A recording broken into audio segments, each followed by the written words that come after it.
Hello everyone, I hope everyone is doing well. My name is Bente, I'm also known as Foddy, and I'm going to do some game dev today.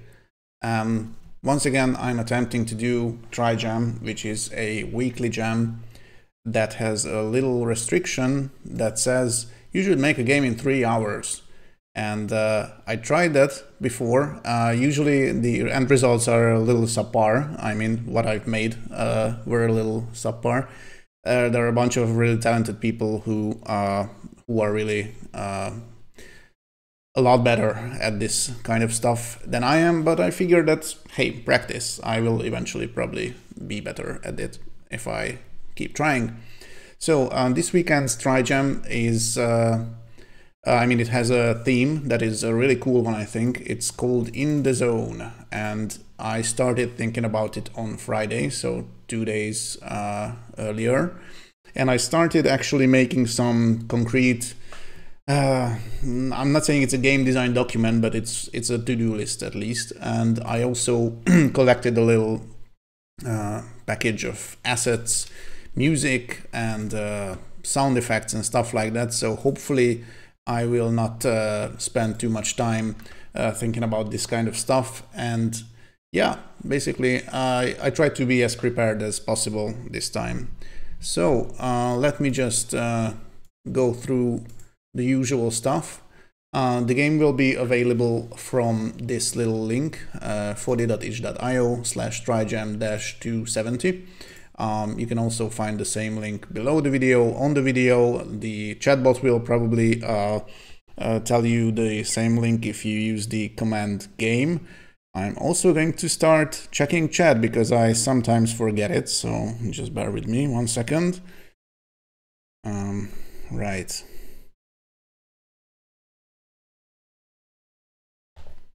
All right. Szia, Samu. Hi, Samu. Thanks for being here.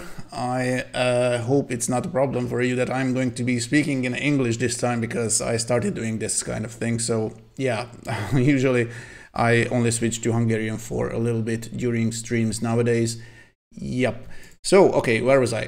Yeah, I'm making this game live on stream, and it has a little itch page right now, as I already mentioned, but the game is basically a big black string, nothing else. I'm also making it in Construct, of course, this time as well. This is my weapon of choice. I have my little project template open that I always use. It has a bunch of mostly empty event sheets and basically nothing else apart from a few utilities for toggling full screen and stuff like this. So it's really a blank slate just right now. Yeah, I mentioned some assets. Yeah, the assets that I choose were made by the super talented graphics kid. These sprite packs that I'm actually not sure if it's a he. So what graphics kid has on their itch page is something that I highly recommend for anyone who are looking to start game dev and maybe make some fun little platformers, because these are just amazing for this sort of stuff. Although right now I am not actually making a platformer. I will try to make a top-down shooter and a fake 3D one at that. So yeah, this might be the point that gets the whole project derailed. So yeah, I'm gonna try my best, but yeah, it might end up being a little tricky at times. And I have this little text file right here, which I try to use to flesh out everything basically related to the game. So the basic idea was to make a game that is a top-down shooter, either 2D or fake 3D, and I already mentioned that I'm trying to do a fake 3D one. Basically like a zombie shooter, but it's not going to have any actual zombies because the asset packs that I chose does not have any, but that's all right. And the main mechanic basically is that, of course, you can move a player, enemies will start spawning off the screen, and they will try to murder you, of course, but you have a trusty gun, so you can shoot them. This is pretty basic so far, and it's going to be pretty basic, but there are going to be a little twist because the theme was in the zone, so I figured that some sort of basically random zones should be spawning on the level. They will be basically these little items, and they will appear at random or almost at random while you are killing the enemies. So these little presents will spawn at random places, and when these presents spawn, they make little basically circular zones around them. And if the player manages to stay inside the zones, they will receive some kind of bonus. This is flashed out right here. So yeah, presents, zone spawners, spawn after some seconds. They land from the sky at random positions, killing enemies in a radius, which is also a nice little helper. They also expire after a few seconds, and they come in 3 different types. And right now my plan is to have a red, a blue and a green one, but I might actually change the colors of the green one to gold. The red one will obviously heal the player, so the player will have a little health bar or something, and if enemies come too close to them, then they will inflict damage on the player. But the player can basically heal if they manage to stay within a zone of the red present. The blue present will have some sort of weapon damage boost, and I have not figured out yet, this is a balancing question anyway, whether the damage boost should only be active while the player is in the zone, or should it be permanent. I have no idea, but yeah, we'll find out eventually. And the green or gold present will just drop some gold coins at fixed intervals if the player is within the zone. So the gold drops really only mean one thing: score, and the whole game will be basically score based, so it's open-ended. It's survival for as long as you can survive, and you just have to accumulate a bunch of points, and that's it. So probably enemies will also count in the score, I mean if you kill them, but picking up gold coins should be the more effective way to getting high scores. That's my plan anyway. So presents can also be destroyed by enemies. If they touch the presents, then they will just, I don't know if they should immediately be destroyed, or maybe they will have a little health bar as well. I'm not quite sure. This is the sort of thing that I will decide later when I'm actually doing the development. And yeah, maybe there should be a little arrow that points to the direction of either the nearest present. I don't know if there should be more than one present at one point, but yeah, the player should have a little helper that points in the direction that they should be moving. As I mentioned, there's going to be a couple of enemies.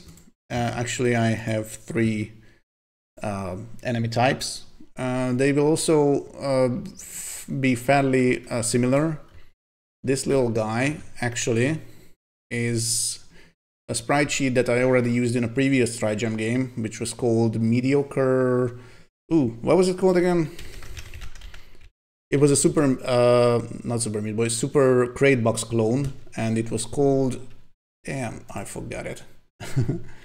Let me just find it. If you like Super Crate Box, then you should check it out, because this is basically the first level with only one weapon.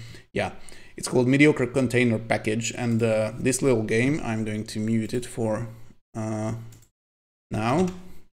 This is just a little platform shooter stuff. And as you can see, the little purple enemies are the ones that I'm going to use in this game as well, because I just really like the facial expression that they have when they are killed. This little type of deal. So I'm going to use them as well. Not a reference, so to speak, but yeah, I just like this graphics. And the second enemy should look like this, a little roach. Kind of funny. And the third one is actually also a favorite of mine, a little crab with big eyeballs. So they should be just spawning off screen and start moving on to the player. And if they are too close to the player, then the player will take damage. If they take too much damage, they die. So yeah, classical mechanics. And the player sprite is actually going to look like this. Agent Mike, also by Graphics Kid. So it's just a little dude with a big gun, and yeah, this is it basically. So these are the actors, so to speak, in the game. I also have a couple sound effects that I've made previously. They are not imported yet to the project, but they will be soon. I mean, probably not in the beginning, but at one point. There are a couple of variations for each of them, super basic stuff. And I also have one music track that is hopefully loopable, although I did not check, so yeah, hopefully it is. Anyway, the description said that it is a loop. So yeah, it's a little chiptune track, and it should be hopefully good for this sort of basically shoot 'em up game. Right, I am going to get started now, and actually I'm going to make a little note because I forgot to include my timer, but that's fine, I think.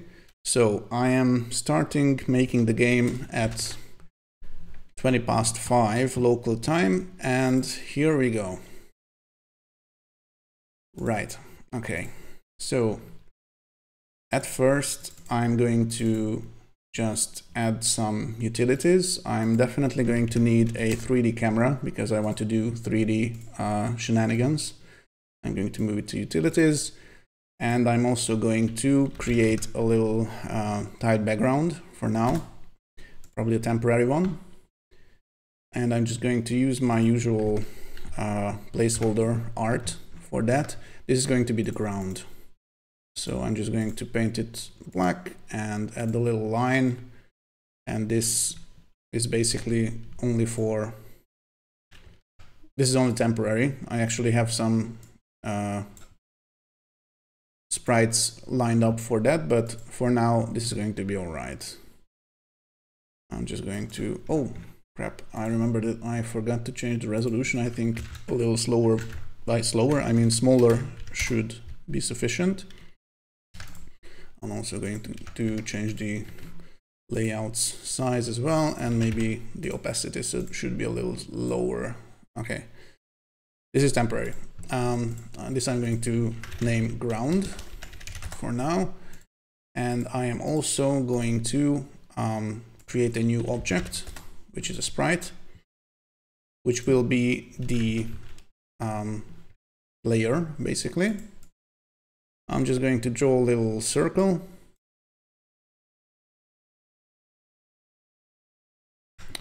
Yeah, no border, please.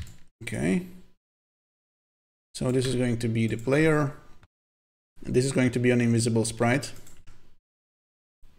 And I will have another sprite on top of it that will act as the billboard, which will actually show the graphics that I showed you earlier. So, okay, this is, I think, all right.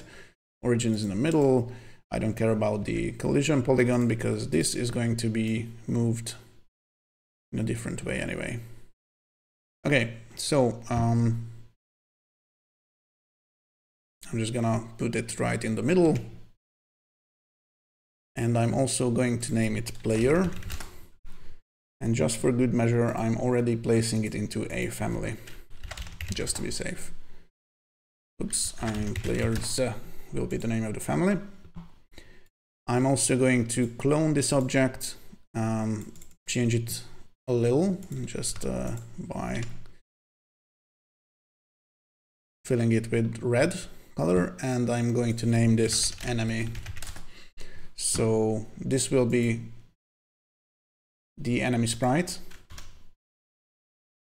I'm also going to put it in a family called enemies.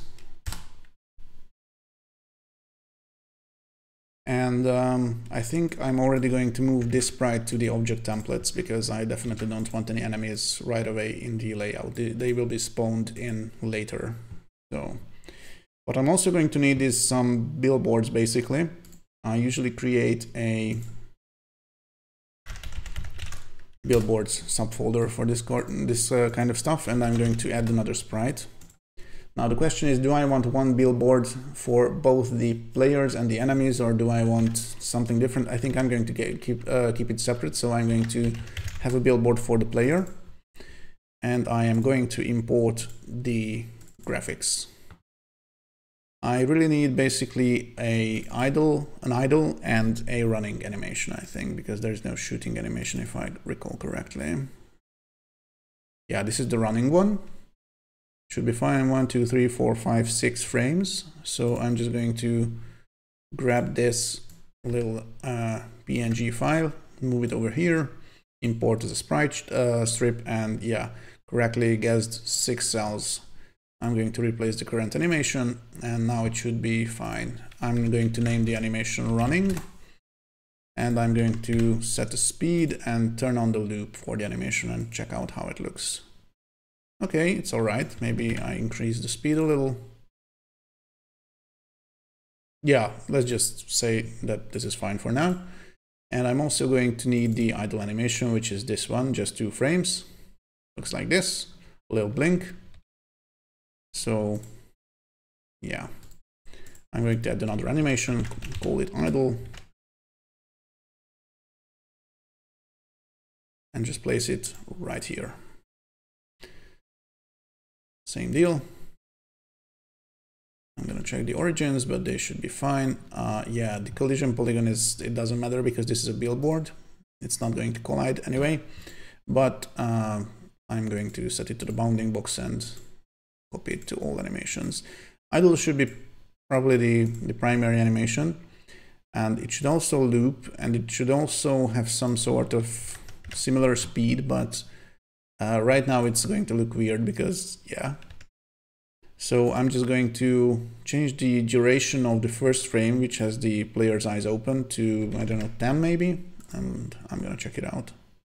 Okay, it's still pretty fast. Let's go 30. Okay, so now the player blinks basically at every 3 seconds. Okay, this is all right. Oh yeah, construct wants to autosave, that's a good point. Right, okay, so I'm going to grab the player's billboard, and already I thought of something. I think I'm going to want the origin to be at the bottom in the middle and have it in all animations just like this. So basically what I want is to attach the player's billboard sprite to the actual player object in a hierarchy. And this way I can make sure that the player will always stay on top of this little sprite.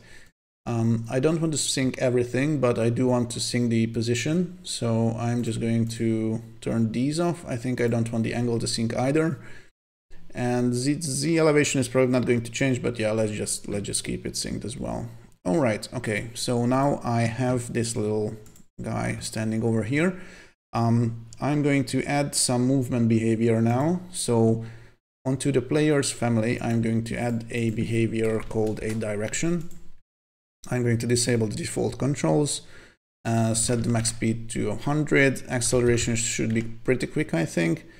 I'm not sure if I want deceleration shouldn't matter, I think, but I'm going to set it to a high number anyway.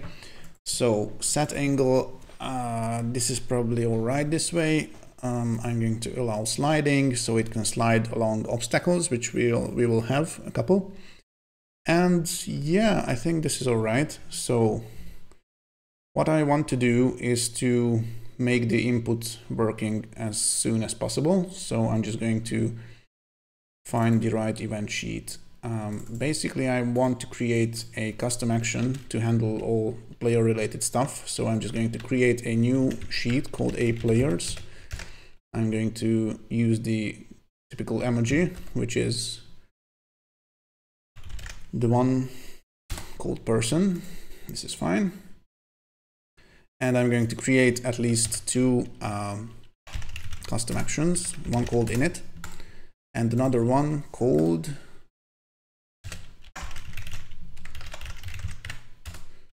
tick. And this is my usual deal nowadays. So I have the eCycles event sheet where I always put an event called every tick. This is very typical. And for every tick, I want the player's tick event, I mean custom action, to be called. And also when the player sprite is created, I want construct to call the init custom action. So when the players are created, I want to call the custom action called init. And in it, I'm going to put just some initialization stuff later. And for tick, I want to deal with basically everything, firing the gun, moving the player, stuff like that. So to get this working, I think I'm going to do a little typical situation. First, I'm going to make sure that the player can be controlled with a keyboard and possibly the gamepad as well. So I'm going to create two instance variables, one called movement vector x and another one called movement vector y. And inside the e input event sheet, this is going to be the one that deals with the kind of the various inputs that the player will have. So I'm going to create a group called player controls. The other group is called utilities, and it's already in the template. This is the one that allows the player to switch to and from full screen and restart the game, basically reload the whole project. So under player controls, I'm going to oh yeah, I'm going to need a gamepad input as well. So I'm just going to add it right here. And for gamepad controls, I usually like to allow the player to move either with the D-pad, which is a digital A direction control, and also the analog stick. So I'm going to create an event that checks the analog stick's axis, actually, of the first gamepad, which has the index 0, the left analog x-axis, if it's not equal to 0, and also if the y-axis, if it's not equal to 0, if either one are something different, then I want basically to set the instance variables on the player. What did I do wrong? Set value. Yeah, movement vector x and y, right? Okay, and I'm going to cheat a little, actually, because I really do not have very good memory. I'm just going to open another instance of construct, and I have this little template that I'm going to basically use right now. I was contemplating actually using the whole template as a start, but I then felt that, okay, it might be a little too much for, too much of an advantage, basically, or something for, you know, related to the 3-hour limit and stuff. So basically I'm just going to do this move vector x. Okay, I used a different variable name, but this is fine. So I'm just going to copy this right here. And this just calculates the right movement vector for the player. Shouldn't be the same, but this should be 1. So it takes the second axis, which is the y-axis, and yeah, should be fine. And also I'm going to take another look at the template. This is all right. Okay. So if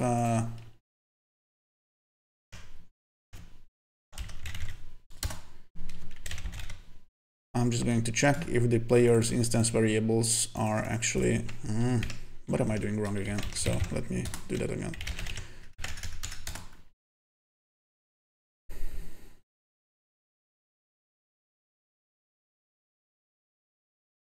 Oh crap, I put the instance variables on the wrong object. I mean, not on the family, but yeah. I'm just going to fix that right now.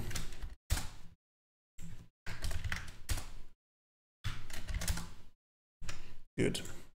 I'm going to remove these two, but first I'm going to change them right here. Okay, now I can remove them. Yeah, in my cold-blooded reptilian haste, I put the variables on the player object instead of the player's family. So okay, now it should be fine. I'm going to remove the underscores and okay, let's go back to here.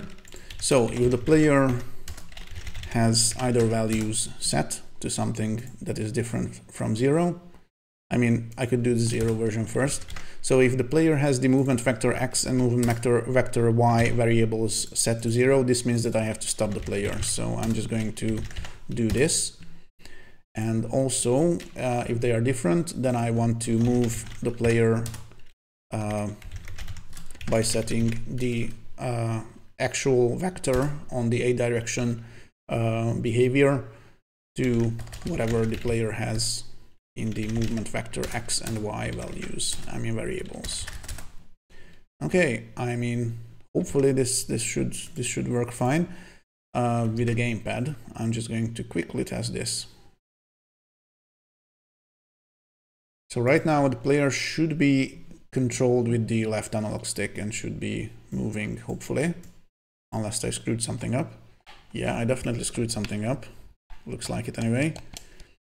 But maybe it's just the gamepad is not connected. Let me just check quickly. Okay, it's definitely connected.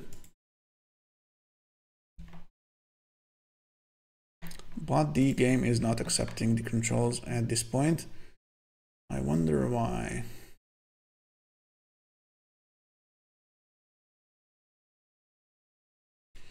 I'm just gonna do some little debugging. Start the game, open up the console, and see if actually this event is running or not. Yeah, the event is definitely running. The gamepad movement stuff is written on the console a bunch of times, so this is cool. Oh, maybe something else is wrong. So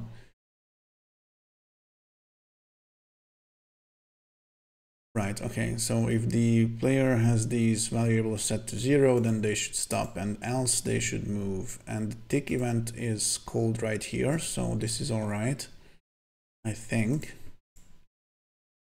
I'm just going to make sure.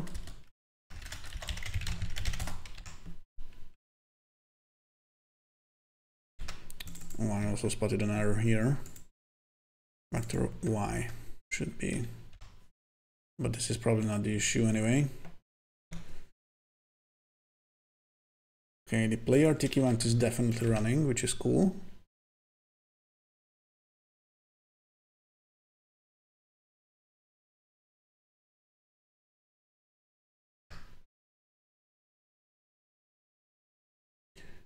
Right, I'm just going to check one thing quickly. If I enable default controls and run the game, then I should be able to control it with the arrows, which is cool.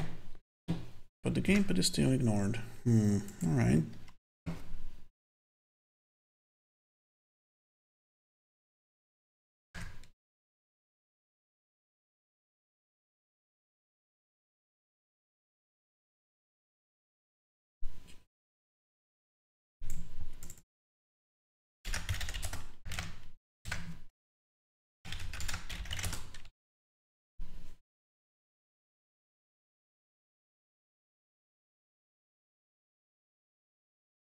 Okay, it's a little weird because the player move part is actually running even if I have the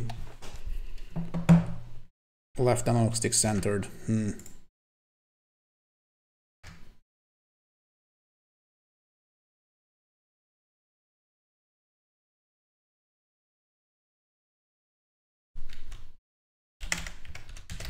Early with the issues, but that's all right, I guess.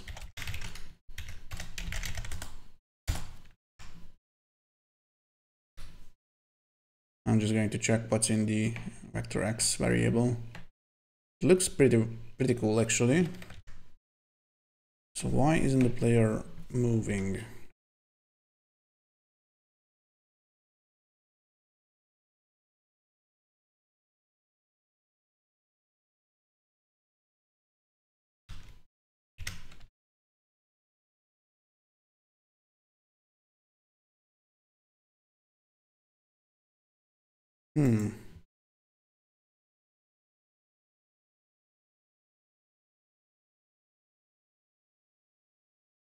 This is a bit weird. Okay, I'm just going to check in my template if I'm doing something differently here, because this is working actually.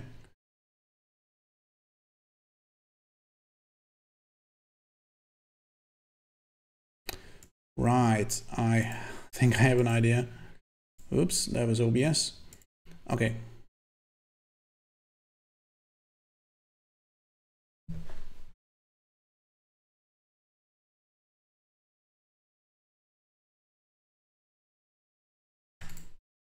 I might need to change this to players. No, that's not it.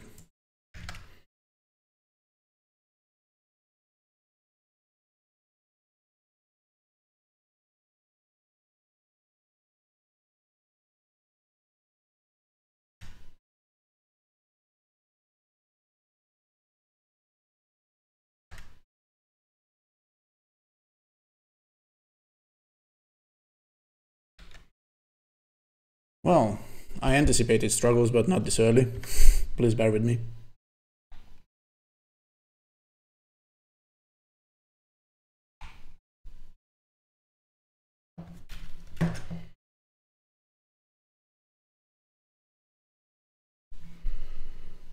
Okay, so in my template project, basically this part is definitely the same. I mean, it looks like the same. And in here with the tick, this is basically also the same. So I'm just setting the a direction vector just like that.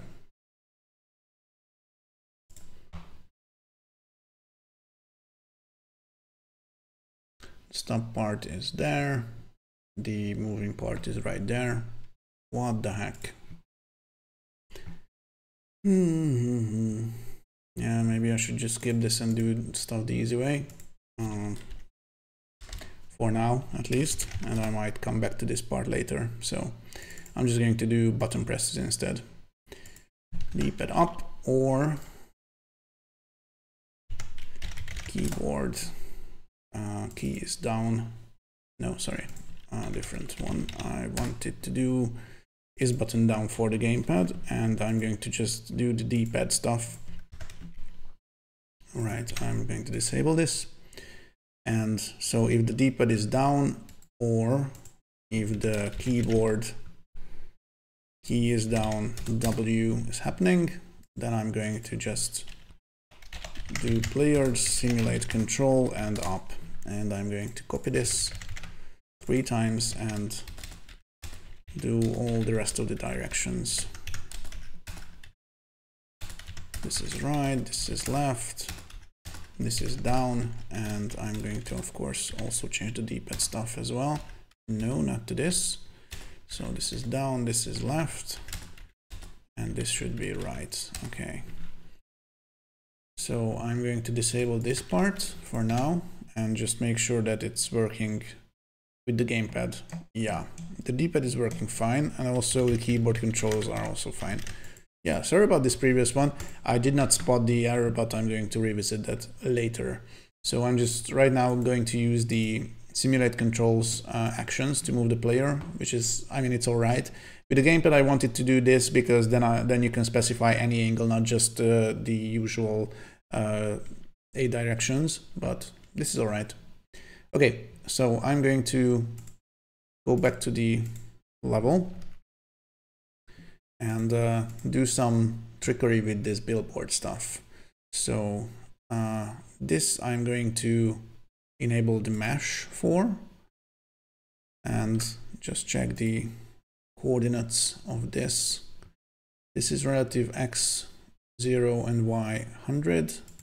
This is 100 100, so this should be exactly the same, but the z elevation should also be, I think, 32, although I'm not quite sure if I have. No, the z-axis scale is all right. So the sprite is 32 by 32. So basically, if I change the elevation to 32, it should be all right, I think. Something like this, which means that the player is now basically, the player's billboard is now basically perpendicular to the actual player object. So this is all right. And I'm also going to start using the 3D camera now. So I'm just going to create two little events, one for initializing the camera and another one for updating the camera. So now the question is, do I want a camera helper sprite? This is what I usually do. So I think, yeah, I'm going to do that. I'm going to create a new sprite and name it already camera helper. And it's just going to be the usual white circle, 32 by 32. Whoops. Do that again. Okay.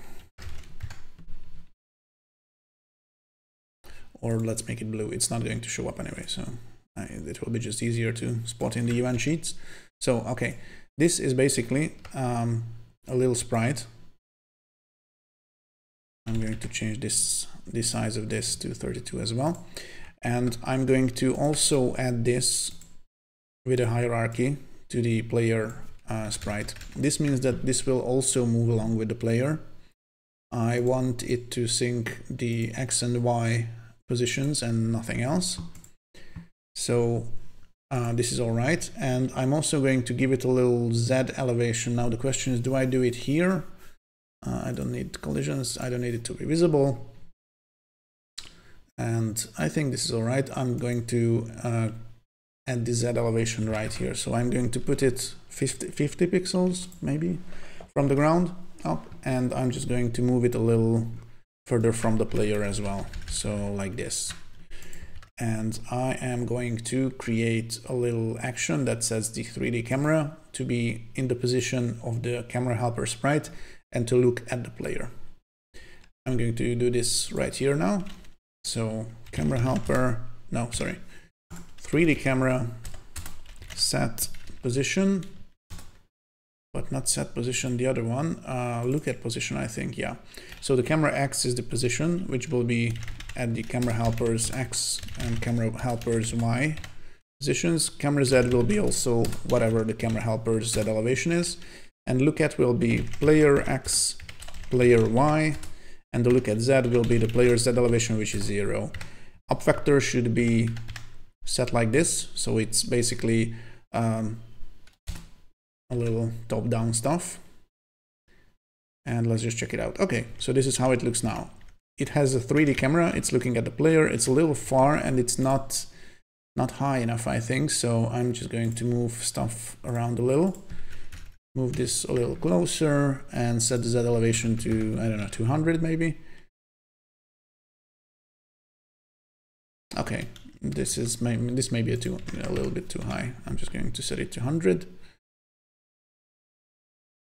All right, I think this is okay as a starting point at least. So yeah. Okay, one thing I want to change right now is to add a little lerp, because right now the player is, as the player is moving, the camera is rigidly following them around, and this is all right, but I want to make it a little smoother basically. So in the start of the layout, this init level function is called. I'm going to do the camera initialization right here. So the camera starts actually at the position of the camera helper sprite, but in the everytick event, I'm going to add a little lerp stuff. So the camera's X position should be updated a little slower, essentially. I'm going to take the camera's actual current position and set the lerp second parameter to the camera helper's X position and add, I don't know, 0.1 as the lerp time factor or whatever it's called. So now the camera should be a little, hey, Fullbox. Sorry, I check chat really rarely. I hope you're still around. Yeah, 3 hours for a game. I am insane. Yes, I am insane. I'm also pretty crap at this, but yeah, I'm going to try my best. So yeah, let's just see what happens. I'm basically 30 minutes in and I only have this working because I spent a bunch of time debugging something that I ended up giving up on, never mind. So right now the player can be controlled with the WASD keys on the keyboard and with the gamepad.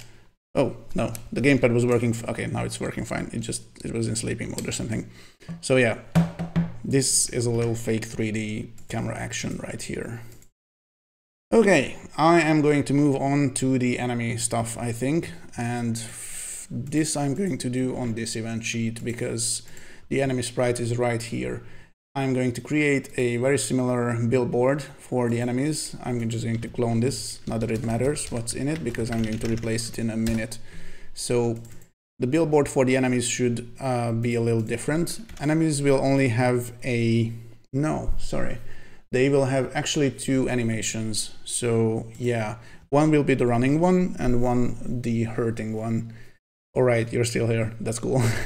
Nice for you to show up. Oh, hi, what's the time in your location? I have no idea, but way off, I think, compared to mine as well. Right, okay. So I'm just going to import the enemies right now. Right, okay, so I will need the running one, definitely. Almost noon, that's cool. That's not in the middle of the night or anything. I got confused, sorry.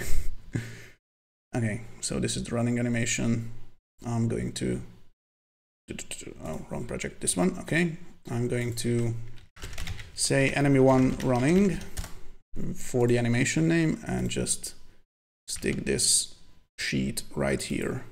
This is, okay, 6 frames as well. That's fine. Okay, this enemy is a little smaller, 16 by 16, but this shouldn't cause any issues, I think. Famous last words. So enemy1, not idle, hurting will be the other one. And I'm also going to check if the animation looks all right, okay. And the enemy hurting animation is basically this one. I wonder if I want to actually use it as a sprite sheet or just choose one of the frames for that. Okay, I'm going to think about that while I'm importing it. This is all right. Maybe I will just randomize one of the frames and make it a static stuff so it doesn't play or loop or anything. And when I'm killing the enemy, I'm just going to switch to this animation and choose a frame randomly out of the 3. So there will be some variety in the death animation of the first enemy. All right, okay. I also noticed that little typo here. I'm going to import it just like that. And oh, it's a good thing that I cloned the player because now it already has the mesh distortion on it, so it's perpendicular to the ground, which is cool. However, I did not change the origin to the bottom. I'm just going to do that right now. Okay. I'm also contemplating doing different billboards for the 3 enemy types. This will be a little cleaner, I think. So I'm just going to call this enemy1 and add it to the enemy sprite in a hierarchy and move it right here.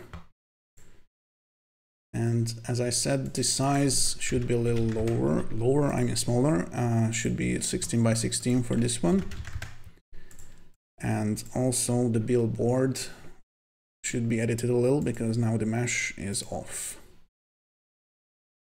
Okay. I'm just going to change the Z elevation of these 2 points to 16 instead of 32. Cool. Although I'm not quite sure if I want to have the little enemies so small, but we'll find out. I'm going to quickly do a little spawn test in a second, so we'll find out how it works. Right, okay, enemy movement I did not take into account yet, so I'm just going to do some typical enemy movement stuff. I'm going to add the physics behavior on the enemy's family, to be exact. I'm going to set the collision mask to a circle, remove friction and elasticity, and yeah, I think this is mostly what I usually do. So I'm going to use the physics behavior to move the enemies so they won't overlap each other.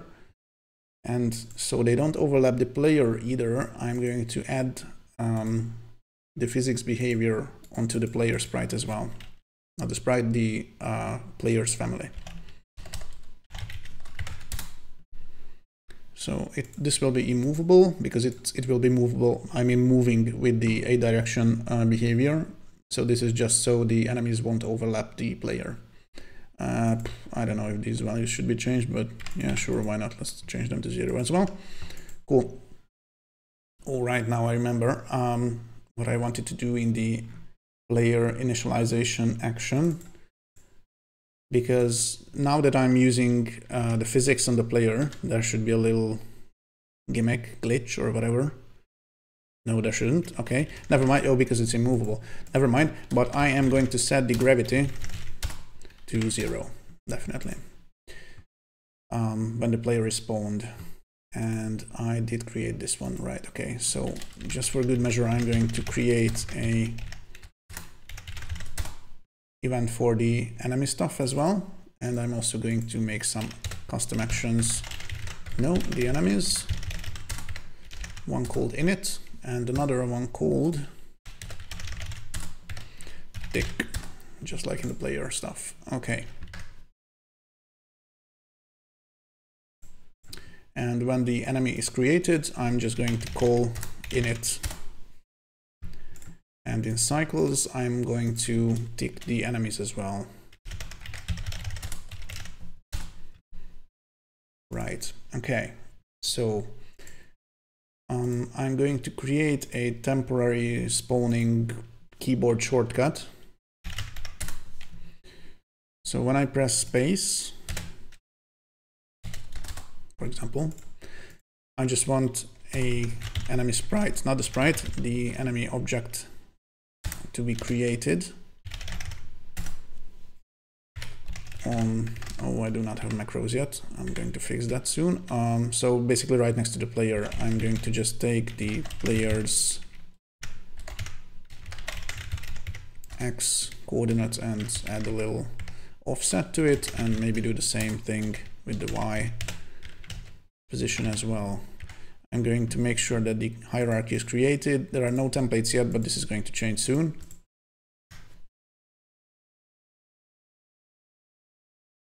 All right, I'm just going to check if it's working. I mean, the enemy spawning stuff is working or not. Okay, it's a little far, but yeah, the enemy sprite is right there, which is cool. And the player could push the enemy around a little, but now it can't. I don't know why that happened, but never mind. Let me just check one thing. So on the level I have, yeah, collision mask circle, that's cool. And on object templates I have this little enemy stuff. I think I'm just going to go back to the 32 by 32 size as well.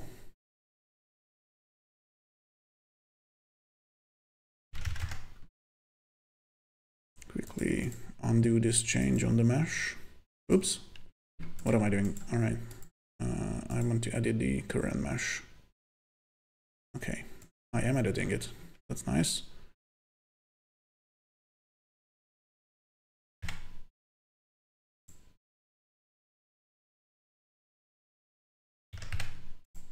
Right. Okay, so the enemy has the collision mask also set to circle. That's all right. It's not immovable though.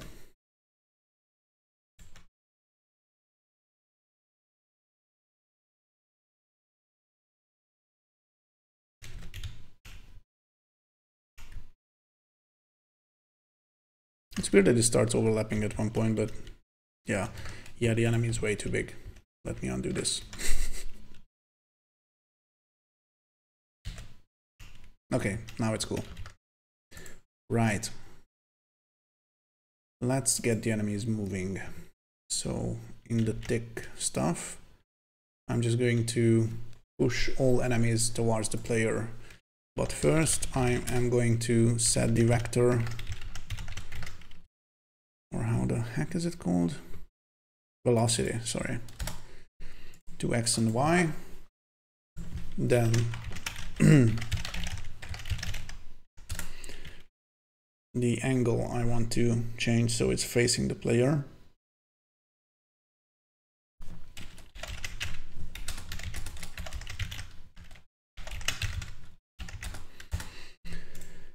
And just push the enemies towards the player. Apply force at an angle. The force should be here. I'm just going to do something like this. Take delta time into account, and the angle should be, or just refer it to as self, which is the enemies, and the current angle. Right, okay. I also, I think, wanted to add another bit of physics configuration right here. There's this stepping mode stuff that I experimented with, and I actually wanted to set to fixed, but it will be frame rate independent, hopefully, because I am using delta time as a factor when I'm moving the enemies. So yeah, this is something I cooked earlier, basically. So all right, okay, now the little enemy is running towards the player, which is cool. Okay, they can't really touch the player. Okay, this is also very similar to what I did in the template file that I was using earlier. So I'm also going to yoink some other things from it. Basically, this part of the code is going right here, because when the player is moving in whatever direction, I want to check if it's between a certain cone of angle or whatever it's called. So basically, if it's moving right, then it should not be mirrored. If it's moving left, then it should be mirrored. I'm just going to check if it works right now, and if it does, then I'm going to do something similar for the enemies as well. Okay, so now the player is facing in the direction that they are moving in, which is cool. And I'm also going to do this kind of stuff right here, but of course not with the players. So I'm just going to use replace object and replace players with enemies.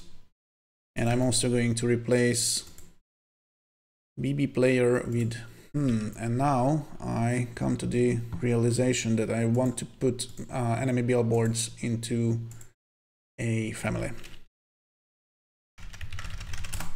because I will have 3 different enemy billboards. So when I'm referring to the exact billboard, I can just say BB enemies, and whatever billboard is attached to the enemy, it will be mirrored accordingly. And of course, for this to work, I will need to pick the right billboard. So enemies, pick children. I'm just going to say BB enemies, and this will pick the right billboard for each enemy, if there's going to be more than one. And it's definitely going to be more than one. I'm just going to check it in a second. So now I'm pressing space to spawn a bunch of enemies, and they are indeed moving towards the player, and they are changing, I mean mirroring themselves according to the movement direction that they currently have. This is all right, I think. Yeah, getting along. So I am 40 minutes in at this point. Okay, I'm just going to check a couple of more things, what I did in the other template, but yeah, basically the idle and running animation stuff is still missing right here. I'm going to put it. But since I had this issue with the movement vector stuff, I'm going to need to change some stuff. Okay, at first I'm going to create some macros, because I have not created any, and I'm going to need a couple. I definitely need these, so I'm just going to copy these from the template.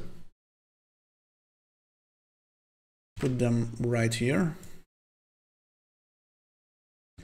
I will also probably need these macros, I usually use them, and I definitely want to reference the layers, so I'm just going to copy this. I think the main layer is actually called main layer, okay, here as well, which is cool.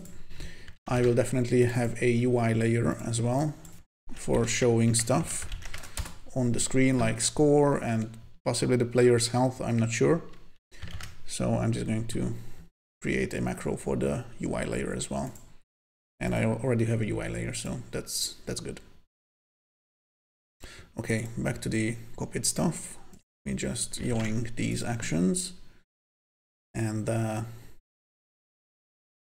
in players, I just want to check if the player is moving. If it's moving, then I'm going to set the animation to running, and if it's not moving, I'm going to set it to idle, and let me just check if it works. So the player is now idle, and when I move, then they actually start the little steps, which is nice. Okay. I am going to check my notes at this point. So 3D top-down camera, I'm going to say check.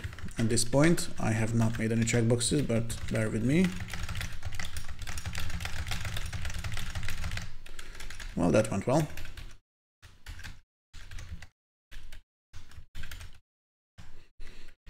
Okay, something like that. Or, yeah.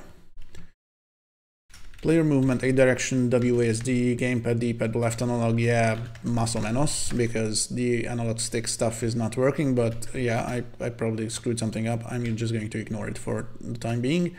Player shooting, okay, this is probably coming next, and on the level I might want to place some actual obstacles and stuff like that. Okay, this is all right.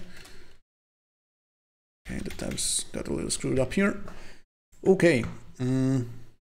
So the player shooting stuff, I want it to be basically automatic, and that's why I think I mentioned Vampire Survivors in the beginning, but if I haven't, yeah, I'm going to yoink that mechanic. So I don't want the player to aim or anything, I just want them to automatically shoot when they have an enemy in the direction they are looking at, plus a little, I don't know, extra view cone stuff.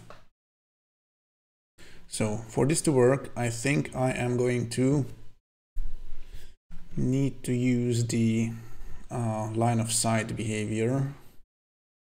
I mean, I don't have to, but it's kind of convenient to do it. So I'm just going to add a little extra behavior on the player's family, and this is going to be line of sight. And I'm going to change the range to something a little smaller, like 1000 pixels, which is pretty big still.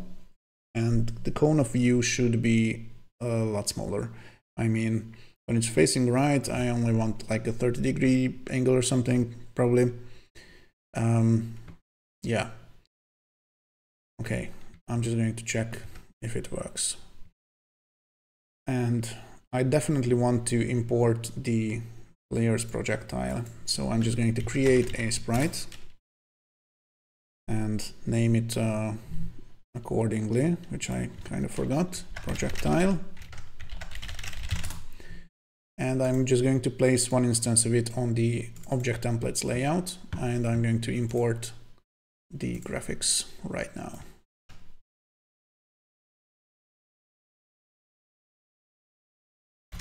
This little number.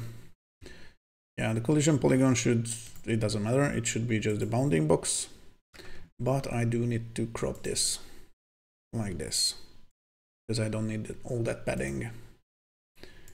All right, okay, and the origin should be probably here, guessing. And the question is that, do I want this to have a little mesh distortion as well, or doesn't it? Does it matter, or doesn't it? Yeah, I think I'm going to actually do that. So I'm going to create a mesh for this as well, just the usual stuff. And this is 5x4, so basically I just need to change this, and do the same for this one. So 4 and 100, and now it's perpendicular as well. So this is the projectile that is going to come off from the player's gun, hopefully, at one point. Right, okay, positioning it will be a bit tricky, but yeah. So the projectile should move definitely. So I'm going to add the classic bullet behavior, which is basically just a simple way of saying this sprite should go in this direction at this speed, and that's it. And I'm going to check for collisions later. So I think set angle is, I don't know if it's needed or not, but I'm going to leave it right now. Speed I'm going to change to something slower just for testing purposes. And I'm just going to really add a little extra for the arithmetic stuff and check if there are enemies in the player's line of sight. So for that, I'm going to say players, and I have zero idea what it's called, but has lost to object. That sounds good. If it has line of sight to any enemies, then I should probably pick a random enemy out of the possibly multiple enemies that are in the line of sight. So there's only one enemy at the end of this picking event, and I'm just going to spawn a bullet. So this is going to be a bit tricky, I think, but yeah. So the players should spawn another object called projectile. They should spawn on the same layer as the players, which is the main one. I don't care about hierarchy. And the tricky bit is that now it's going to be spawning in a pretty bad location, but I'm just going to check if it works until now. My voice might be going, and I'm going to hydrate because of that.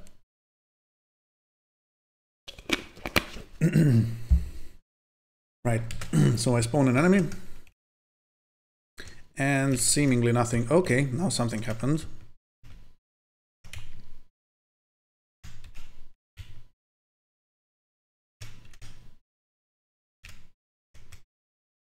All right, this is something. There's no limit, of course, so it's spawning pretty fast at this point, but that's all right. Now the issue is that the cone is actually a little tricky. Maybe the 30 degrees is too small. I'm just going to check that. If I change it to something bigger, if it works better. So 30 degrees, let's go with 45. Spawn a couple of enemies.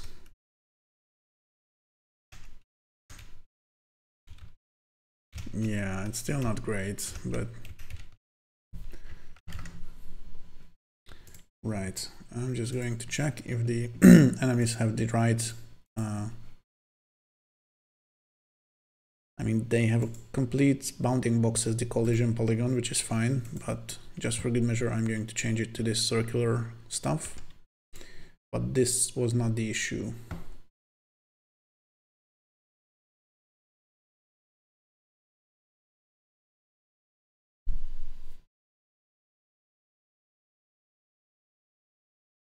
Right, okay. Another thing, I want to change the projectile's direction to face the enemy. Set angle toward position sounds good, and I'm just going to say enemies.x and enemies.y.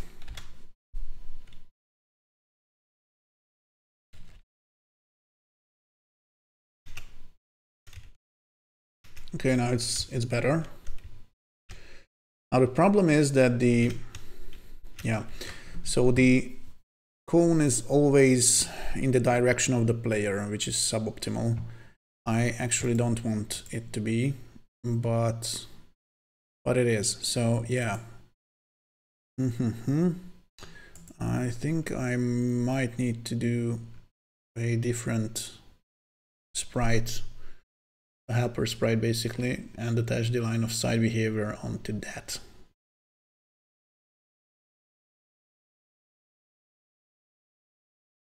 Yeah, this is a quick and dirty hack that I'm going to do, but yeah.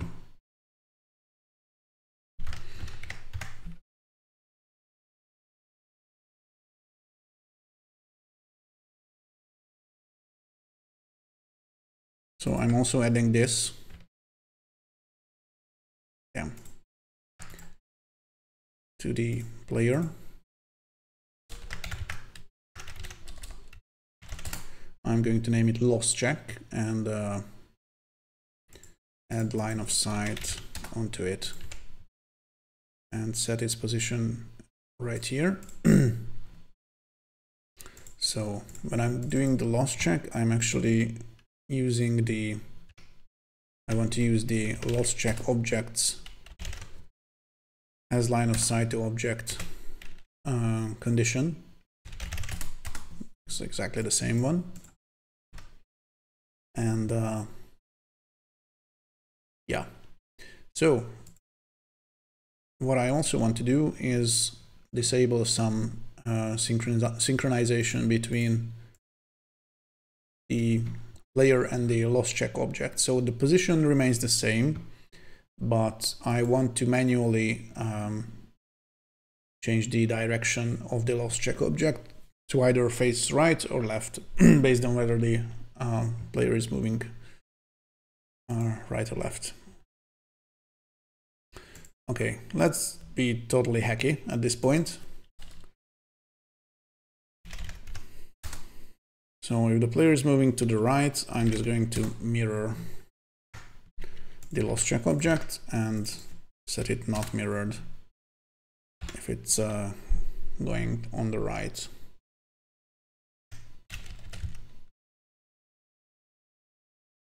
Okay, now the 45 degree stuff is a lot because that was not the issue anyway, and I also did not change it in this instance. So let me just remove the line of sight behavior from the player object. It's not used anymore, hopefully. Yeah, it's not. And the loss check object should have the cone of view set to the default 360. So I'm just going to set it to 20 and change the range also to something a little smaller, like 1000 pixels.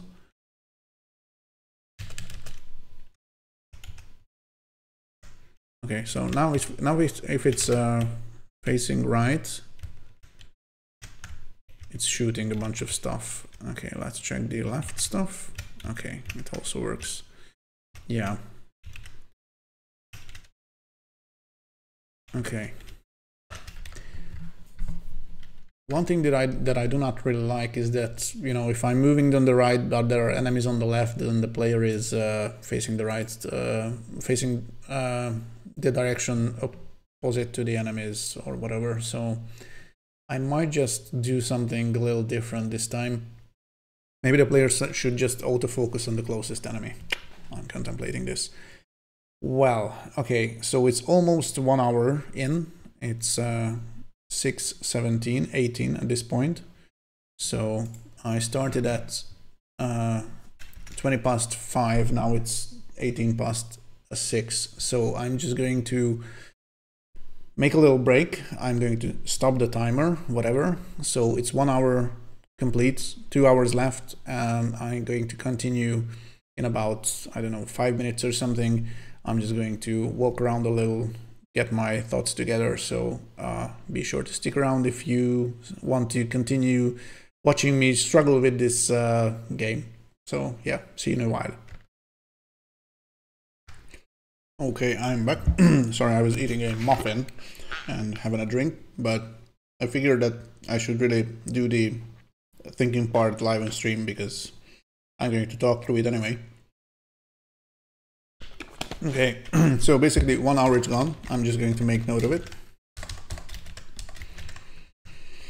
And let me just check my notes. So player movement is all right.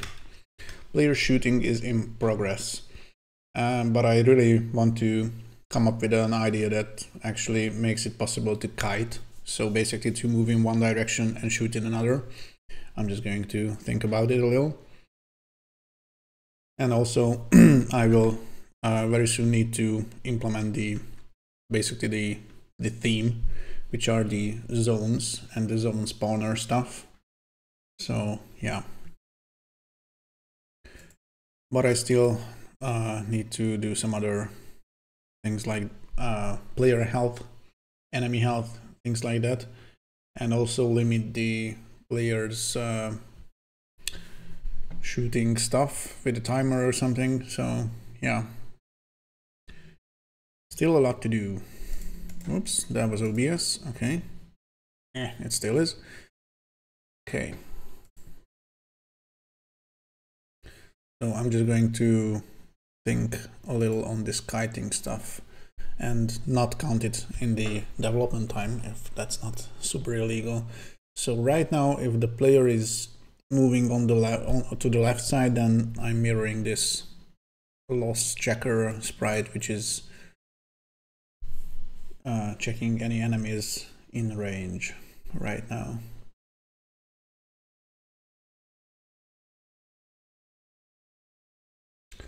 Right.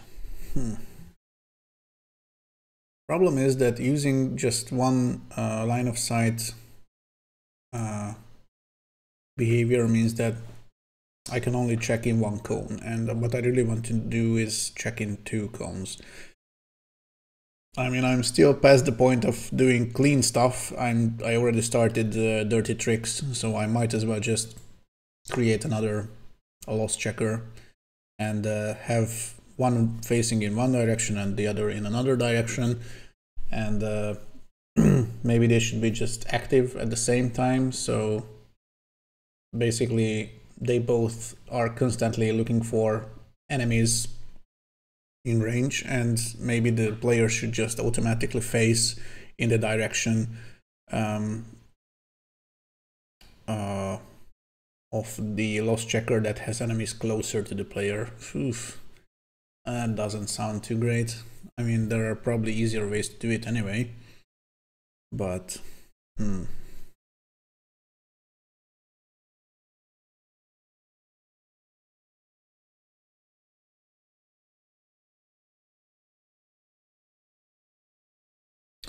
okay. Also thinking about the bullet spawning stuff and the angle when the bullets are spawned. I want to randomize them a little, I think, because right now they are where am I doing the aiming stuff? Right here. Okay, so this is where the projectiles are set to face the enemy, but I might want to do set angle instead and use the angle function. Yeah, okay, I'm just going to continue the timer or whatever. It's 18:25 for the second part. Right, so I'm going to do something similar to the action that I had before. I'm just going to set the angle by using the function angle with the projectile's x and y coordinates as the first two parameters, and the enemy's x and y coordinates as the second one. This is basically exactly the same what I did whoops, in the previous action, but now I can randomize this a little, so I can just say random -2 +2, so this will basically have a little wobble or something, and add some randomization to the angle of the projectiles. Okay.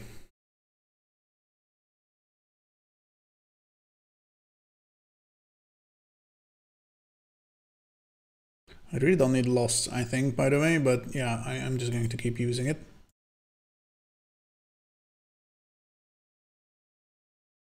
And yes, I'm going to do the super dirty way, which is disgusting, but I am going to do it anyway, because this is still a Trijam game and I do not care about the cleanliness of the code as is. So I'm just going to say the size is -16 by 16, which means it's facing the other way.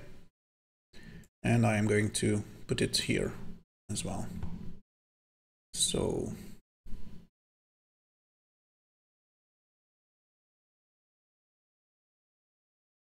I'm just going to name this loss check right and name this loss check left. This is freaking horrible, but never mind. And basically, I don't need these because now I have two loss checker sprites. And that's not a rockabilly band. So basically, when I'm checking the loss right here, if there are enemies, yeah, this should also change the player's mirror stuff. So how am I going to do that? And also, what am I going to do if there are enemies on both sides of the player? Is he going to alternate between the two? It's going to look like shit. Damn. Well.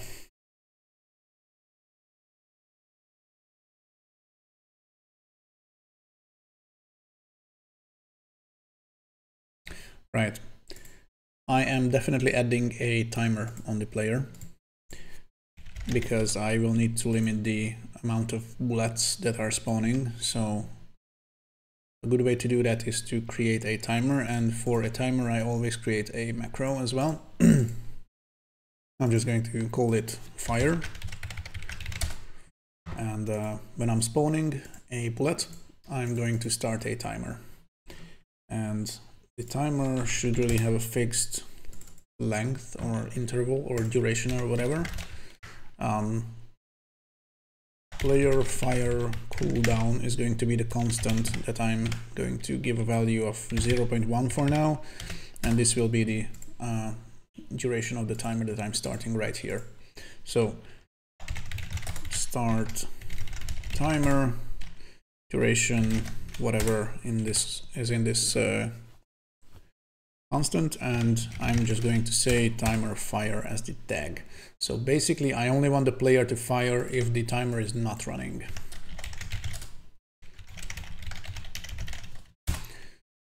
If the timer is not running, then I'm going to first check if there are, this is freaking horrible, if there are enemies on the right, and I'm going to give the right side a preference for some reason. And if there are no enemies on the right, then I'm going to use the left side as a backup and look for enemies in the loss check left line of sight, helper sprite or whatever. And basically what I want to do is exactly the same, and I'm just going to copy this instead of putting it in a function because I don't care at this point. So yeah, I guess it should be, yeah, okay. This will also mean that the player is now facing in directions possibly, yeah, okay. So I'm going to need to change the player's mirror property accordingly. Right. Where do I check? Yeah. This is the part that deals with the mirroring stuff, but this should only happen if the player is not firing. So, okay. I am going to move this from here over to right here and put another else branch right here and move this right over here. Oof. Okay. So if there are enemies on the right side of the player should fire on the right, and the player should also look on the right. If there are no enemies on the right side, but there are enemies on the left side in line of sight, then the player should be mirrored and look on the left.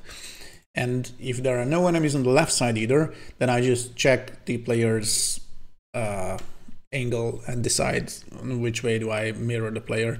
I mean,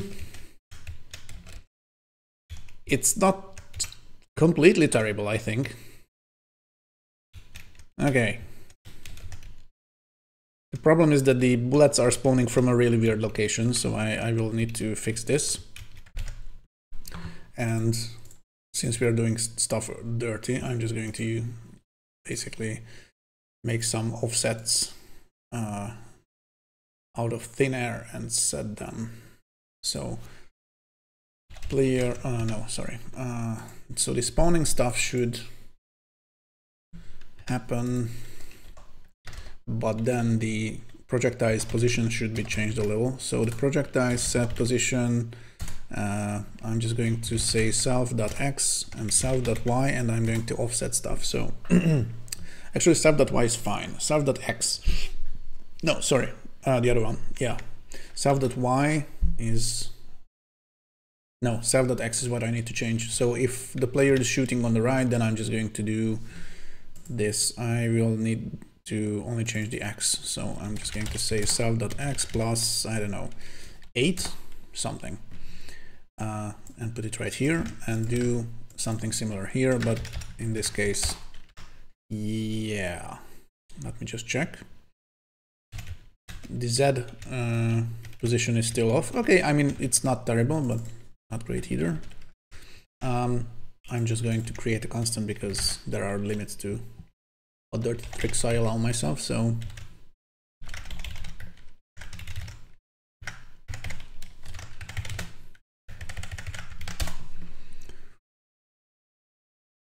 all right, okay.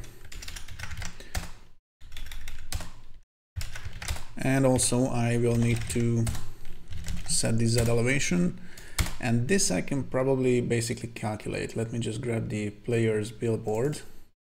So, I mean, it should be right here, right? So, oh crap. Yeah, I wasn't using selection. So how big is this part? It's basically 8 pixels. Okay, so I'm just going to create another constant and set the value to 8 and use it right here. Set the Z elevation to this and do the same right here as well. Let me just check.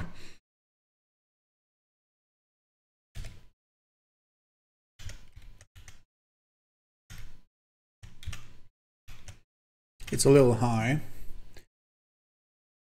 so I'm going to change it to 6.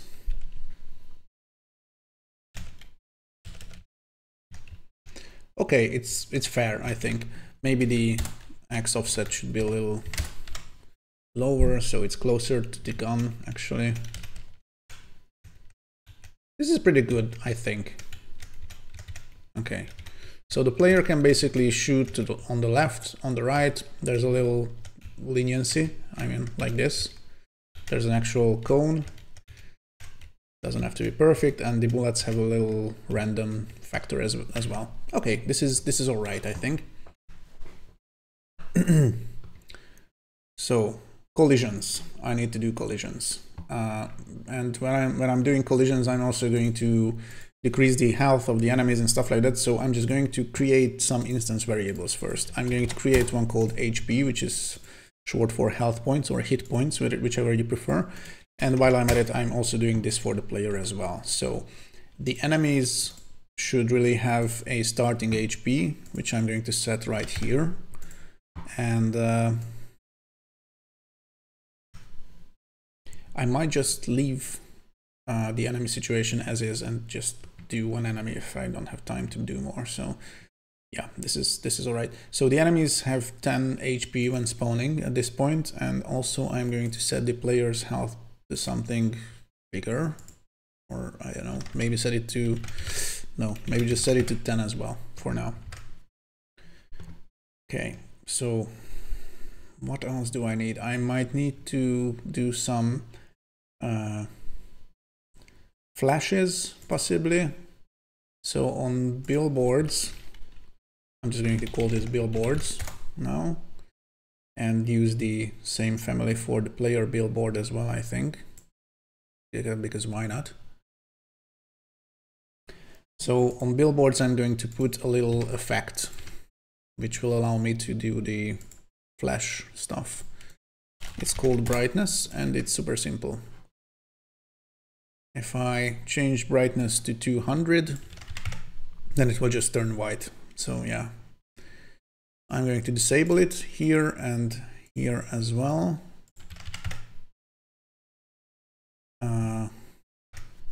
I mean, I could do some red tint stuff as well, but I think flashes are pretty much self-explanatory. If someone is taking damage, then it should flash in white, I guess. Okay, I'm just going to create another macro, one for effects and specifically for the brightness effect. Right, so when the player or the enemy is taking damage, then they should flash for a little while. This might also mean that I need a timer as well. So I'm going to create a timer called hit. Right, okay, so let's do collisions. I'm going to use the e-collisions event sheet to handle the collisions, and I'm just going to say that if a projectile is colliding with an enemy, then the enemy should take damage. So I am going to create a custom action for the enemy's family called hit. And this is the one that I'm going to call when the projectile is hitting the enemy. Hit. And I might also need to destroy the projectile, I guess.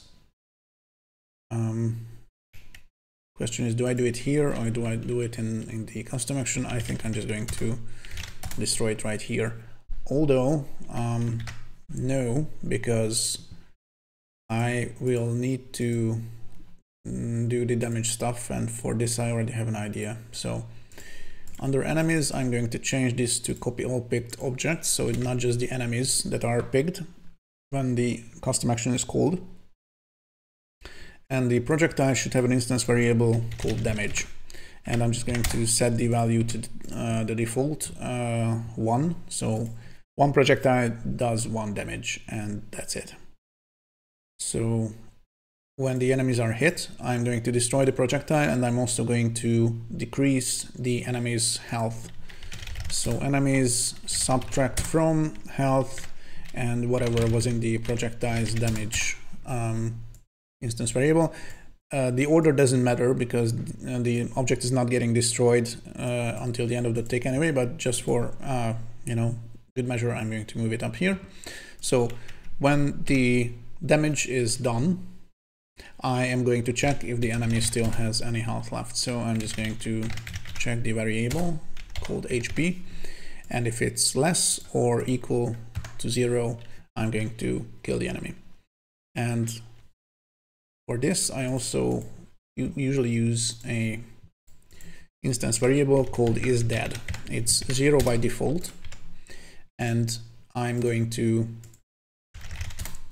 set value of isDead to yes, which is a constant which has the value 1. I don't like booleans in construct, and I'm not going to get into that anymore. So, okay, when the enemy is dead, then I'm also going to set the animation and do some, I don't know, animation tweening or let me just think about it. But first, I'm going to make sure that hit only occurs for enemies that are still alive. So I'm just going to put another condition right here. Is dead? No. So if the enemy is not dead yet, subtract the damage and then check if it's dead. If it's dead, then set is dead to yes, and then enemies should really I'm going to need to pick children, billboards, and billboards, set animation, and back in a jiffy, I'm going to make a little bookmark. I'm also going to open up the bookmarks bar for later. And let's check the animation situation because I have zero idea what I did. Okay, so there's enemy 1 running and hurting. Okay, so I'm going to change this. Enemy running is the default one, and I'm just going to change this to dead. So macros, I need macros. Okay, idle running and another one called dead. And where's that bookmark? Okay, So I'm going to set the billboard to anim dead.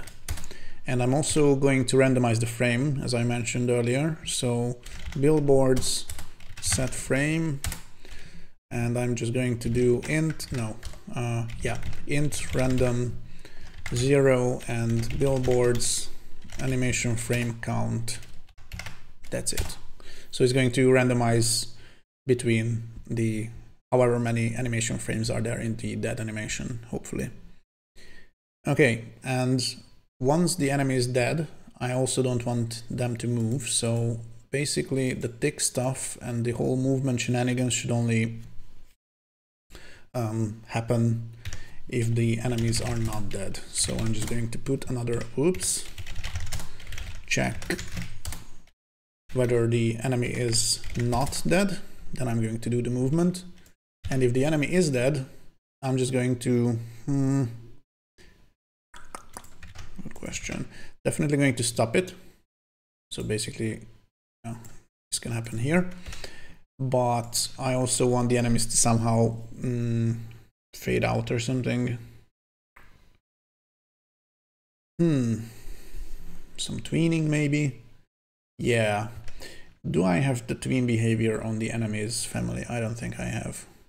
Now I do.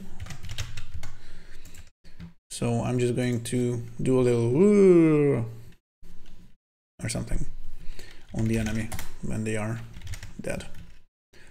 Okay, I'm just going to tween one property. I'm not going to bother with the tag, I think. I'm just going to say Z elevation, and the end value should be, I don't know, something. I'm just going to check how it looks right now. And let me just check my good old cheat sheet, easings.net.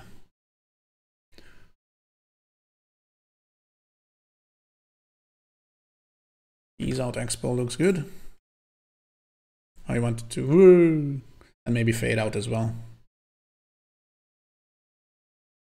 So what was I saying? Out exponential, and also tween the opacity. I mean, doesn't look great, but yeah, I'm cutting corners now. Time, okay, end value 0, out exponential should be all right, or maybe just use linear in this case, and I'm also going to destroy it. Okay. Now, the question is, did I sync the opacity of the billboard and the enemy stuff? I'm not sure I did. In hierarchy. Okay, so I sync Z elevation, that's cool. I do not sync opacity, but now I do. Okay. I don't know if I made everything for the enemies to actually die, but I'm just going to check quickly. Okay. It's all right. Kind of. I mean, the tweening is a little tricky.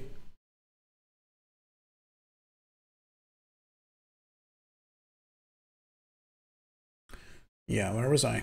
Right here. I'm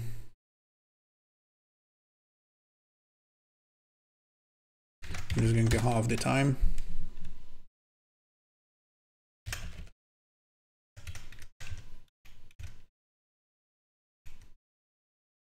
Okay, something is off.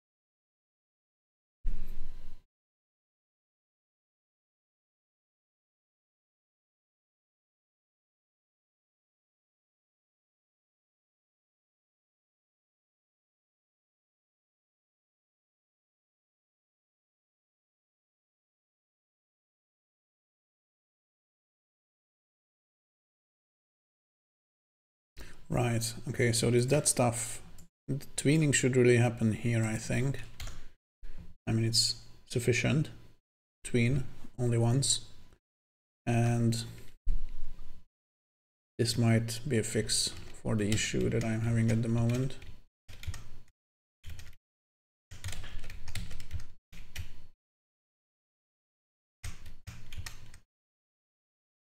Good stuff. All right. I think I'm going to make the enemy sprite, the little round stuff, invisible. I'm also going to change the player's hitbox basically a little, and also make this invisible. So what I missed, however, is the effect usage. I'm just going to fix that. So when the enemy is not dead and is taking damage, I'm going to pick the billboard a little sooner, and I'm going to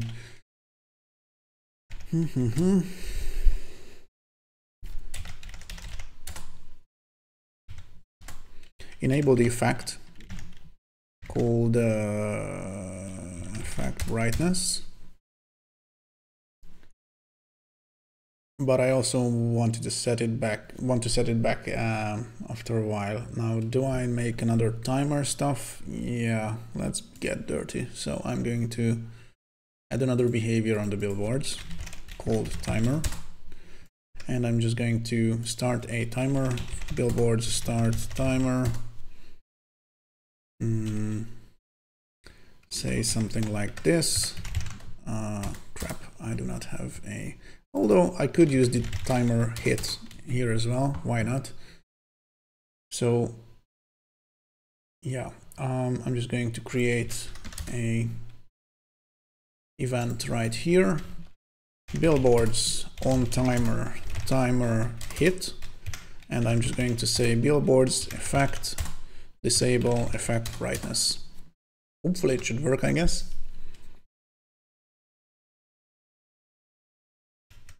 Okay, nice little flash stuff. Now it's pretty visible who's getting attacked and who's not.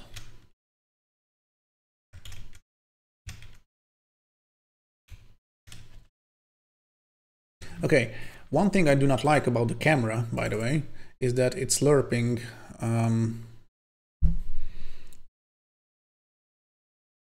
a bit weird.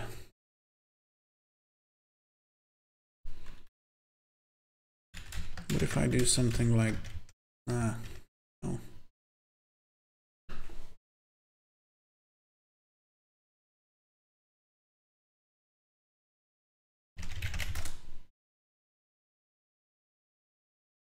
That's not gonna fix anything, is it?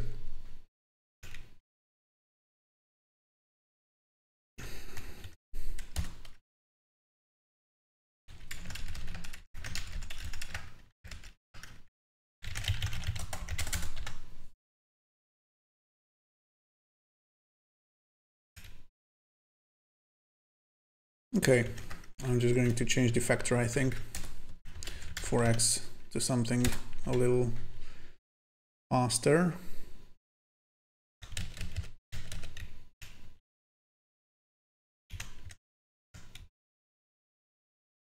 That's okay, I guess. Good. Let's check the to-do list. So basically what I already have is player movement. I'm just going to say it's done, even though it's a bit wonky. And I am also going to say that the shooting stuff is done. But the player cannot take damage yet, can it? Because I did not make a to-do item for that. So player damage is coming up next. And it's going to look very similar. So I'm just going to create a custom action called hit.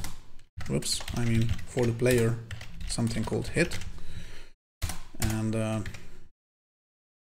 I will also need to specify how much damage does an enemy inflict on the player. So I'm going to say damage as a new variable. I'm just going to say 1 as well. So if the player is not timer not running. Oh, there's no timer behavior on the player, but now there is. Okay, so if the player timer is running, timer hit. What? What up? What the heck happened? Why doesn't the...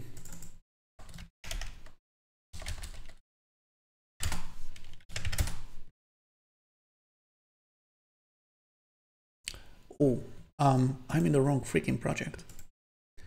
Oof, that's not good. I'm going to close this one up real quick, I think. Right. Okay, so timer hit right here. Okay, I'm going to do this once again because I was in the wrong freaking project. So players hit.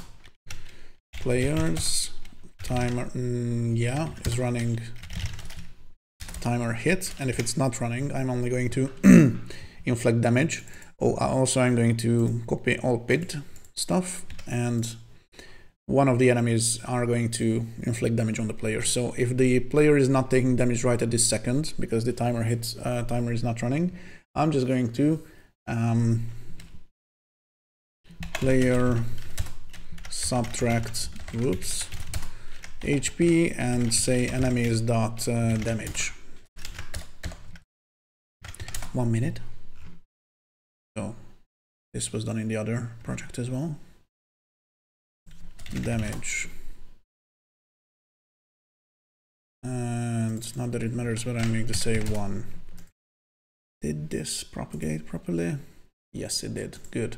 So where was I? Okay. I'm just going to do enemies dot damage and do the same stuff basically. So players value, I'm going to check if the HP is less or equal to 0, then the player is dead. Okay, let me just copy some stuff from here. I'm going to enable the effect and start the timer. I also need to pick the billboards, of course, just like I did with the enemy. So now the billboard is picked and the effect is enabled, the timer is started, and yeah, should be all right. Yeah, so there is no projectile to destroy, that's fine. And also I'm going to add the isDead instance variable onto the player as well. By default is 0, which means no, and I'm just going to set isDead to yes when the player is out of health. So I will need to set the player's animation, I guess, as well, and I don't think I have added one, so I just need to supplement this real quick. This one is going into the sprite. Yeah. Cool stuff. Okay, so dead is the name of the animation, and I'm just going to import it.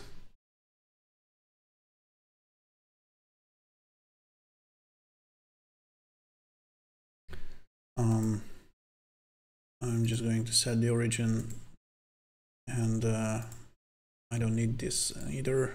I'm just going to set it to the bounding box, not that it matters. Okay, so the player should be now able to show the death animation. So billboard set animation and anim dead from the beginning.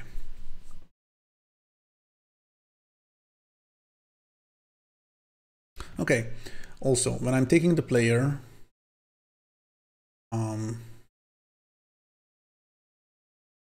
I really don't want them to move when they are dead, but yeah, I did this crappy thing in the input stuff. So when I'm doing the input stuff, I first need to check if the player is actually alive. So if the isDead is set to yes, no, I mean the isDead is set to no, then I want to do the whole shebang with the simulate actions. So okay, Now the player shouldn't be able to move when they are dead. Their animation is changed to this one, and I'm just going to fade them away, I guess. Players, sorry, does the player's family have tween? Not yet. Now they do. So players tween one property and say opacity and fade out in a second, I guess. That's not great, but I'm also going to, I don't know. Do I want a red overlay? I don't. This is fine. It's just going to die, basically. I'm not going to destroy the object, although I could, but I don't want the camera to move around when the object is destroyed, and possibly the camera helper object is also destroyed, so I'm just going to leave it at that. And I also want the... What the freak is happening here? Never mind. So I also want the billboard to sync the opacity of the original parent object, which is the player. Okay, I'm going to test it now quickly. I probably missed something, but we'll find out soon. Okay, this is a bit of an issue because, yeah, right now the issue is that the player cannot really overlap. I'm not even checking the freaking overlap, am I? Okay, sorry. So I don't know if overlap will be enough, but I'm going to try at first. Players overlapping enemies, and I'm going to say players hit. I mean, if they are touching, they are overlapping, I mean, construct things. So, yeah, but something is really off.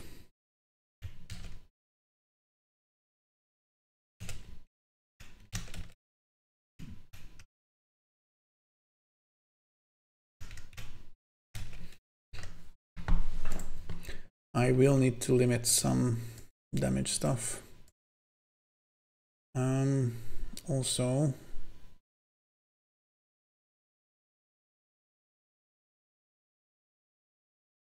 okay, I'm going to introduce another timer. This is not great, but why not? I'm going to call it invincible. And when the player is getting hit, I actually want to start another timer. Wait a second. No, I did something completely wrong. I'm not going to need this. I just forgot to start the actual hit timer for the player itself. So timer, start timer, and the duration should be in some kind of constant, but I'm going to create one first. So I'm just going to say timer hit should start. And I'm just going to make a constant called player hit invincible and say something like this, I guess. No idea.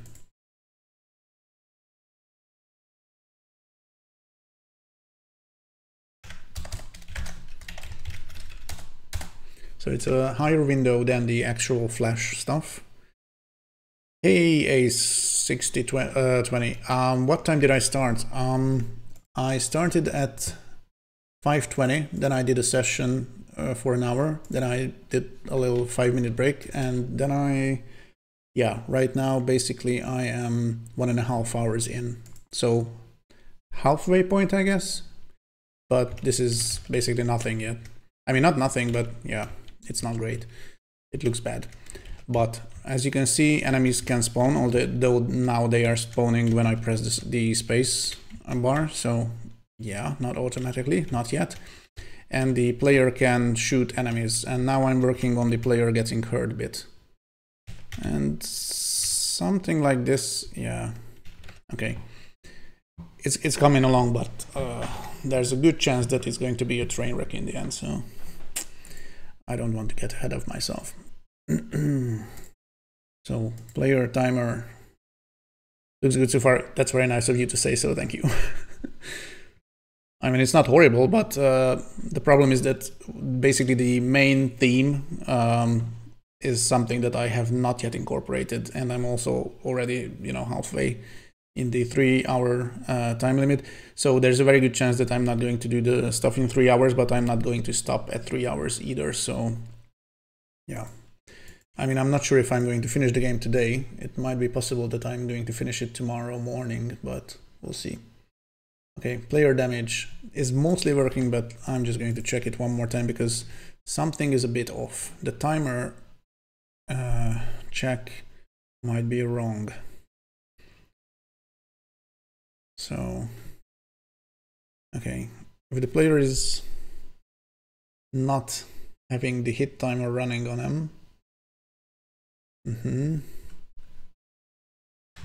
I'm just going to do one more quick check. Also, I wanted to do an export, so you guys can try it if you want. I mean, it's not super exciting yet, but yeah.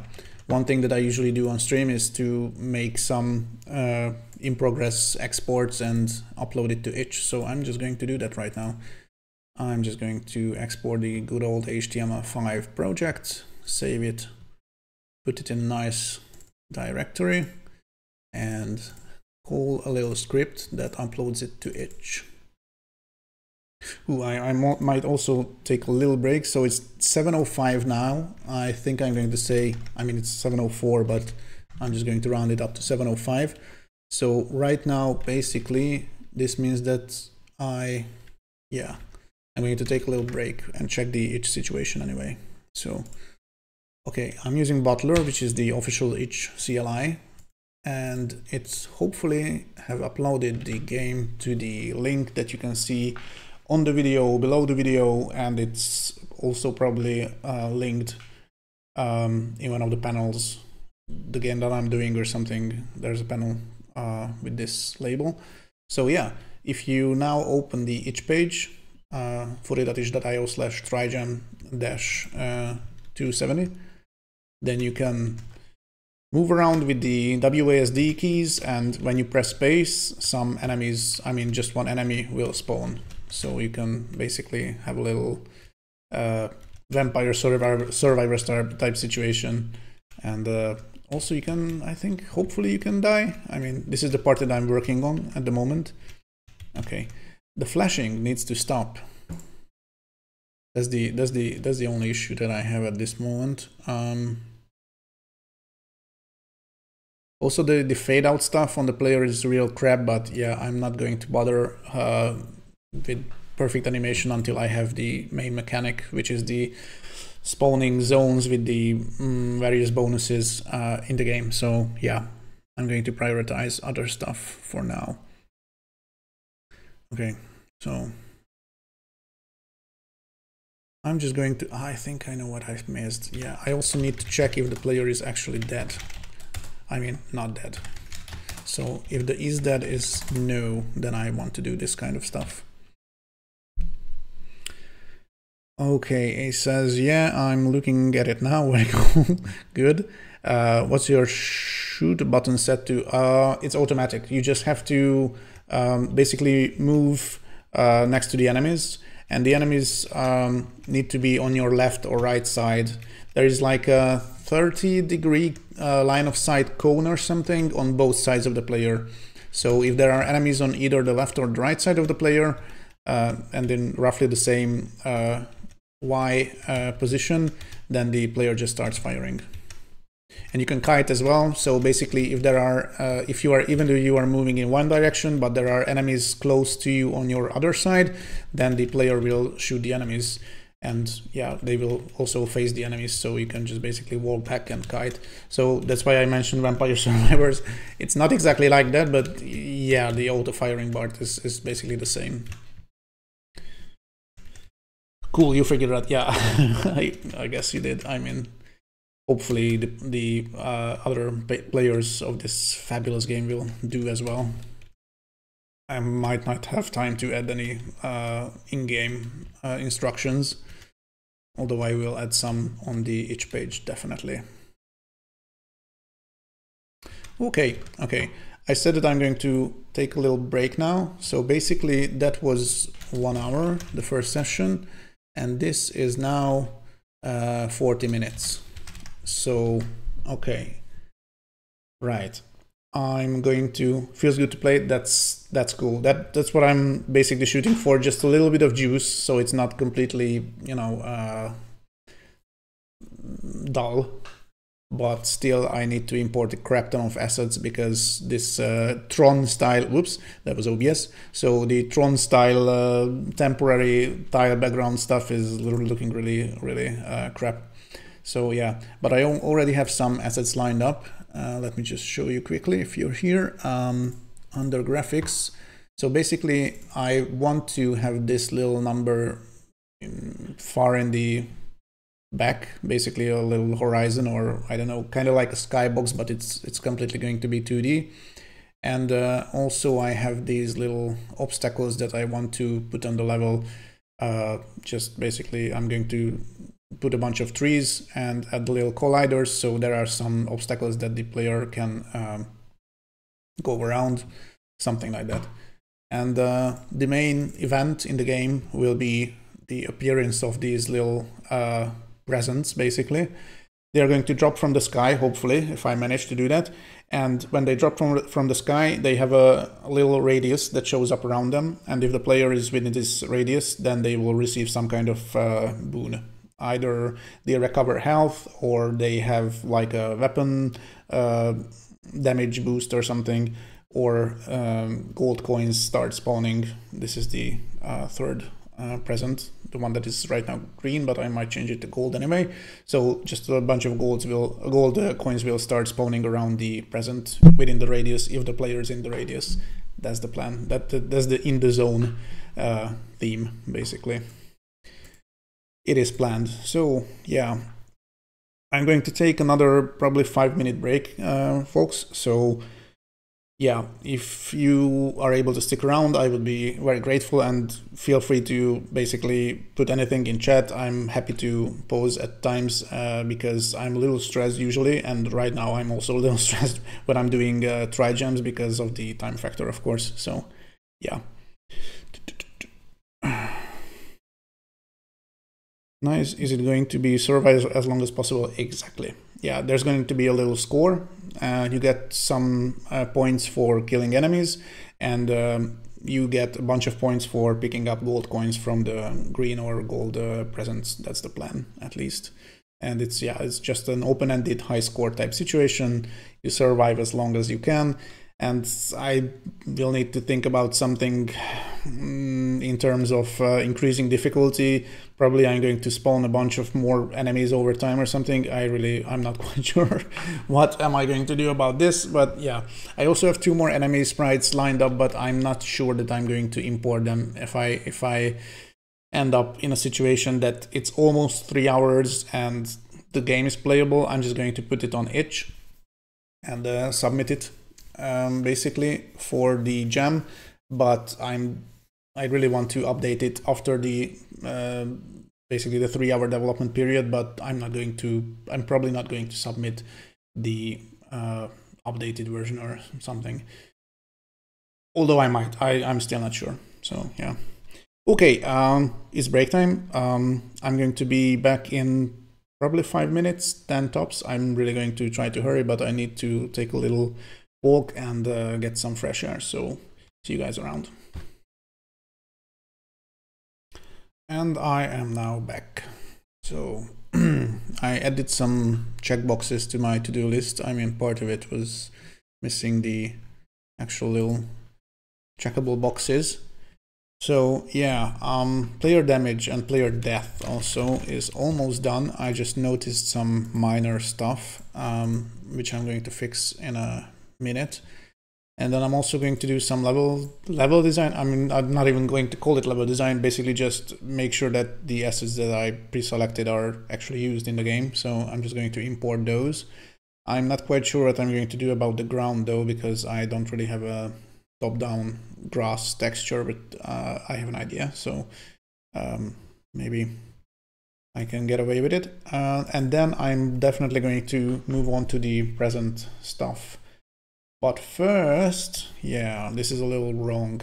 Enemies have some stuff implemented, but not everything. Let me just check. So enemies should spawn off screen at intervals. I'm going to do that. I have a little math snippet here, which I'm going to use to basically randomly spawn enemies away from the player. This should work mostly fine. I'm just going to need to set the distance to a good value. Varieties, these might not get into the game. So right now there is only one enemy type, and it's probably going to stay like this, unless I somehow, I don't know, manage to import 2 or 3 possibly. In the end, states running and dying, this is basically done. So enemies can run and they can take damage and they can die. They are moving on the player. Yeah, I had this idea that the enemies should also damage the zones, but I am definitely not going to do that. So I'm just going to say move on the player and check it, because they already move on the player. So yeah, enemies are basically done. The varieties need to be imported, but yeah, and the spawn, of course, implemented with a timer or something. I still have zero idea on how to make waves or how to increase difficulty. I mean, I would probably try to do something like keeping a variable which is at a fairly high value in the beginning, which serves as the timer, and when the timer expires, I decrease the variable with a little, I don't know, offset, so it starts getting smaller and smaller. So the next timer is started with shorter intervals, and basically this just means that the player is getting more and more enemies around them with time. So yeah, and also score stuff. Yeah, this needs to happen. This shouldn't be too hard, I guess. I mean, I just need to once again create a variable and increase it when the player is killing enemies, and later for picking up gold. Yeah, this is still to do. Yeah, and do the UI, of course, for the score. Yeah, okay, but it's coming along. Sound effects should be pretty easy to implement. I mean, in the last game they took a couple of minutes and that's it. Music, I already have one track selected. It should loop, so I'm just going to import that. And maybe add some keyboard shortcuts so the music can be turned off. Yeah, thanks for the followaways. That's very nice of you. Right, okay, game over screen with a high score display. Yeah, or just, I am not going to do a actual game over screen, maybe just a, I don't know, text item that I put in the middle of the screen that says game over, and the high score is already displayed on the UI. So yeah. Title screen with instructions. Yeah, this is the last item for good reason. I usually, I mean, not usually, but sometimes I do skip it. In the last Trijam attempt that I did not have any start screen at all. Right, so just going to take a swig of water and continue.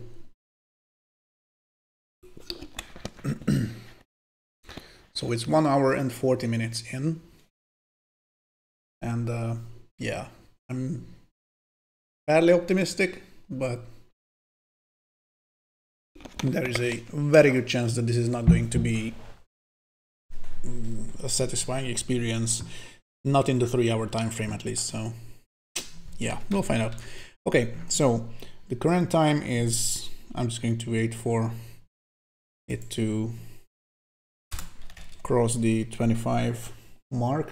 I'm in the minutes, but they should really do, I'm just going to say it's 7:25 and get started. So the thing I noticed when the player dies is that the loss helper objects are visible, and they really don't need to be visible at all. So I'm just going to turn these off and possibly make sure that they are destroyed as well. Not that it matters. Oh yeah, they are. I mean, then I have no idea why they remained visible when the player was dead, but maybe I did not destroy the player anyway. Yeah, it's okay. I don't need to show them at all, so I'm just going to give it a quick try, quickly die. Bang. Okay, done.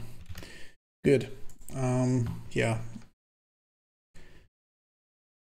So, I think I'm going to check out this item as well. Player damage and death is mostly done. Game over screen coming soon. Okay, level stuff. So I'm going to import some assets. And yeah, I'm also going to create a sprite called obstacle, and I'm just going to make it a little circle. Something along these lines.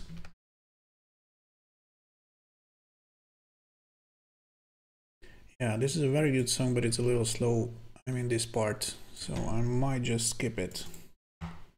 This is the end anyway. No, it's not. Okay. Good.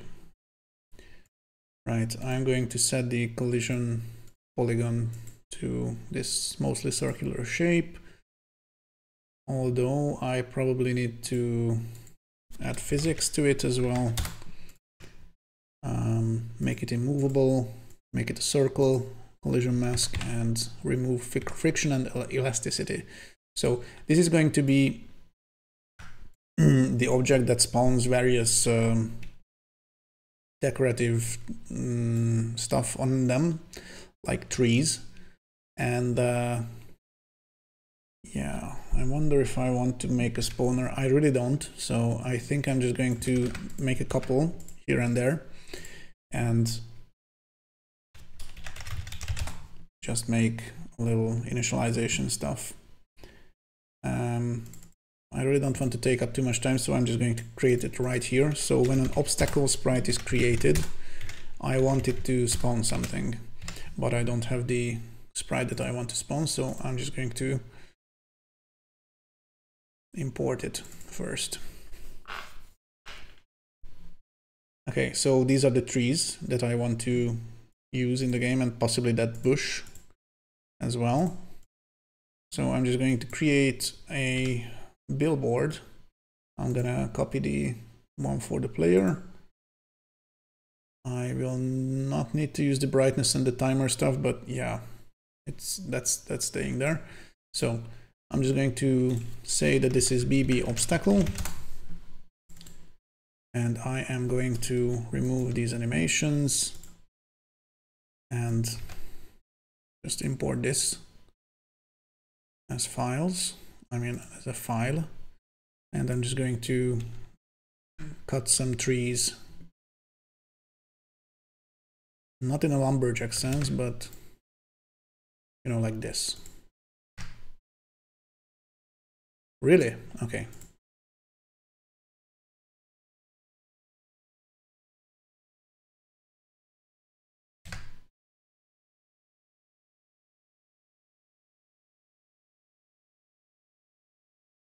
Yeah, these three should suffice. And I'm just going to remove the little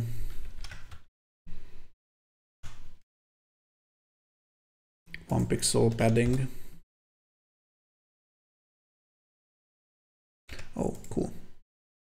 I accidentally applied it to all frames, but this turned out to be fine, so cool. I'm going to set the collision polygon to the bounding box, not that it matters, and I'm also going to set the origin to the center bottom. So yeah. So now it should look like this, which is cool. The size might be a little wrong, so yeah. 38 by 45, okay. This means that I basically need to have the size something like this, and I need to change the mesh. Am I in mesh editing mode? Not yet, but now I am.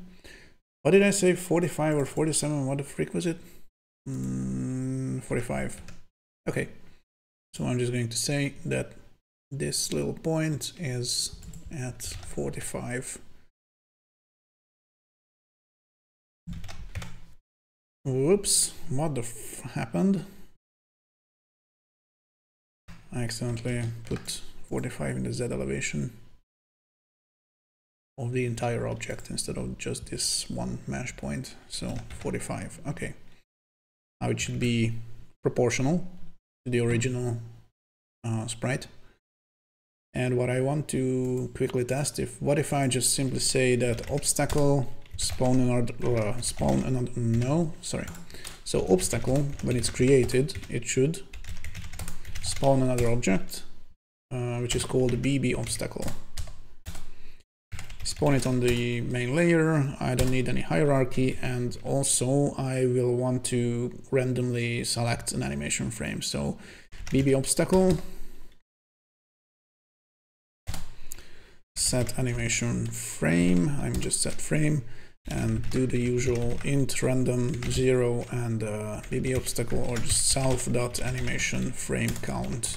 So this should just select a 3 animation randomly. I'm sorry, not animation, but frame.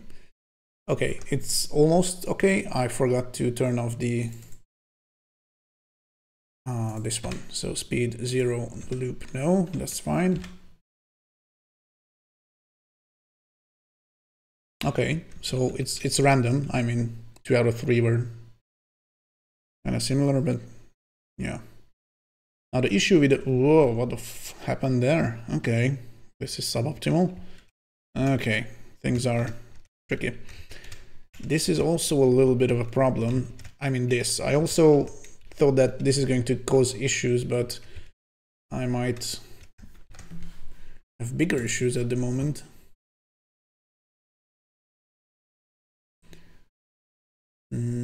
I fear that the origin is off. Yes, it is. Light a whole animation, that's cool. And I mean, it should be the same, but it doesn't really matter. So yeah, this tree I'm going to, this was probably a little different in size, but I'm going to disregard that, just going to move it to the bottom. So let's check again.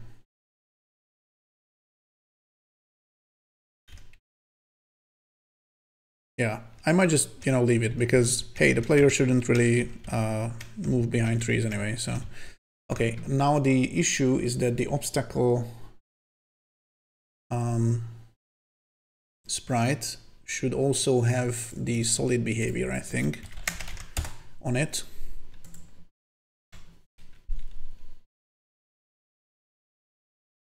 Okay, so now the player can't really cross it.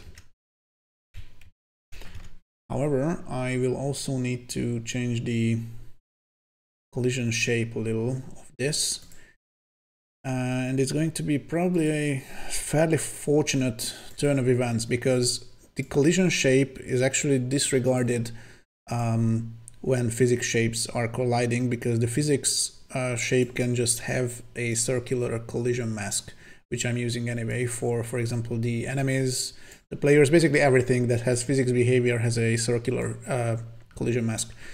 But it can also have a custom collision polygon, of course, which I edited right here. But this is only taken into account when using normal movement behavior stuff. So yeah, now the player is it moves a little differently around trees. It's not perfect, but it's better than the previous one because it wasn't really sliding or anything. Okay, I'm going to say that this is fine. So let's just do something about the ground now. Okay, so what my intention was is to get this nice horizon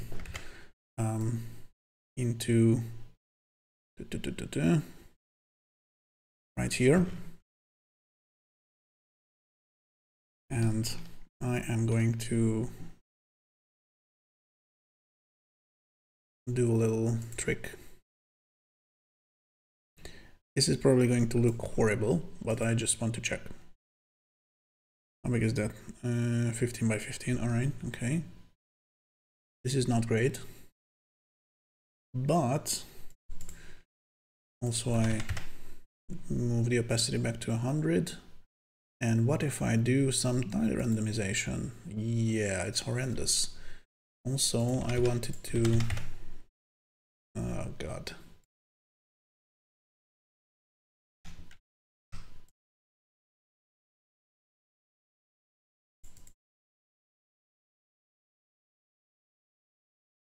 So basically I just want to have mostly a single color with some random overlapping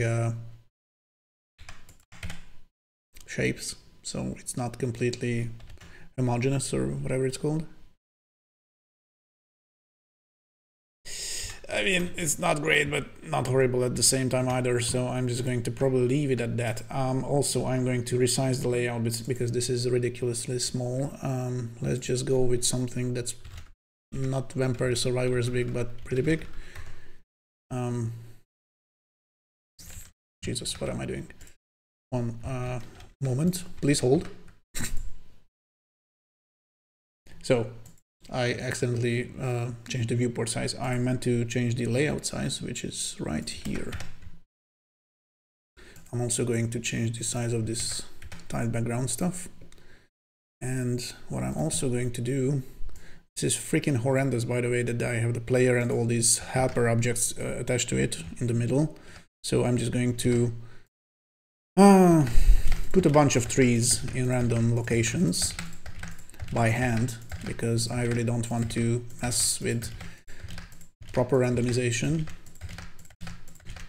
Yeah, this is Twitch gold, I think, what's happening right now, but please bear with me. So basically I want the player to start in the middle. And I also don't want the player to leave the layout or the level or whatever. So I will, in a couple of seconds, I'm just adding a few more trees. So I will add a really, I mean, crappy, simple, whatever you prefer solution that basically just makes the player stay within the bounds of the layout. And this can be achieved in a couple of ways, but by far the easiest way to do it is to add a behavior on the player's family, in this case, that says bound to layout, and that's it. So I'm just going to check if it's working. The player is now unable to leave the layout, hopefully. Yep, it's happening. Cool. Also, I am going to take a note of this little color. And I'm just going to say that this should be the background color of the main layer. So this should mean that, yeah, okay, maybe a little darker, so it's actually visible where the bounds of the layout are, something like that. Ace, you say construct 3 is confusing to you. I mean, I can relate to that, but then again, I'm really not doing a nice tutorial. I'm doing really crappy stuff in a kind of a fast manner. So yeah, don't judge construct 3 on based on what you see here, because this might not be the best advertising. I mean, in some terms it might be, because I'm doing stuff in I don't know, a pretty fast manner, so there is some value, I guess, that shows. I freaking love construct 3, by the way, but yeah, I mean, it's not really like the other game engines. Do you use, by the way, some more conventional game engines like, I don't know, Unity, Godot, stuff like this? Oh yeah, compared to programming with code, definitely. Although I have to say that Construct actually has the option to use code. You can either use JavaScript or TypeScript, and you can do everything basically with JavaScript and TypeScript that you can do with these event sheet stuff that I'm using. So yeah, I did some minor experiments with this part, and it's actually really nice. It also has a kind of official plugin, which makes it pretty easy to edit the source files in VS Code and have it basically work in tandem with the Construct 3 editor. So yeah, it's actually coming along pretty nicely on that front. Right, level, obstacles, trees, decorations, walls. Okay, I'm not going to do any decorations on walls, so yeah, check. Yeah, oh yeah, I did want to import that, however. Let me just quickly try something. So basically what I wanted to do is have a tiled background which has this nice little PNG, and yeah, hopefully tiled backgrounds can also have okay, that's a bit weird. 288 by 208. Okay, so yeah, yes, mesh support, nice. I'm just going to do the same stuff that I did with the sprites. So change the relative Y here, and it was 208, sorry. So something like this, and I'm just going to put it right here.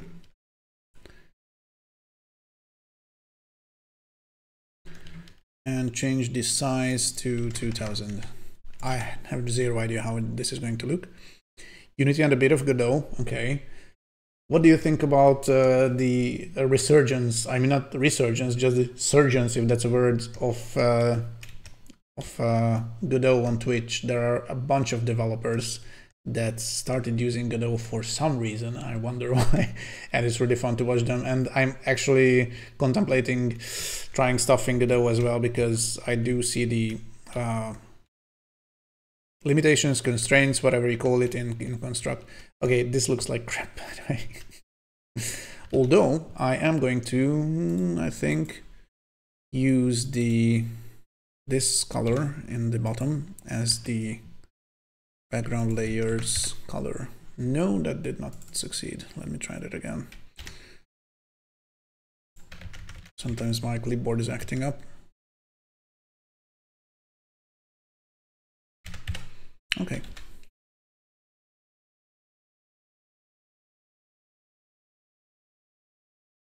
Yeah, so much for the skybox effect that I wanted. So yeah, that's not great. I'm just going to try one more thing, but yeah, I have zero idea what I'm doing about this sort of thing now.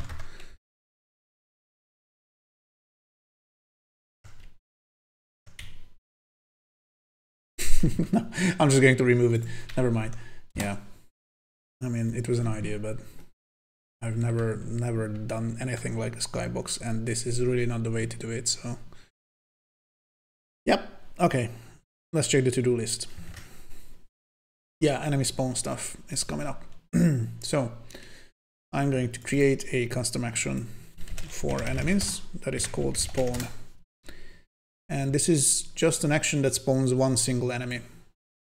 So I'm going to use create object and say enemies. Not that there are other object types in the enemies family, but yeah, there could be. And yeah, this is the main part. So basically what I need to do is something like this. However, I failed to create two variables to do this, so I'm just going to save it as is. And yeah, so random angle should be a number, and also distance from player. I'm just going to create a local variable for this one as well. Let me just copy this and set it to 500. I don't know, this might be too much. I could say it's constant, not that it matters. And basically I'm going to create a for loop and say that it should,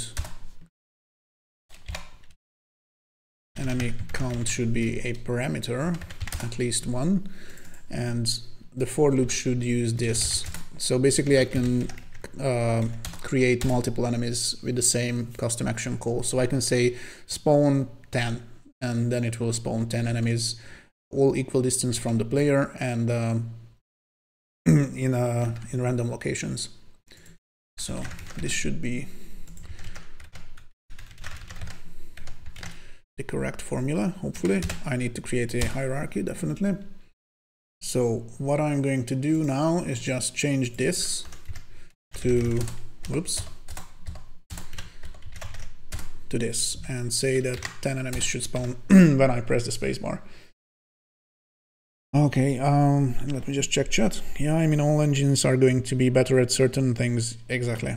I do think that Godot isn't as good as Unity yet, but it's getting there. I do think Breck is coming back and making tutorials and talking about Godot has boosted it as well. Definitely. I mean, Breck is basically a game dev rockstar, and yeah.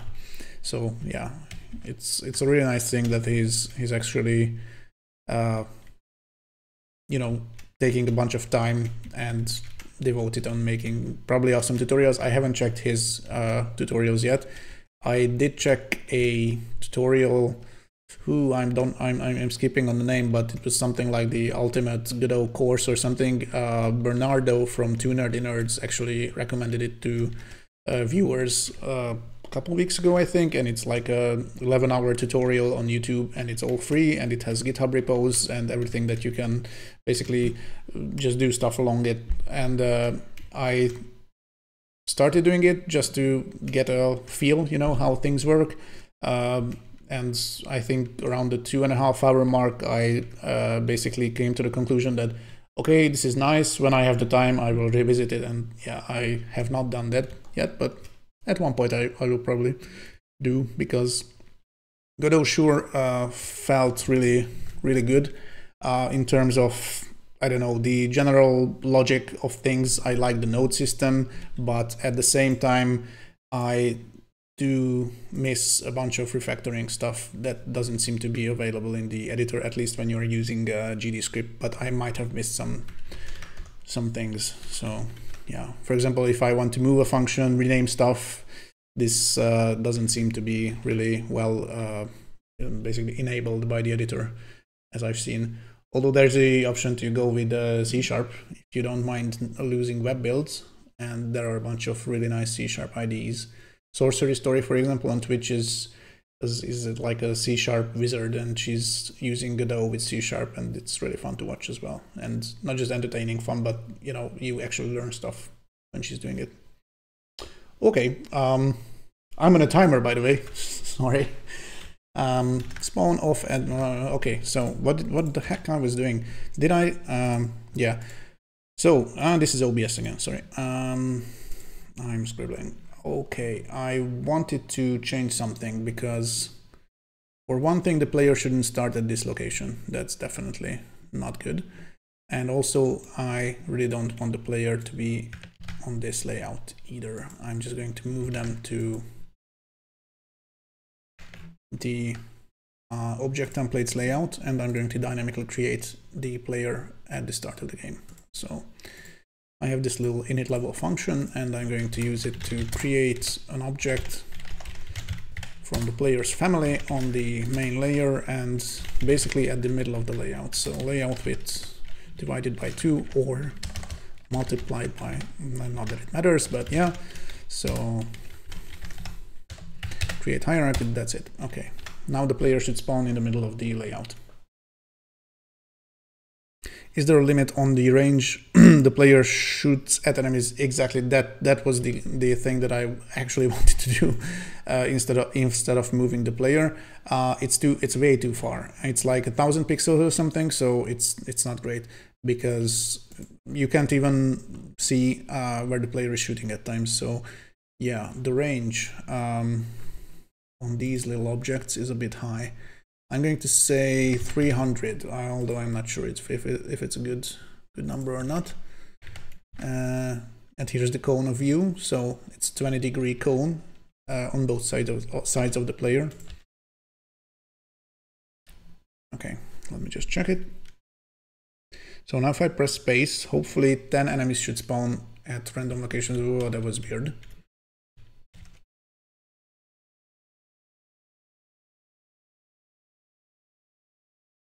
I feel like nothing's happening when I press space. Oh no, there are a couple enemies here and there. Okay, I'm just going to change some stuff. So enemy spawn happens here. 500 is way too far. I'm just going to change it to 100 just to see if the actual spawning stuff is working fine or not. And I'm also going to do something about that. Whoa, okay, something is really off. Oh yeah, I forgot a little thing. So setting the value of the random angle should probably help in terms of it being random, and I did not do that. but now I did.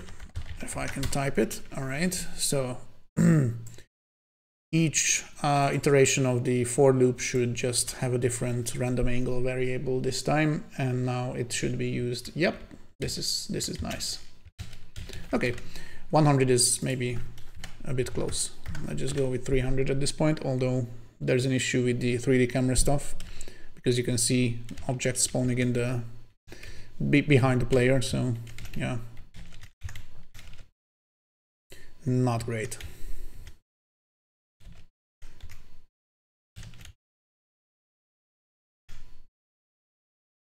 Okay, I mean, something like this was expected. I am just going to create a new build from this project. I'm going to bump up the version number to 2. Not that it shows anywhere. Yep. And I'm going to upload it to itch real quick. And this also means that I'm having a little break, just a few minutes, but I'm not even going to post the stream or anything. So I'm just going to say 50, so it's easier. And I rounded up twice before anyway. So this was basically 25 minutes, and I'm having a little break, but not off stream. So yeah, I'm just going to make sure that the new build is up on itch. Let's see. Okay. I think I forgot to save or do the export, to be precise. So this is how export works, and this is getting overwritten, and I'm just going to whoops, wrong double click. So I'm just going to put it up on itch, so you good folks can check out how the game is shaping up. It's still not great, but it's getting there, I think. Okay.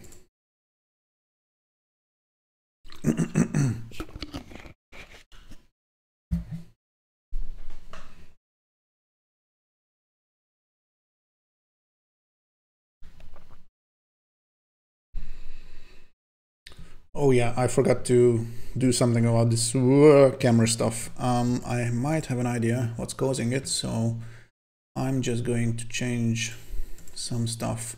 So this creates the player, but the camera is set up before creating the player. So basically the camera only needs to be set up when the player is already on screen. I'm contemplating doing the dirty thing again. Never mind.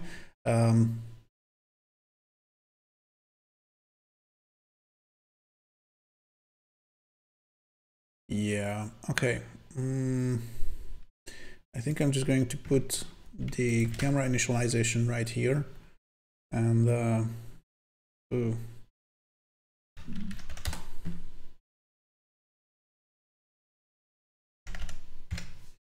I'm going to create an instance variable has player spawned. Set it to Boolean. Why not? Who gives a anyway? I'm just going to use it. So this camera stuff only happens if this has player spawned. I forgot to add this. So if this variable is set to true, then the camera should start updating. And I'm setting the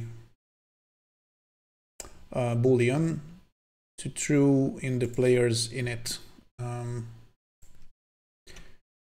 not function custom action. Set Boolean, and yes.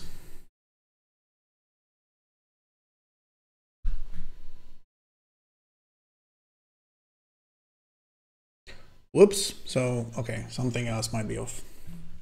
Not sure what.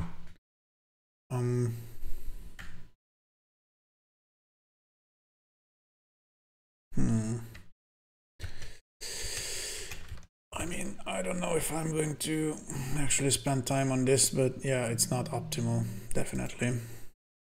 I'm just going to disregard this. Yeah.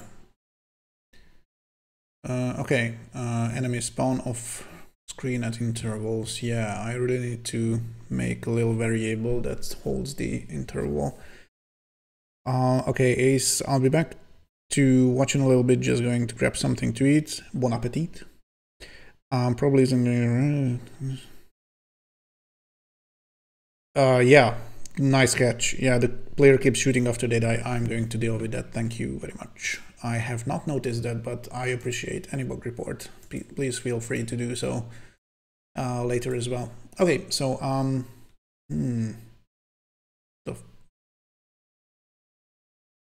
what's happening?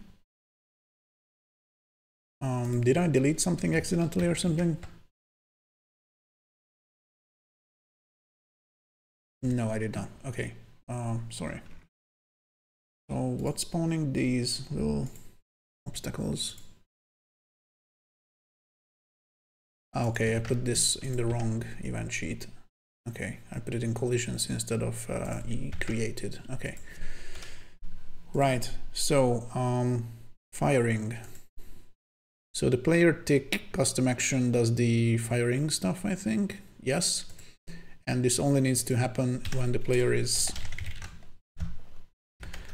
alive. So I'm going to check the value of, screw this up. Okay, so the variable, I always start typing value instead of variable when I'm on the screen. So the is dead is equal to no. Then I want the player to be moving and shooting and stuff like this. Hey, Resurrected Studio, nice to see you back again. This is where I am at this point. It's not Vampire Survivors, no, but it's kind of similar. And I'm dead. And I'm not shooting, so hopefully the bug that Ace just mentioned is no more. I'm just going to give it another go. Spawn some more enemies.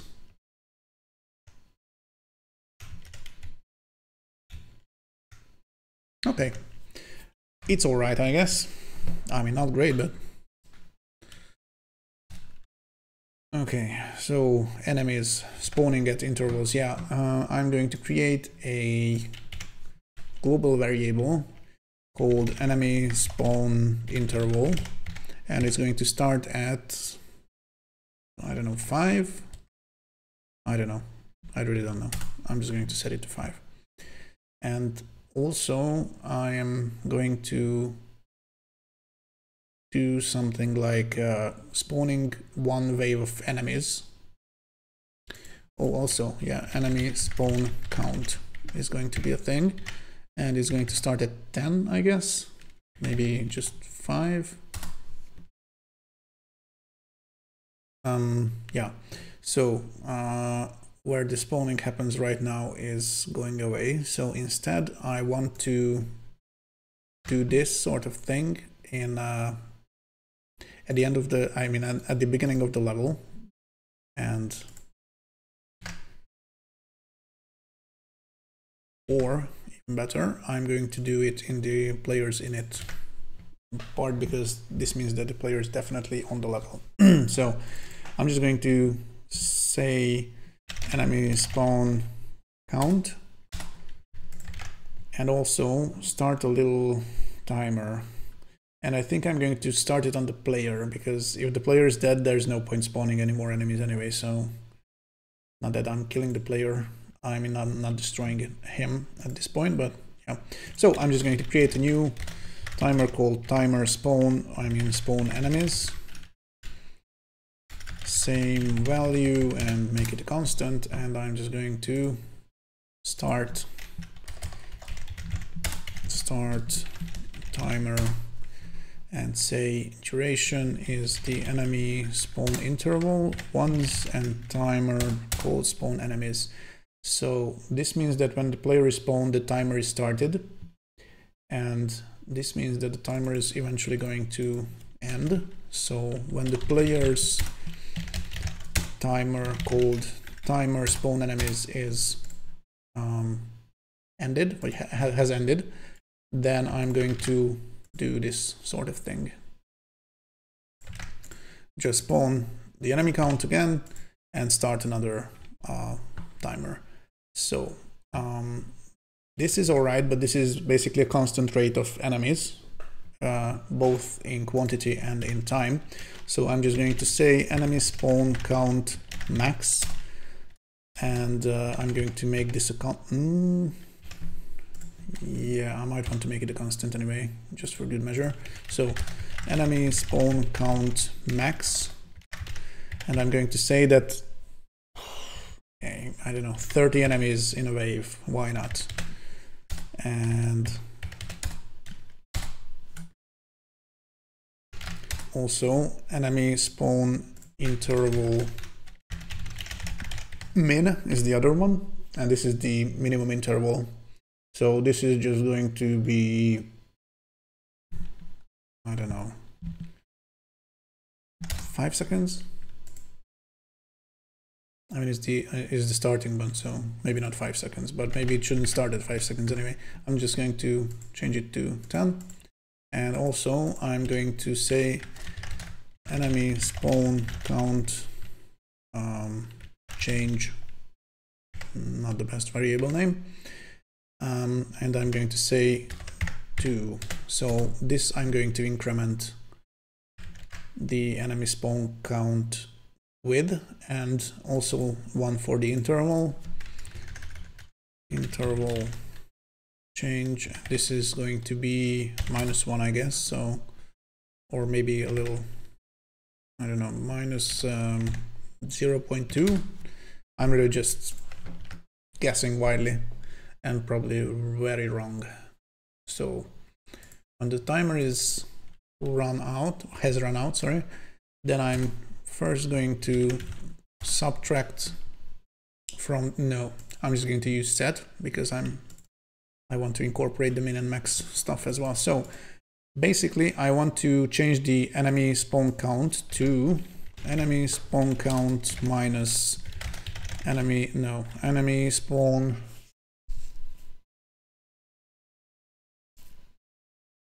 count change, but make sure that it's at least as big as the enemy spawn count max, right? Oof, I'm already getting confused. So, okay, let me just check again.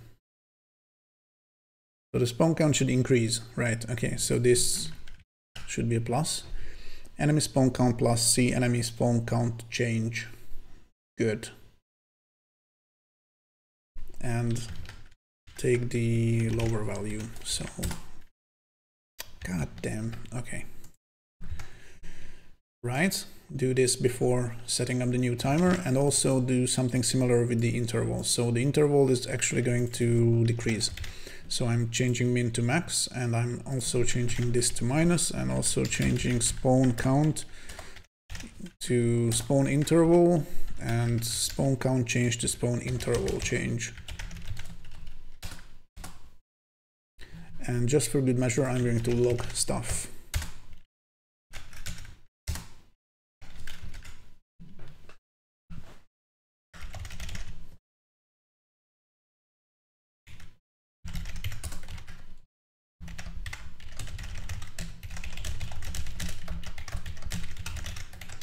I'm going to use the fancy new string sub function, which just arrived in the latest stable version of Construct, and it's really nice. So strings enemies, okay, enemy spawn count, enemies will spawn in enemy spawn interval seconds, basically.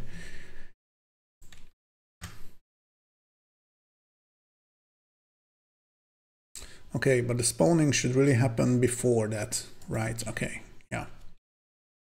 This should be correct. Okay, I'm going to test it now. I'm going to open the console.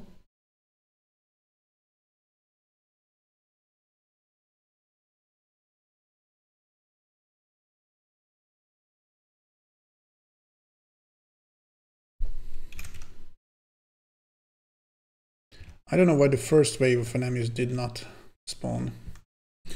Let me just rig the spawn custom action as well.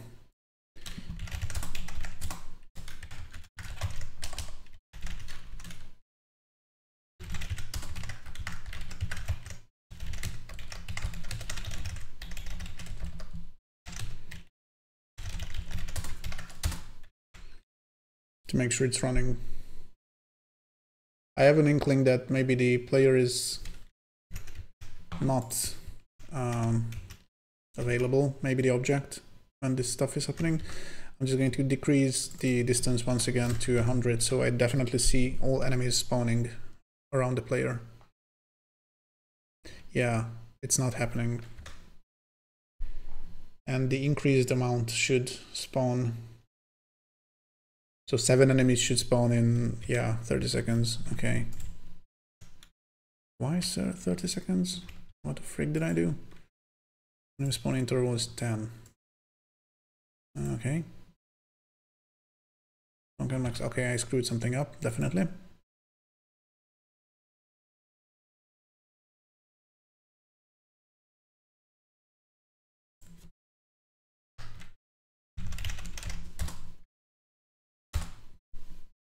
Interval, and count.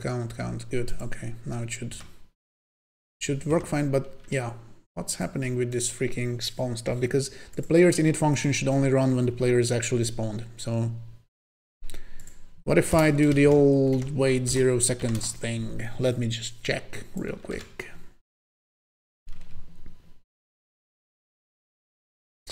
Yeah, I'm afraid it's working. Damn. Also, I really don't like doing this stuff, but yeah, it works, and it fixed the camera stuff as well, so I'm just going to leave it as is. Yeah. I'm not going to go into much details, but basically this is something that beginners are probably struggling on a daily basis with, and I'm still struggling with it, even though I've been using Construct for like, I don't know, 5 years? No, probably not 5 years, but 3 at least, or 4, something like that. Oh, never mind. Yeah, object spawning and destroying stuff is a bit finicky at times, but I'm guessing that it's finicky in other engines as well. So yeah. Okay.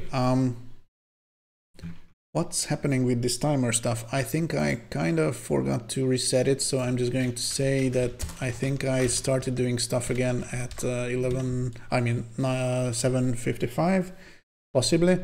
So now it's 7 minutes past 8. Okay. It was probably a 5-minute break. Usually it is. And I'm also, yeah, I'm going to move on because there's no time to lose. Also, I'm probably ending the stream soon, and because my brain is basically slowing down, I can feel it. So this I'm going to check. This I'm going to skip. And presents are a kind of a big deal, but I'm going to get started on them. But I think in a few minutes I'm going to just pause stuff, and I'm going to finish the game tomorrow morning and probably on stream. So if anyone is available Monday morning, I mean it's a national holiday here. I mean actually it's I think a religious holiday, I don't know. But on the off chance that you also you are also free on Monday morning, whoever's watching, if there are anyone, I would love for you to join, because yeah, it's going to be a struggle to finish, but hopefully the main theme stuff should get in the game before the deadline. So I'm just going to get started on that. I'm going to say, I mean, I will definitely need, yeah, I'm going to create a sprite called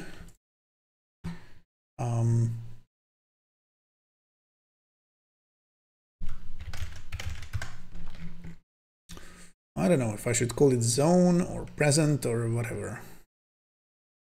I think I'm going to call it zone, and I think I'm going to make it yellow for some reason, and this is not going to show either. I'm putting it on object templates.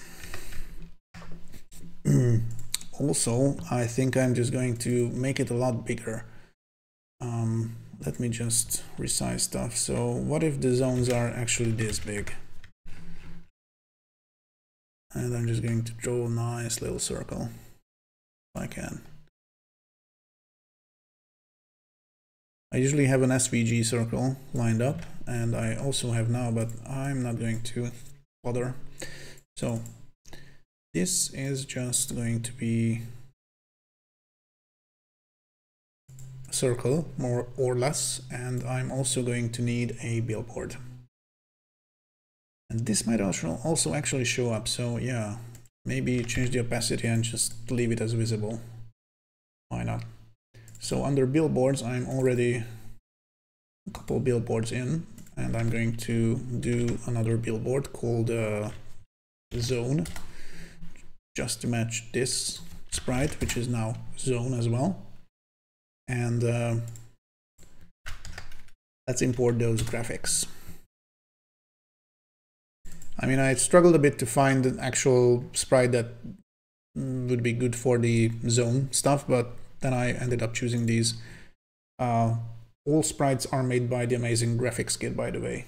And all his sprites that I'm using in the game are available for free on itch, including for commercial use. He's super talented and very nice to put this stuff up on the internet for free.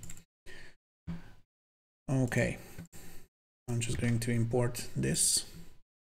I'm going to say sprite strip, but I don't think it's going to work. Well, maybe it's going to. Oh yeah, totally. Cool.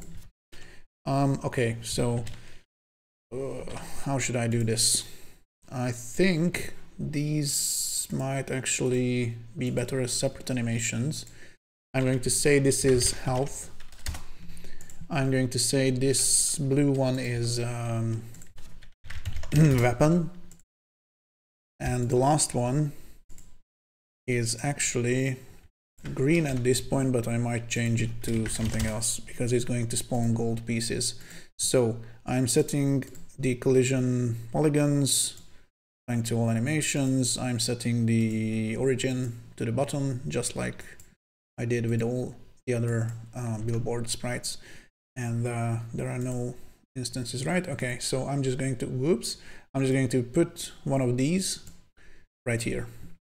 And also add this as a child.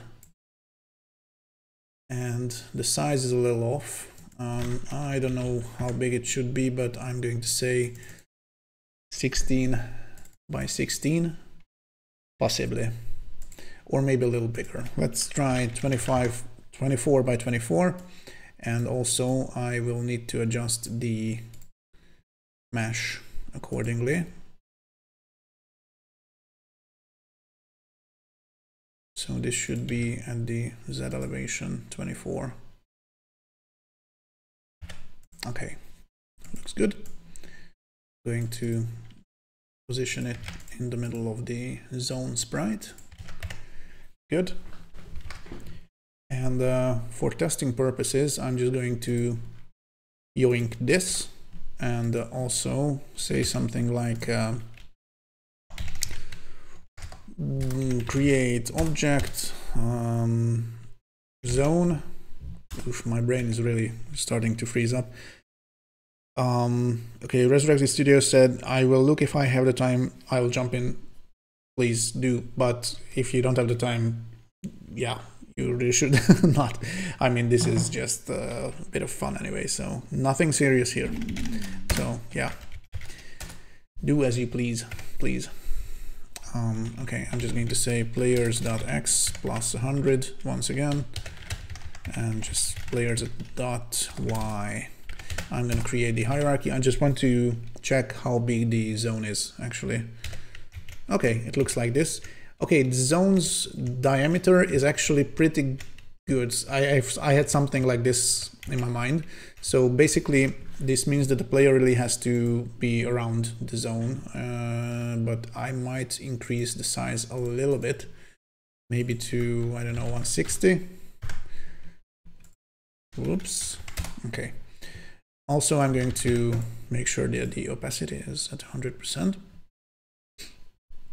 I don't need to sync this, I think, and I probably won't need to, no, actually I might do, or not. Okay, I'm just going to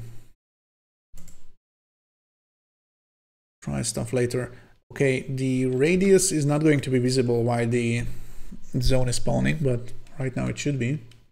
Let me just check again. Okay, this looks all right.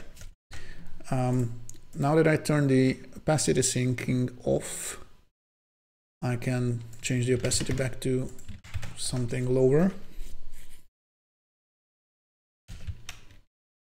Yeah, the color of the zone should really match the color of the zone, I mean the present in the middle of the zone. So yeah, I'm just going to make it white, and I will make some color overlays later, I think. Okay, so the zone looks all right. It has no effects, it doesn't spawn automatically, but I really need to end it because my brain cells are giving up at this point. So thank you very much for watching. I hope it wasn't too excruciating. I'm just going to make note. Oh, really nice round number. So basically this means that this was 20 minutes. So basically I have 35 minutes left, which is a stretch. I'm definitely not going to finish, I think, in 3 hours, but yeah, let me just add these. So this is an hour, this is 2 hours, 2 hours and 25 minutes, which means, yeah. So I have 35 minutes left to finish the game, I mean. But yeah, I will probably end up with the present mechanics working, and 0 sound effects, 0 menu stuff, 0 balancing, nothing. So I will probably go overtime, and I feel right now that I'm going to just you know, basically say that, okay, my project went overtime, so I will not be considered for the first place, but I wasn't going to do anything that would remotely be you know, considered in the top 5 or something anyway, because I'm really just having fun and participating in the jam. So yeah, and I don't have the skills, not to mention, so I'm not so Giotto, so yeah, never mind. Thanks for watching, everyone. Resurrected Studio, sorry for leaving right now, as you were probably just about to join back or something, but yeah, this is going to be it for today. I'm going to probably put the VOD up on YouTube, so if anyone is interested in that, then they can just find it on my YouTube channel. I think the links should be in the panels below the video, so yeah. No, it's okay, thank you very much. Sorry for the bad timing. All right, so I'm going to finish for today, and as I mentioned, if anyone has the time, tomorrow morning I will probably start streaming at around 8 or 9 o'clock. This is Central European time that I'm saying, so yeah, probably. No promises though, so yeah. Okay, I'm going to end it. I'm just going to quickly check on how many projects are there. 25. This is pretty freaking good, I think. I mean, yeah. I already checked some of these projects from the current Trijam on Friday, I think. There were a couple, and then more were added on Saturday. It's going to be a pretty tough one. I saw some really nice games, and yeah, hopefully mine wouldn't be too, I mean, shouldn't be too embarrassing, but yeah, I'm just going to submit whatever I have at 11 o'clock tomorrow. So yeah, let's hope for the best. Thanks again for watching, guys, and be sure to stick around next time. So bye now. Hello everyone, and good morning or good time zone, whatever. It's quite early morning over here, 8 o'clock local time. And as I mentioned yesterday, I am back streaming. What are we doing today? We are making, I mean, I am making a game for Trijam. Right now, Trijam is almost, I mean, the current one is almost at its deadline. I only have about 3 hours to submit the game. And I remember there was a time when I was just starting development of a game for Trijam in a very similar manner 3 hours before the deadline, but that was like 2 weeks ago or something. And the game turned out to be a little rough around the edges, to say the least. However, this time I am a little more prepared because I've already been working on the game for 2.5 hours yesterday. In case you did not check out the stream. And let me just show you what I got right now, because the game is up on itch already. It's really a rough prototype at this point, and it's still missing a huge feature, but let me just show you how the current build works. So this is basically the game. It's a little bit similar input and mechanics wise to Vampire Survivors. Enemies are spawning around you in a kind of a small radius, but this is going to change soon.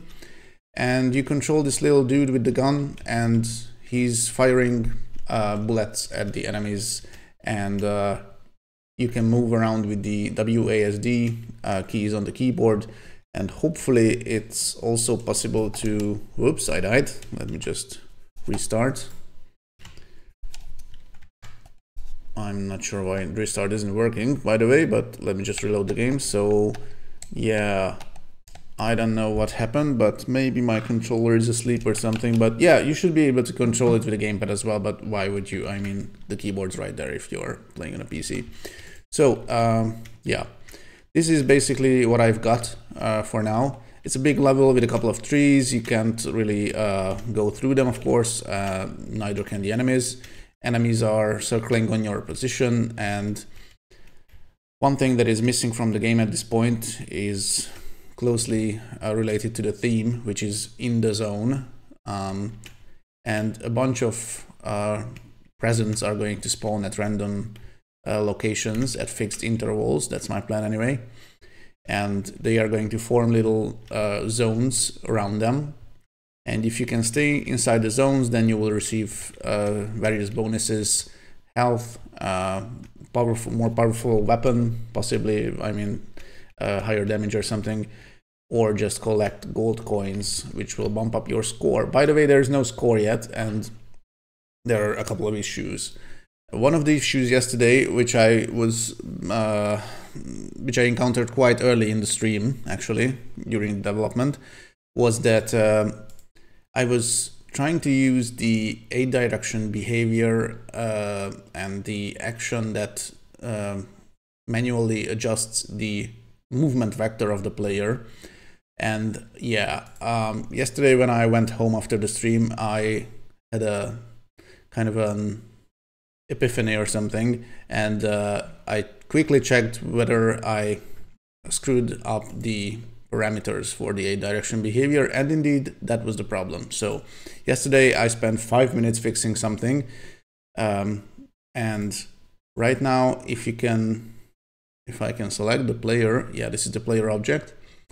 So the problem was acceleration and deceleration was at these kind of high values, and for some reason when you use the set movement vector or set vector action with a kind of high deceleration value, it basically means that the player is not going to move. So I just did this, and I also restored the part of the code, I mean the events, that I made in the early part of the stream. So right now there is this part.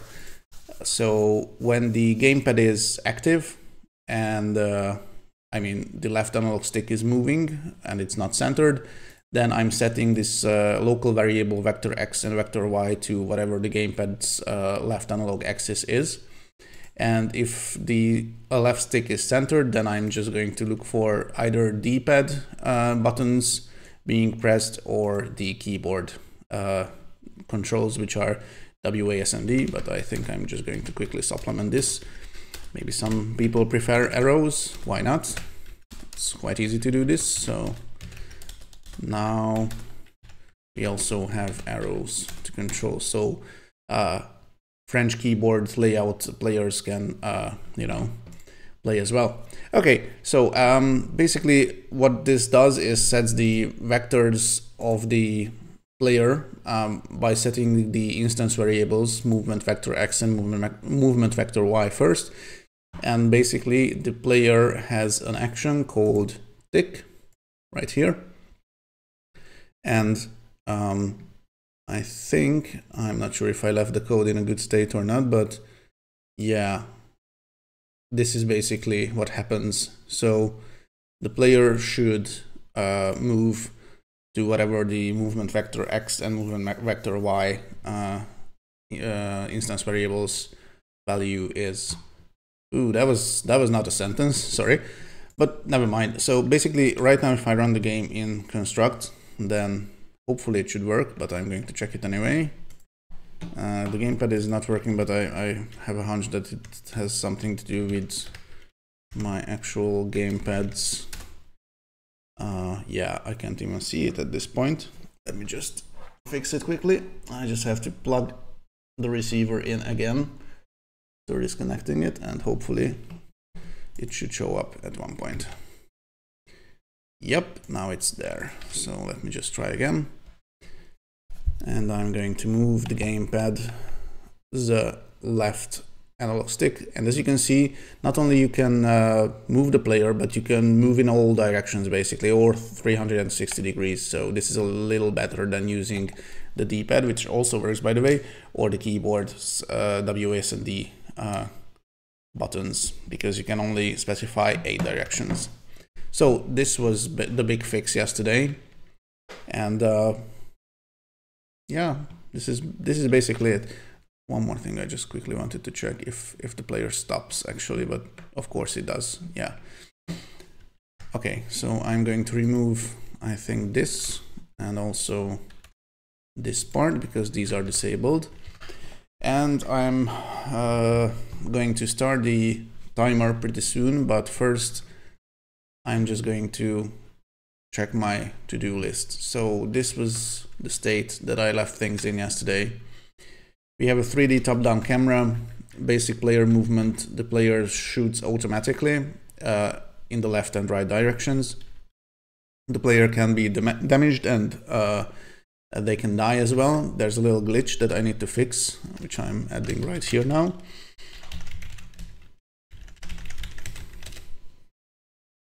And the shadow stuff, yeah.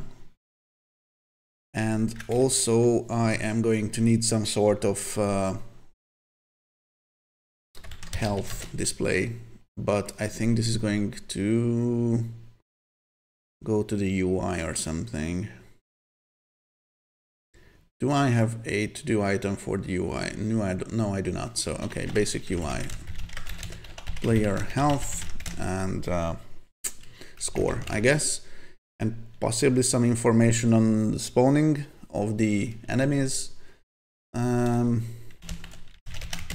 Maybe an enemy count or something should go on the UI as well. Yeah, I'm going to tackle this pretty soon.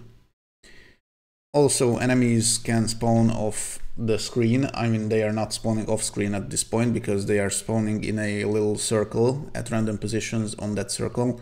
Right now, I think 100 pixels away from the player. I'm going to increase this value, definitely. This was just for testing purposes. And the enemies have two states. They are either running or dying. So if you shoot the enemies, they get damaged. And when they are out of health, then they will do a little death animation and a little tween. So yeah, they are moving constantly on the player's position. And yeah, that's it. So the big thing that is missing from the game, and it's a little, I don't know, it's fairly optimistic to think that I will be able to do all this stuff in 30 minutes. So I will probably go over time and submit the game with a little longer development time, I think. So basically what I'm going to do is make a little feature called presents or zones. These little guys, let me just grab the assets, are going to fall from the sky at, I think, fixed intervals. And they are going to form little zones around them. I already made some super basic implementation of that yesterday, although the spawning is not working as intended yet. So these little stuffs, I mean presents, are going to fall from the sky. And based on their type, there are 3 of them. They either heal the player, I think this is going to be the red one, or they boost the weapon's damage, I think this is going to be the blue one, or they spawn little gold coins around them, which is going to be the green one, which I might or might not recolor. So yeah, this is basically it. And back to the to-do list. So this is the spawn. I already mentioned that they land from this. Yeah, okay. They're also going to expire at a few seconds. Here are different types. I don't think I'm going to make them basically damageable, if that's a word, by the enemies. So I'm just going to quickly remove this to-do item. But the player must stay within the radius around the presence to get the advantage.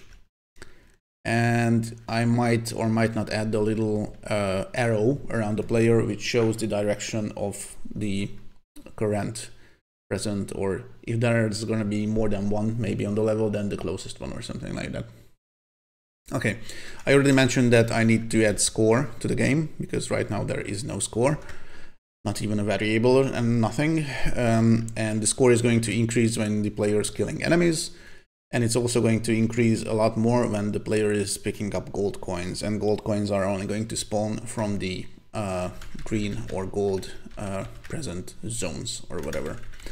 I already have a bunch of sound effects lined up, and these are already made, and they reside in a little directory somewhere. I'm not sure where. Probably here. Oh yeah. So I just need to import those, but these are a little lower in the list. I first want to get the zones feature working, and then if I have the time within the 3-hour period, I might add sound effects, but I don't think I will. So yeah, this is where we are at the moment. And I think I'm going to get started soon. Let me just run the game one more time to give you a little demo how things are working at the moment. So as you can see, there's a little flash when the enemies are damaged, and they are losing health when the player's bullets are hitting them. I might also need to do a little garbage collector, I think, because right now the bullets which are leaving the level are traveling forever and forever, which is not great. I will probably need to have like a little, either a time limit or something. Yeah, that sounds good. I think I'm going to make a little to-do item called projectile timer, and that's it basically. Destroy projectiles after X seconds. Okay, it's a little more clear. So yeah, and one issue that I noticed, oops, that was NPC. I was testing the sound before the stream. So one issue that I noticed is that the player is getting damaged a little too early, basically. So when the enemies are not even hitting the player, I mean, it looks like they are not hitting the player, still the damage is registering. This is probably because the player's collision shape is a little too big. And also you can see this little black circle that looks kind of like a shadow below the player, which is nice, but I'm not sure what that is actually made of, because there are two special objects that are basically just helpers. So the player can have two different line of sight behaviors attached to them, and these line of sight behaviors are little cones, one from the right of the player and another one on the left of the player, and these are detecting enemies in 20-degree cones with the range of 300 pixels. So now I'm guessing that basically one of these are visible, and this is actually the little shadow. Oh yeah, it is. That is below the player. So yeah, that was hopefully a quick fix. Whoops. So now if I start the game, there should not be a little black circle underneath the player. Although it's a pretty good thing to have a little shadow below the characters, but I think this looks cool as well. And if I'm going to do a shadow, I might just do another object or something. Although I could technically reuse this loss checker object as a shadow, but yeah. Also, I am going to decrease the player's the player object itself, which is this little white circle, and make it a little smaller so the collisions are closer to the player, if that makes sense. But I'm going to make changes, so I should really start the timer or whatever. I'm just going to take a note of the current time, which is it's almost 8:25, so I'm going to say it's 8:25. So that's where I'm starting, and I have 30 minutes left, which means at 8:55 I should really have a build upon it and call it a 3-hour build. So yeah, I'm just going to decrease the size of this, maybe a little more. And also I think I want to have the player actually completely overlap with the enemies as well.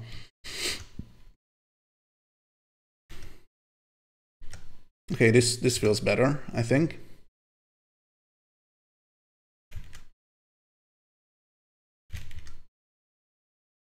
Yeah, the movement stuff is still happening. So I was moving to the left and then I died, and I kept moving to the left as well. So I'm just going to fix this as well. So if the player is not dead,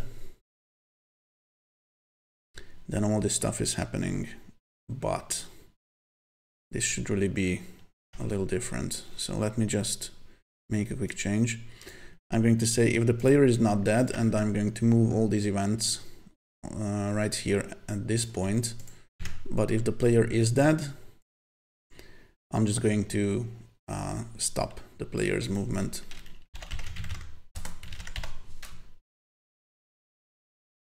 Like this.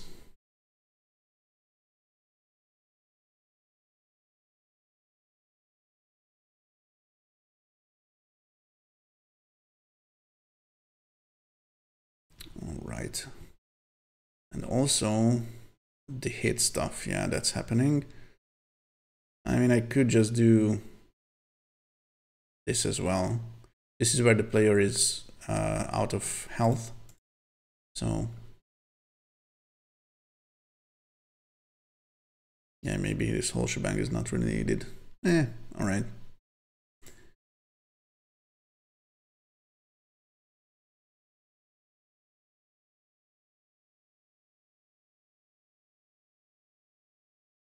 Okay, I made some changes and I'm completely lost at this point. So if the player is not dead, this condition is going to move back to the top of the custom action. So this sub event is not needed anymore. And okay, I'm going to overview this. So if the player is moving, the animation should be running. If the player is not moving, the animation should be idle. If the player is not firing, that means that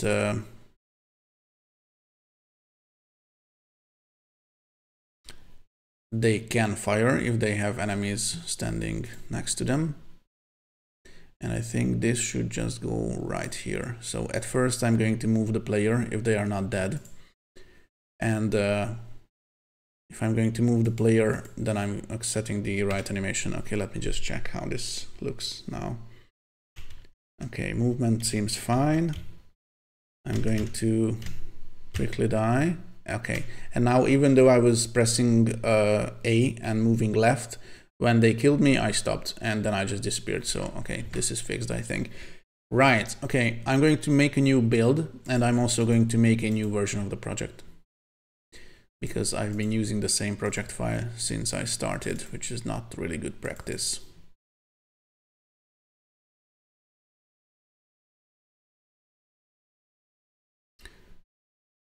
Okay.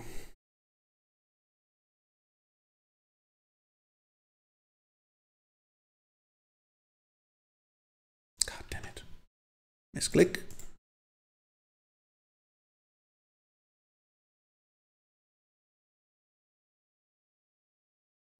Right, okay, so here we go, Trijam folder, and I'm going to call the new project V2. Basically, this is what I do. Every couple of hours, usually when I'm doing stuff, I'm making a new version of the project file like this. So there's kind of like a backup of the previous ones, even though I'm storing everything in Dropbox, so Dropbox automatically makes backups of early and keeps earlier versions of the files, so I could restore earlier versions of the same file as well, but yeah, that's what I do. Okay, I'm just going to push the new version to itch and hope that it works. But in any way, I'm just going to check on my to-do list, and yeah, this is fixed. So destroy particles after X seconds, this is coming up. This is going to be an easy one. I'm just going to add the timer on the projectile sprite. And also I am going to make a little event. Projectile, when it's created, then the projectile should start the timer. And the timer should be, I don't know, 2 seconds maybe. And can we have... I mean, yeah, I'm going to create a new macro for this timer. So I'm going to say destroy is the name of the timer.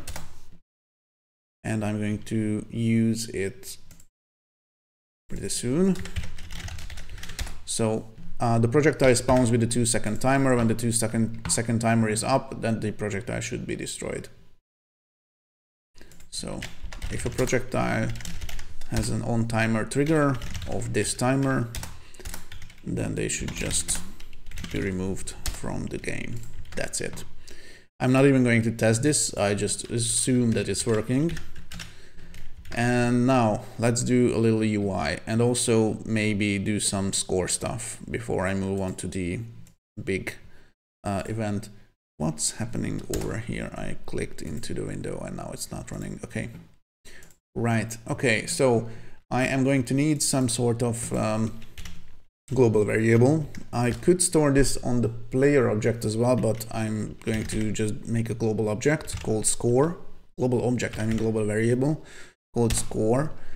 And basically I'm going to display this on the layout. So I already have a UI layer, which I'm going to enable and unlock. And I'm going to add a little text object on this.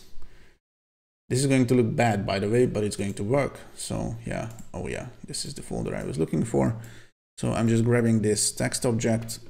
I might want to add a little font because the stock Arial font looks kind of terrible. So let me just quickly grab the usual font that I use, or maybe something different. How about yeah, I'm going to try this one first. No, I remember this is not really readable, so not this one. I'm just going to stick with the classic press start 2p. I think should be fine. I'm going to set the font to this newly imported one, and I am going to give it a little, possibly some shadow. I always forget what the BB code tag is, but I'm going to look it up now. So under plugins, I should find text in the official construct docs, and under text, I should really have a little part that describes all the BB code tags that are allowed. So what I usually do is use this line thickness stuff, and also an outline, but this kind of outline, the outline back.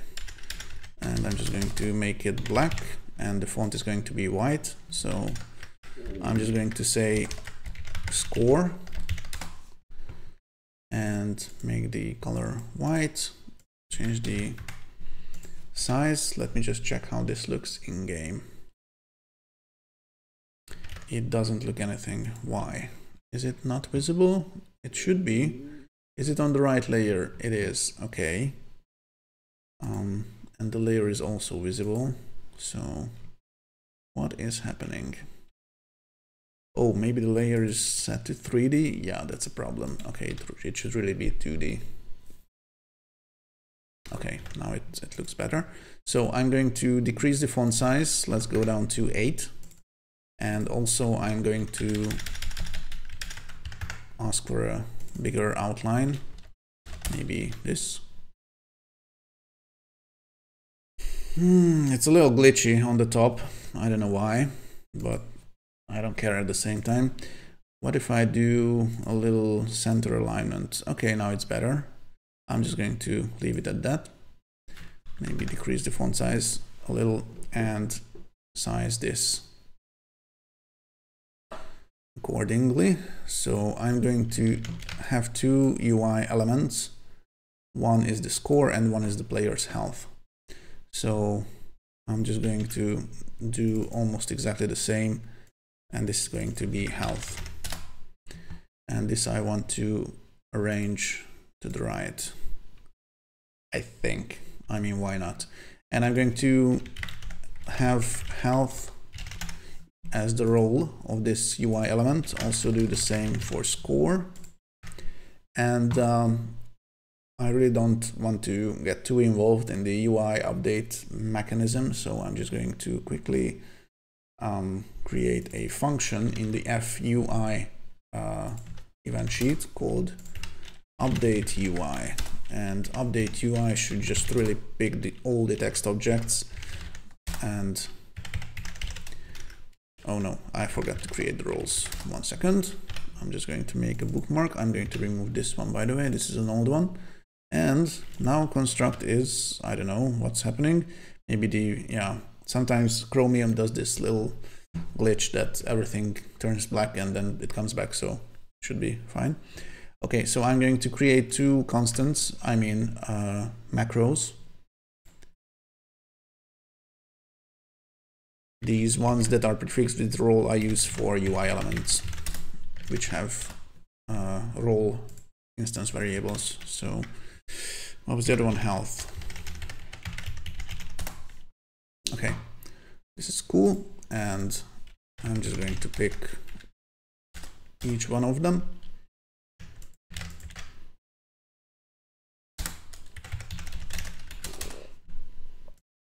And also set text, use the string sub and say score something, and this should just be substituted with the variable score. I'm going to copy this, do something similar here, and say health. And in this case, I want to grab the player's HP variable, so this should work fine. And I'm going to be lazy and just do call the update UI function at every freaking tick, even though I really don't need to, but I'm going to do anyway because I don't care. I just want to get stuff done. Okay, so let's check it out. Okay, score, health, very cool, although I forgot to add the little crap. I really need to restart constructor, I think. 1 second. Chromium is giving me this weird stuff, so I'm just going to close it, start it again.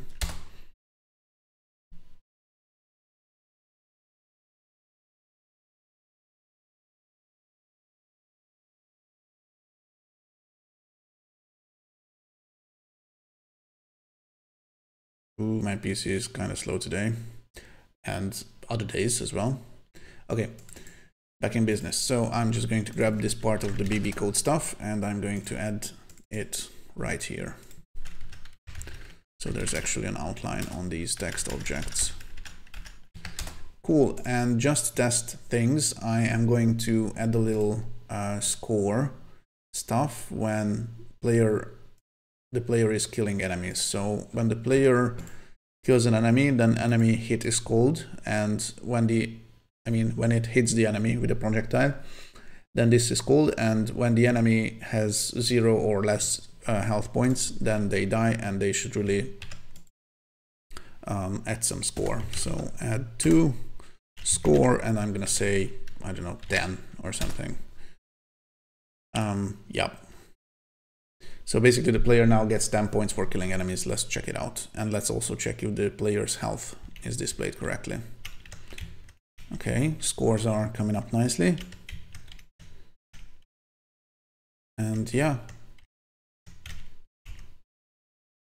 Cool. I mean, it's really simple and it doesn't look good, but it works. So this is UI done. Okay. I'm just going to take a breather. It's 8:39. So I'm gonna call it 8:40. So this was 15 minutes basically. Oof. So I have 15 minutes to implement the whole zone stuff. Okay, right. Piece of piss. Yeah. Let me just check the to-do list again, but yeah. This part is coming up now. So, before I start, let me just check where did I left things yesterday. So I have this BB zone billboard, which has the nice little picture of a present. It has 3 animations, hopefully, 1 for health, 1 for weapon, 1 for gold. I'm going to need to add macros for these, I think. And also I have this little zone sprite as well, which is visible. It has a circle-ish collision shape. So this should just spawn at a fixed interval, I guess. I don't know, 10 seconds, 15, something like that. And it should expire as well at one point. Yeah. What else? Okay. The spawning, I'm thinking, is going to be similar to the enemy spawning. So I'm just going to choose a random location at a fixed distance from the player. So I'm going to copy the code from the enemy spawning stuff. Meanwhile, let me check if the new version of the game is up on itch.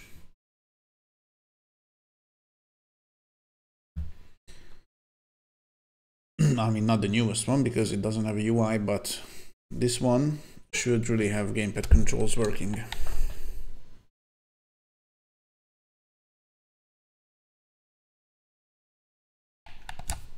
And indeed it does. I can move around with the analog stick and I can also move around with the D-pad, which is cool.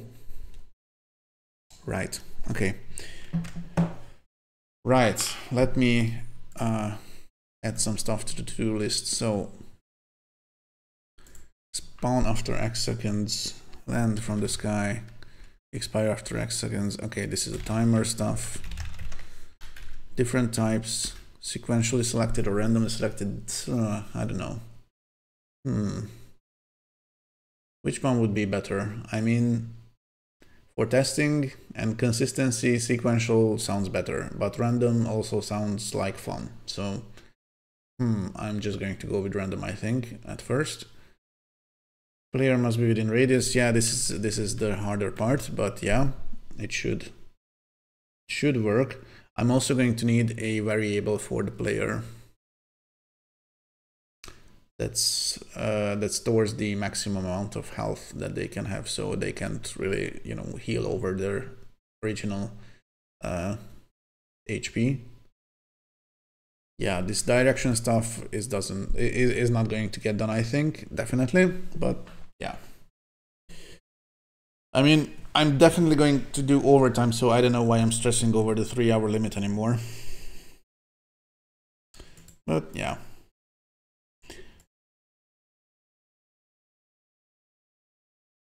Okay. So, I'm going to take note of the time again. I have 15 minutes left and it's 8:43. So let's get started. So, basically I'm just going to find the code that spawns the enemies,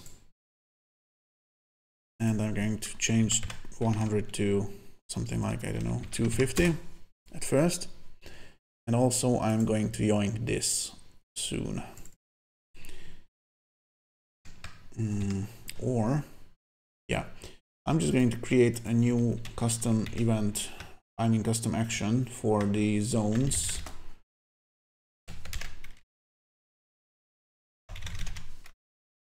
Cool. I'm going to call it spawn. I mean, maybe I should make a family for the zone object as well, just for consistency. Why not? Okay. So let's change that. So when spawn is called, I'm going to do something very similar to this. Distance from player, random angle, this is all going right here.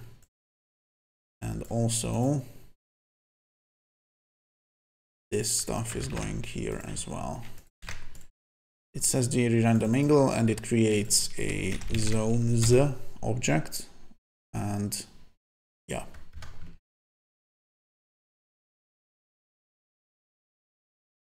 However, I want to have a little effect that the present actually falls from the sky, so I'm just going to set the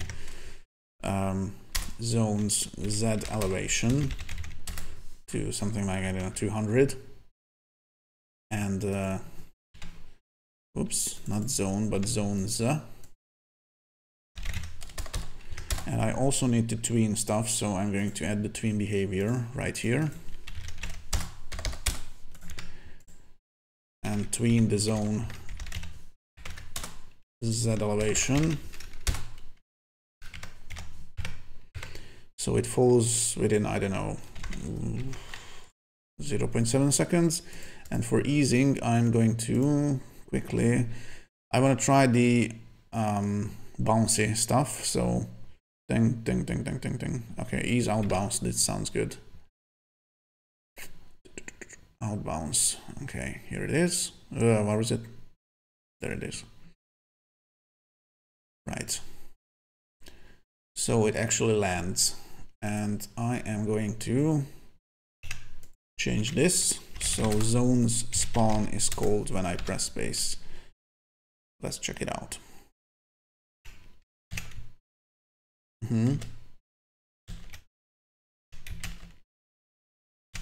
Okay, maybe it's a little far because of this 250 stuff. I'm just going to say 150.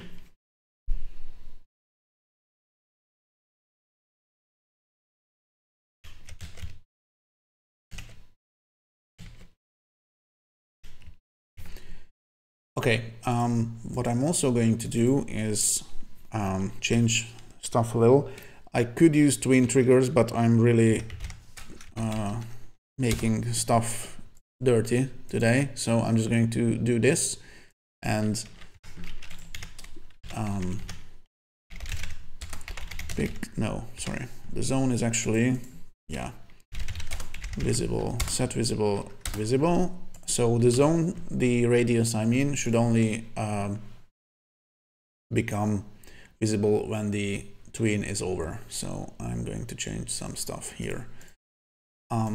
This should always be visible, so I don't want to transform visibility, that's cool. However, I do want the radius to be invisible at first.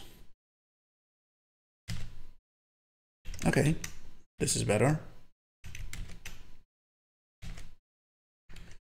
Okay, maybe the 0.7 second stuff is a little too fast. Let's go with something bigger.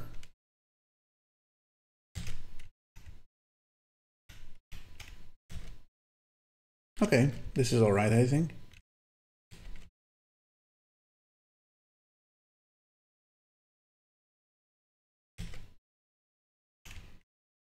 It's cool. Now, I do have to come up with a value.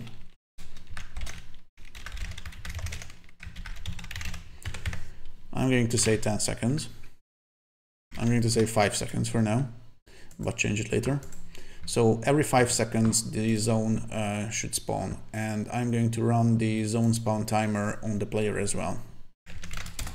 I did something like this before with the enemies, so spawn zones is going to be the name of the new timer. And let me just check, where did I start the timer? Why are there two? Okay, I know why. Cool. So at first I'm starting the timer here. Start timer. The duration is zone spawn interval. It's one-off stuff, and this is cool. And I'm also going to need a timer event. Players on timer. Timers no spawn zones, and when this is happening I'm also going to start a new timer. I mean, I could just keep it regular, but maybe later I might want to change the interval anyway, so I'm just going to keep it this way. So now I have to call the zones spawn action right here, and then basically now every 5 seconds a zone should spawn. In the beginning there's no zone, but there it is. Okay, so it works. Cool. I also need to have an expiration for the zone as well. So I'm just going to add the timer behavior on the zones and just start with the stuff. Timer destroy. This is all right. I'm just going to use that because this is literally what I want to do. Destroy the zone after a certain amount of time. So zones on timer.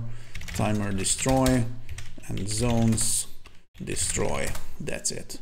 And it should really destroy the little present billboard as well, because they are connected as a hierarchy, and destroy with parent is on. So this is cool. Okay, so I just need to start the timer of the zone when it's created. So I'm just going to create a new event here, zones created, and I'm going to make a little custom action for the zones called init, and this is going to be called just like the other ones. I mean, most stuff. This is pretty dirty that I'm doing here, what I'm doing here, but yeah, for players and enemies the init function is called when they are created. So I'm just going to do the clean stuff for the zones as well. And right here, start timer. I haven't figured out the duration, but I'm going to say, I'm going to use the spawn interval for now.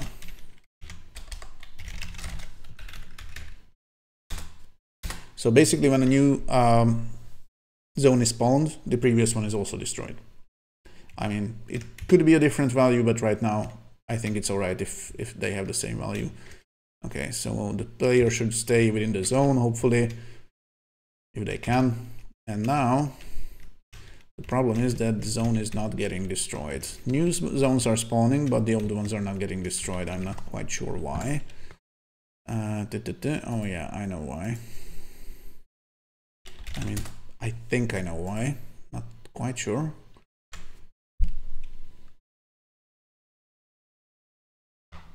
Zones on timer, timer destroy, destroy. Okay, let's check it out.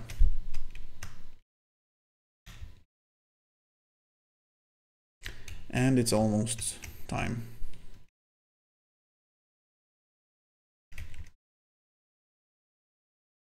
Okay, now the zones are getting destroyed.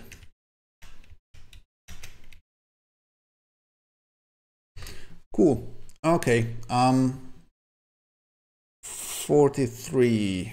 Okay, which means that I have to end stuff at 5. So basically in 6 minutes. Okay. Let me just do one thing and make a final build. Final, I mean not the final build, but a 3-hour build. So I'm just going to change one thing.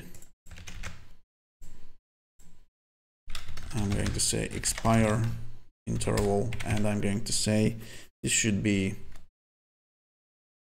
10 seconds and the spawn interval should be 15 seconds. Yeah. So I am going to change the expire timer after all.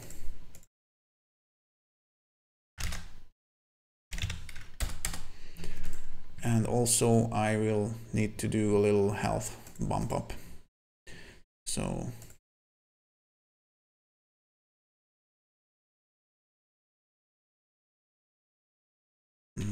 how am I going to do this? That's the question.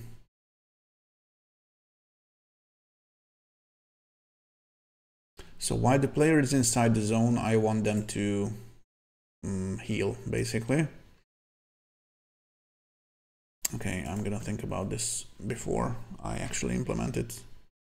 So it's 8:54, which means that 11 minutes have passed, and I also I still have 4 minutes out of the 3-hour limit to actually do the healing stuff, and then I can say that basic features are there, so the player can spawn, destroy stuff, die, heal. Yeah, I would be happy if I could finish the healing stuff within 4 minutes. So what do I need to do that? Let me just make a separate to-do list. So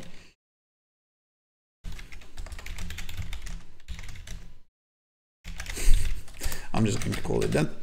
I am going to need player max HP or HP max or something like that variable. And I definitely want to have a player heal custom action, which increments the health but takes care of the max health stuff as well. But the big question is, how do I want the healing stuff to happen?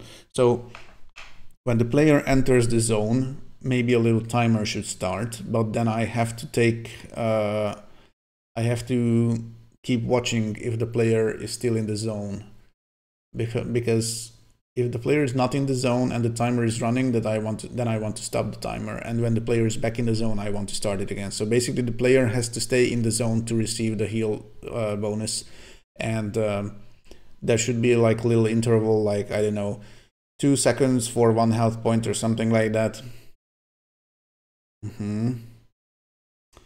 Right.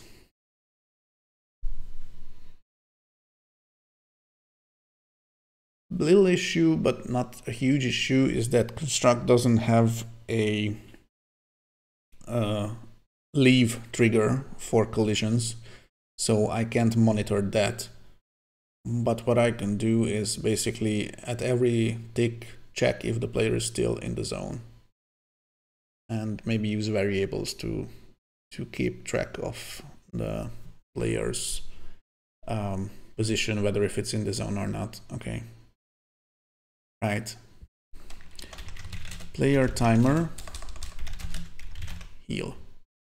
This is going to be the stuff that if the player's heal timer is up, then the heal custom action is called. However, when the player enters the zone, okay, I think I'm going to add another player instance variable is in zone or something. So when they enter, and they enter while it was not on, then it should be on, or should be yes, which is 1.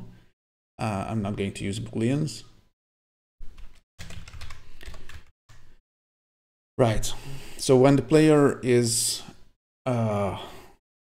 entering the zone, I'm not even going to use the collision stuff. I'm just going to do this in the player's tick custom action, I think.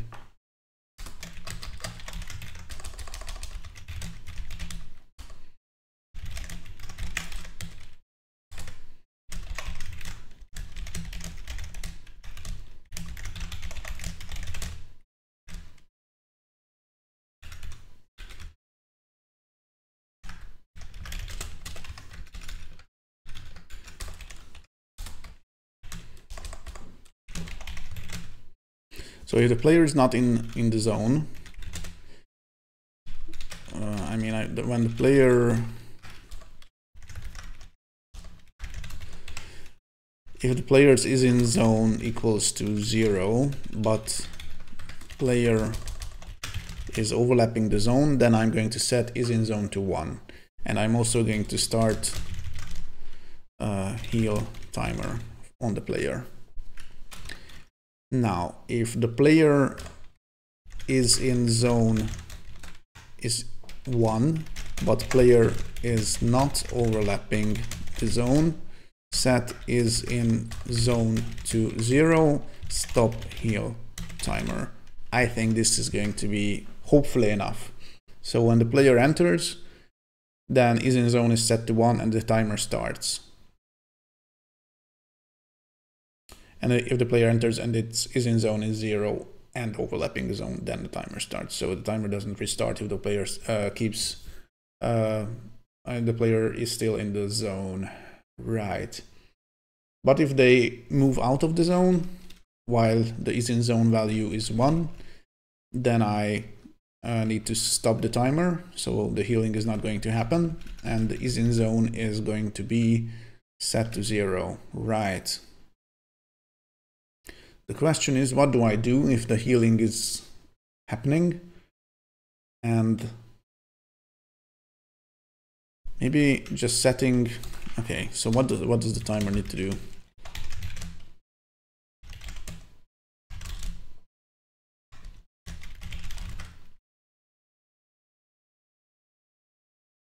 +1 to health, and take into account the max health stuff as well. And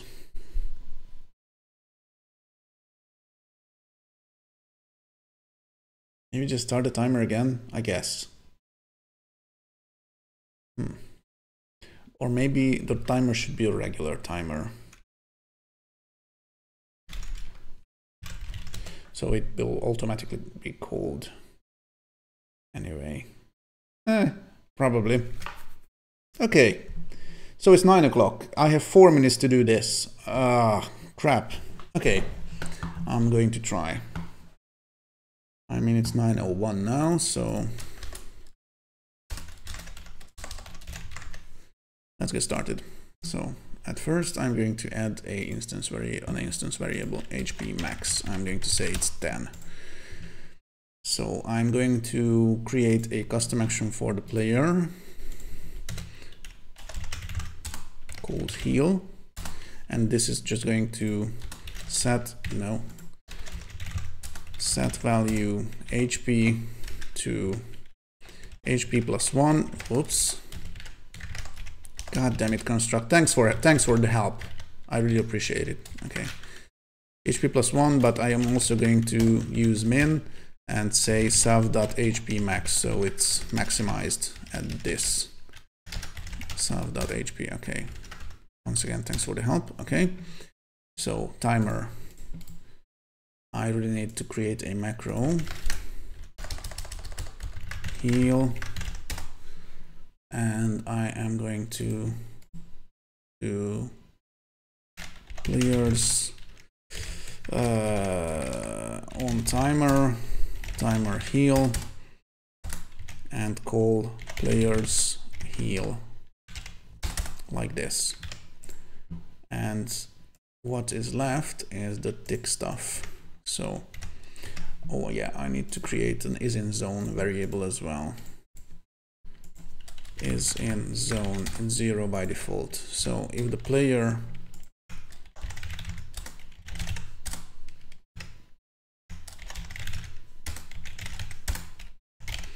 is in zone is equal to 0 and the players are overlapping a zone, then it should really have the value yes. I mean, this should be no. And what else was there? Oh yeah, start the timer. Start timer. No, the duration should be, I don't know, 2 seconds, and timer heal should start, and it should be a regular one. So yeah, Also,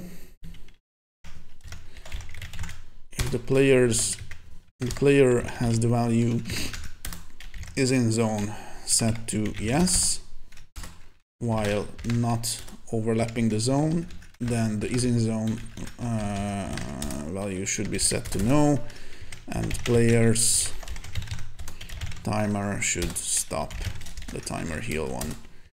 Okay, this is it. It's 9:03. So yeah, that was two minutes, I think. I'm just going to test it, and if it works, it works. If it doesn't work, it doesn't work, but I'm going to fix it and call this the 3-hour build. So I'm just going to suffer a little. So now I have to wait like 10 seconds for the zone to spawn. Hopefully one should spawn really soon.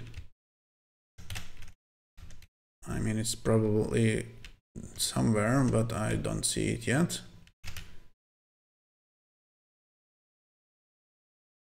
Or maybe something's not working. That's also a possibility. I'm just going to move around a little.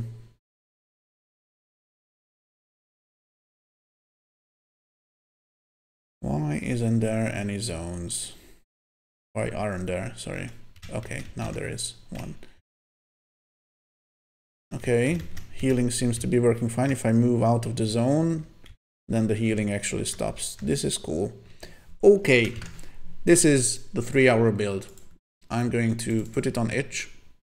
I'm also going to create a new version of the project and continue development, of course, because this is nothing. I mean, this is suboptimal, but yeah. It's a milestone though, so.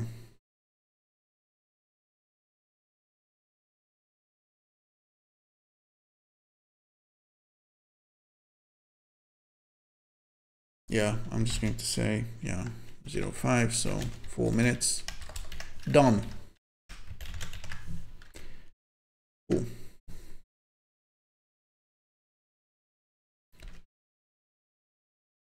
Did I start the? I don't know. I'm just going to rent again, but I probably did. Yeah, 0 bytes of fresh data. Yeah. Okay, so this I'm going to copy as well and call it 3-hour version. And I'm also going to create a new version of the project file.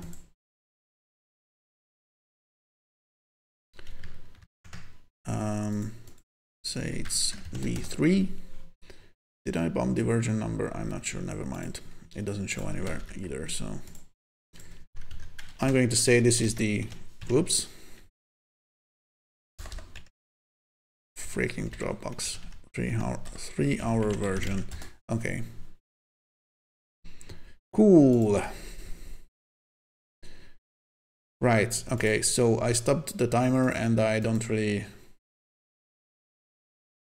want to, I mean, I'm going to take a chill pill at this point, maybe have a little break, but first I'm going to play the game a little, just to get a feel of the actual values, because maybe the zones should spawn sooner.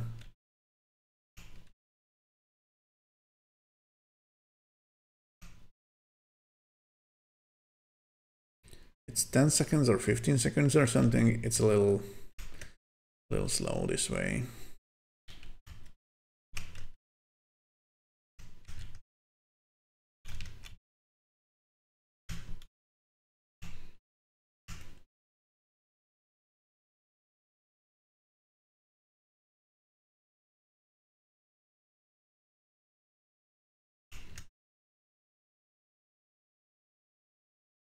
I don't really like this right side preference. The player should really just shoot at the closer enemies. I'm going to take a note of this.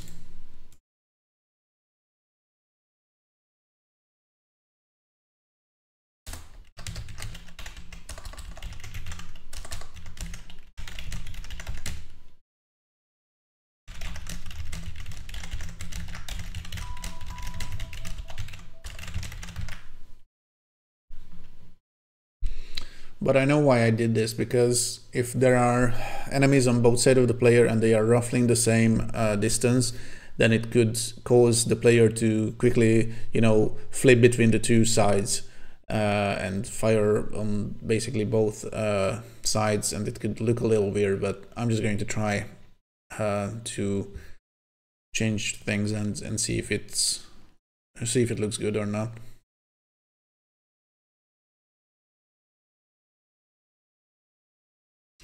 Yeah. Oh no, the zone is almost over, I think. Okay, I did not manage to heal. Maybe the next one. Okay, it's right there. Oh, damn it. Yeah. Lose one, gain one, something like that.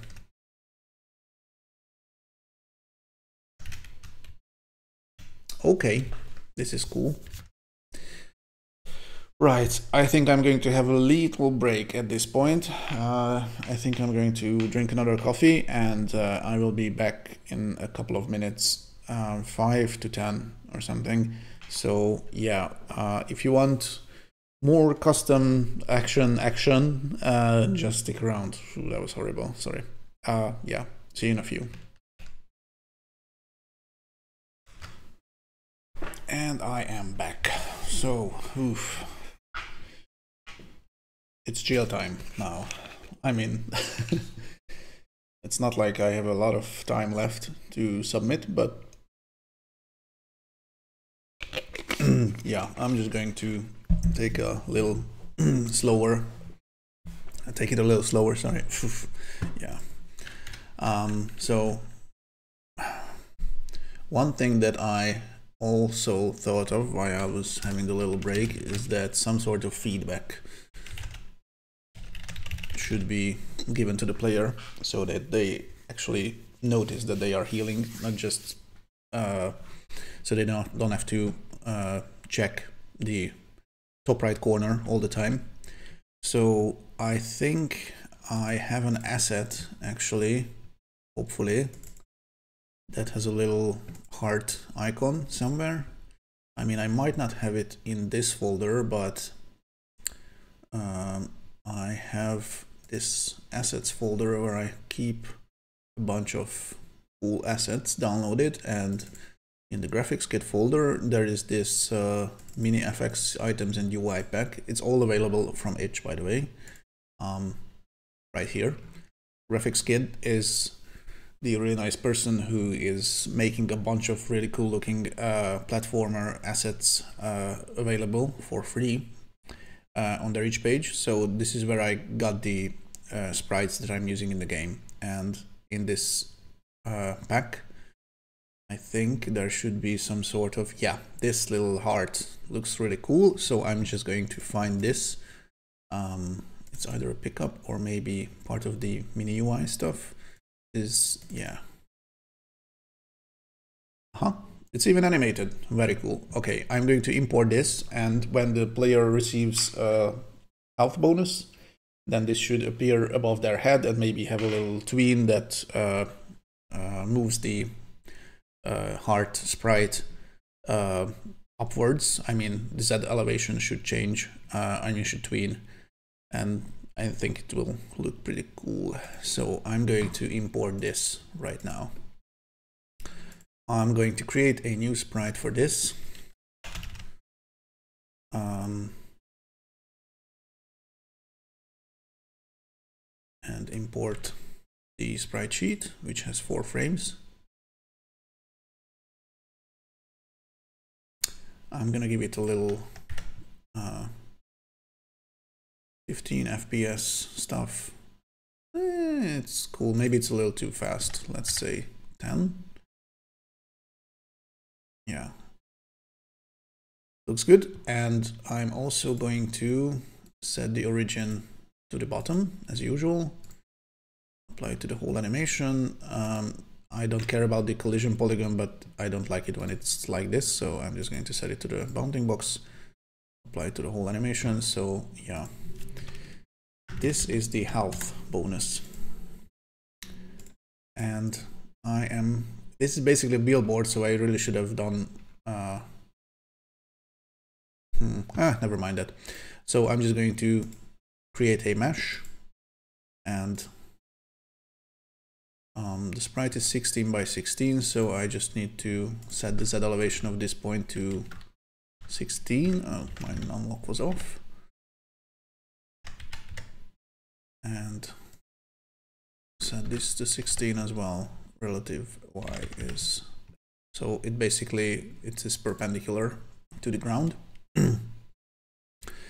And I'm going to name this sprite bonus. I'm going to add the tween behavior on it. And that's basically, yeah, the object setup is done this way. So when the healing happens, which happens right here, I want the player to spawn another object called bonus on the layer main. There's no hierarchy or anything, so yeah, this just means that the player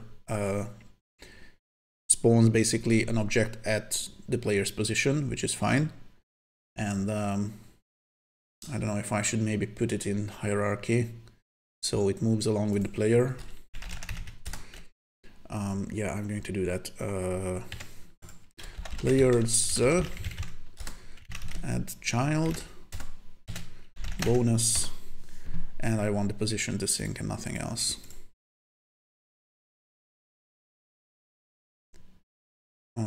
Yeah, I'm also going to set the Z elevation of the sprite to the player's height,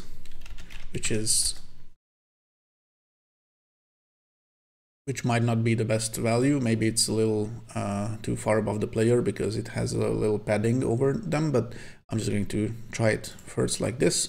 So yeah, I also want to tween one property, which is the Z elevation. I want it to maybe move above the player for 1 second. Maybe it's a little too long.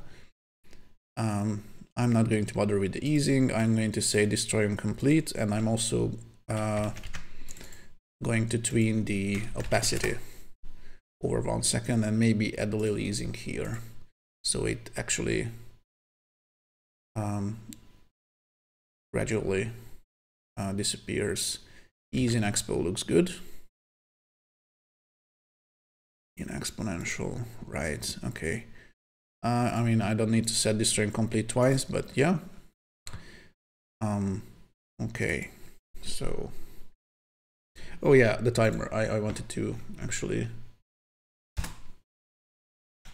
let's just say this was 9:24, because I think I started like, or maybe 23, like 2 minutes ago.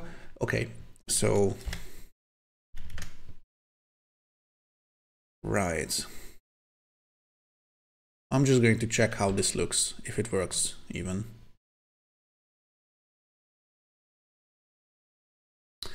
Also, I don't think that I want to do this spawning stuff if the player already has max health, so I'm going to change things a little bit. So if the players, I mean the player, but the family is called players, has a health value that is smaller than the player's health HP max value, then I'm going to basically just change. I mean, I can leave it this way as well. So I want the player to actually heal and then spawn this stuff. So basically the heal custom action is going to be called at the fixed interval, even if the player has max health within the zone, but it's only going to run if the player has health that is lower than the max health. So this should be all right, I think. Let me just quickly check. Also for testing, I might decrease the or I think I'm just going to, yeah, keep pressing space to spawn a zone.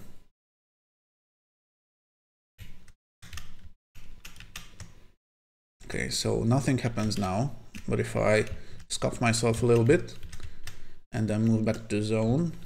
Okay, now it's destroyed. Let me just spawn another one. It's not great. I think I know what the issue is. I'm moving it in the wrong direction. It should really be moving up, and now I'm moving it down. So the tween is off here. So let me just think about it. I'm going to say bonus.height. I mean self.z elevation plus self.height. So basically it moves as much as its current height. That makes sense. Okay, I'm going to scuff myself. Cool. I think it looks alright. Ooh, the angle is a little tricky. I know why. Because the player might have a weird angle, but the bonus sprite shouldn't.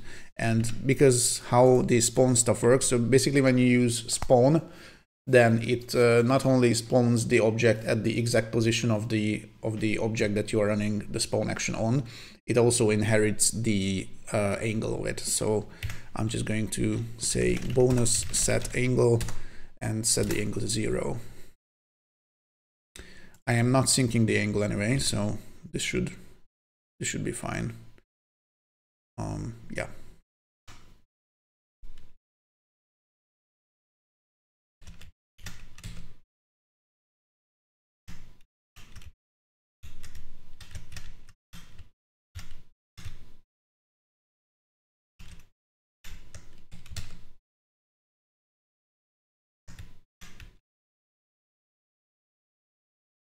Working all right, I think.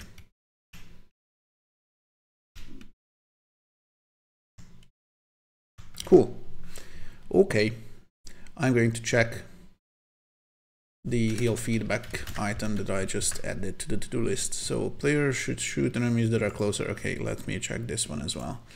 Whoops, that's OBS. I'm clicking all over the place. Right, so here is what the current implementation does. So if there is, there are enemies on the right side of the player. Let me just size stuff a little so it's readable which object I'm talking about. So the lost check right object checks for enemies on the right side of the player. And due to this else stuff, this means that it only checks on the left side if there are no enemies on the right side, which is not really good, I think.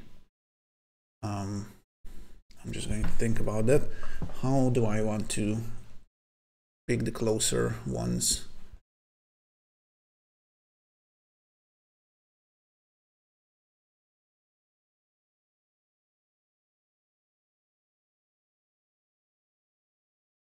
Because it's not going to be additive if I do something like this, then it's not going to work, I think. Or maybe if I use OR.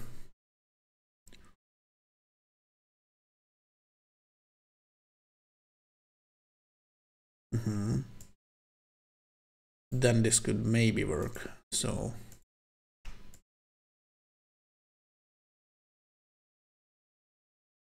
and instead of random, I should really just pick the closest enemy.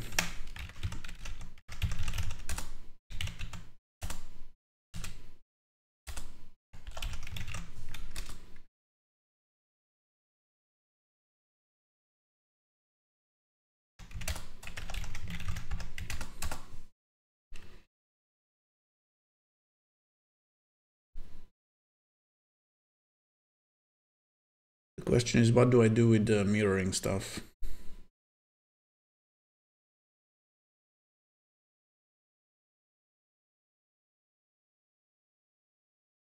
Yeah, I know what. So this stuff, the shooting needs to happen here, and the mirrored, not mirrored stuff needs to be a sub condition. So basically, I need to I need to compare the X position of the enemy and the player. So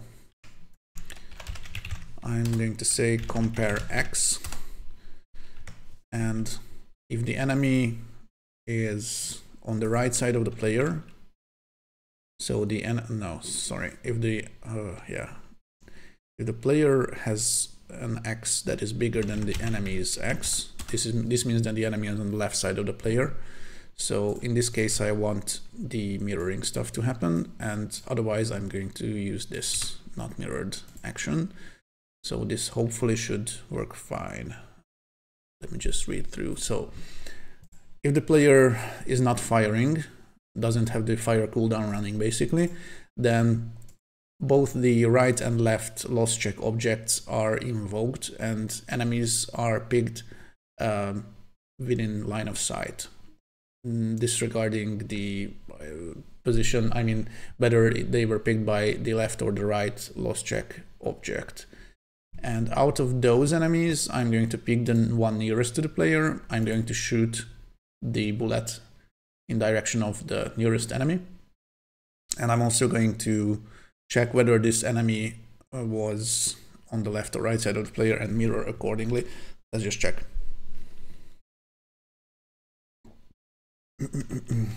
I think I might have an issue here. I'm gonna delete this. So this happens when there are no enemies on either side.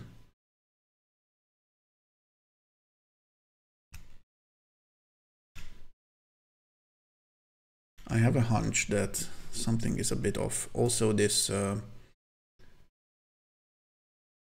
spawning stuff is a little tricky because I did use this offset stuff to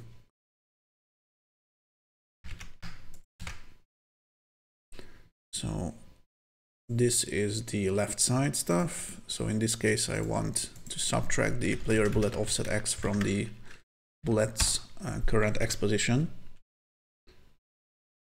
So the bullets are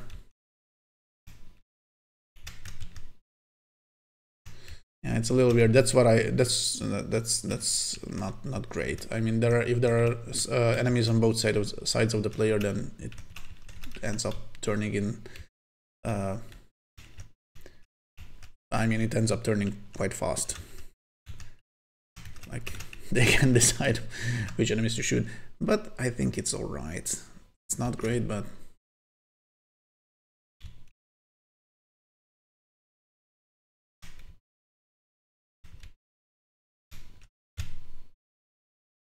yeah, the loss is still too big, I think. So I'm just going to select these objects. Did I select both objects? I'm not sure. I'm just going to change the range to something like 150 instead of 300.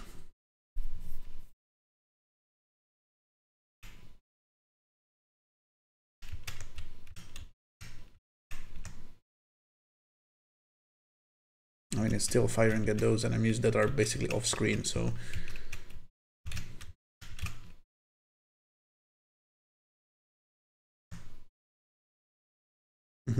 it's all right. Now it's on screen mostly. I mean, I could decrease the loss range a little more, but I think this is all right at this point.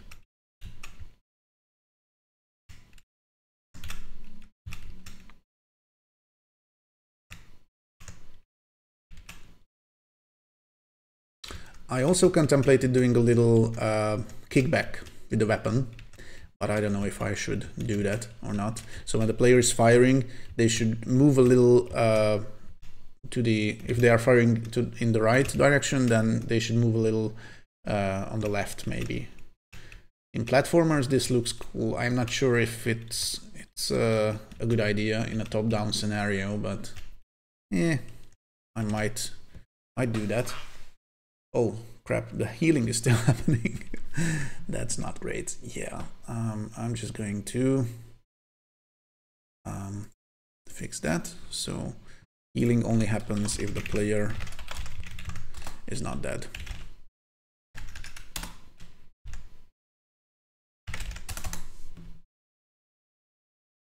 Right.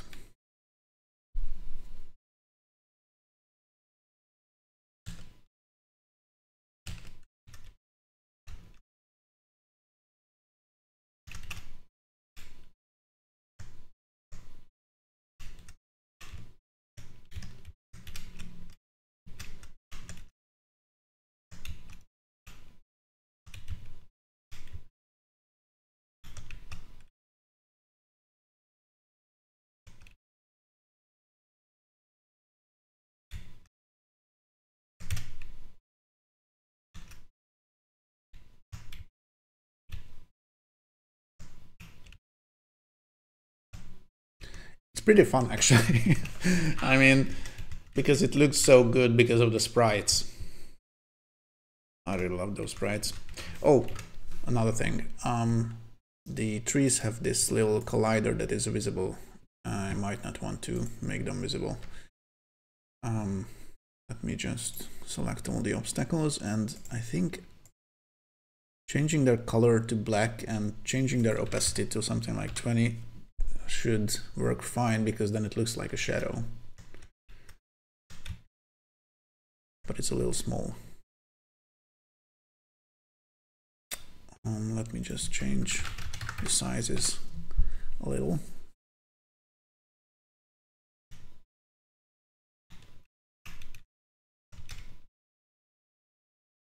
But then I'm going to need shadows for the players and the enemies as well. For the enemies, that should be pretty easy.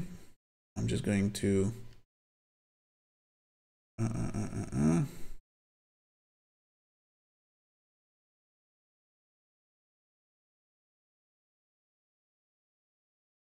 do the same, basically. Maybe it's a little big. And right now it also acts, it also acts as a collider, so I'm going to say, oh yeah, no, yeah, this is going to be a problem. I really shouldn't use the collider as the shadow. So yeah, I'm just going to create a shadow object, possibly.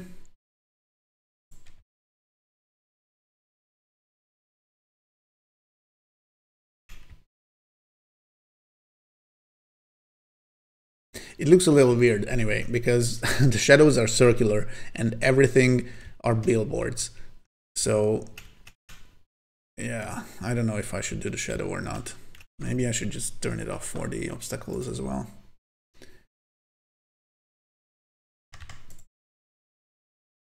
And just disable the visibility, so there are no shadows.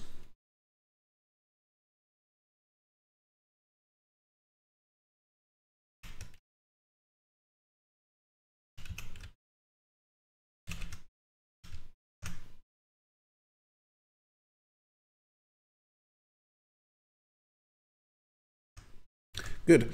Okay, so one thing I also wanted to do is to have a little color overlay stuff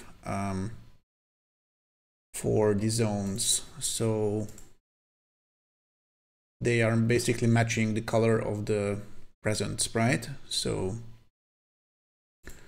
I am going to pick a color from this. I think, I don't know if I should go with the lighter or the darker one. This looks all right. I'm going to grab the RGB values, maybe.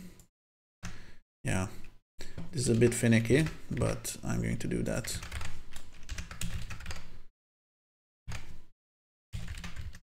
So this is red.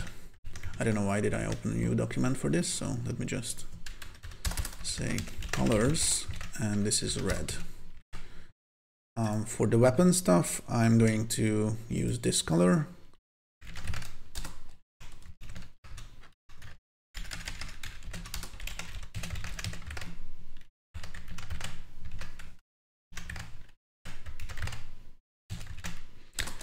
And I think I'm going to recolor this. but I'm not going to just use any color. I want to use a color that is actually on the coin stuff. So while we're on the subject, I should really make little coin stuff. So I'm going to clone a billboard. I mean, I could say that the bonus stuff is also a billboard. Why not? And I'm going to clone this, and I'm going to say it's BB coin, and import the sprite while I'm at it.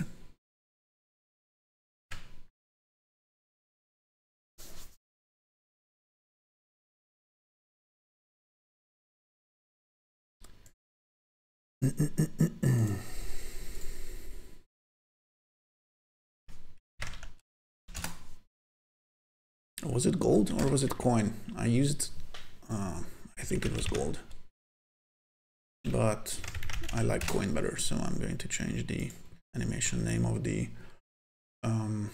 present or zone object, or BB zone, I think it's called, yeah.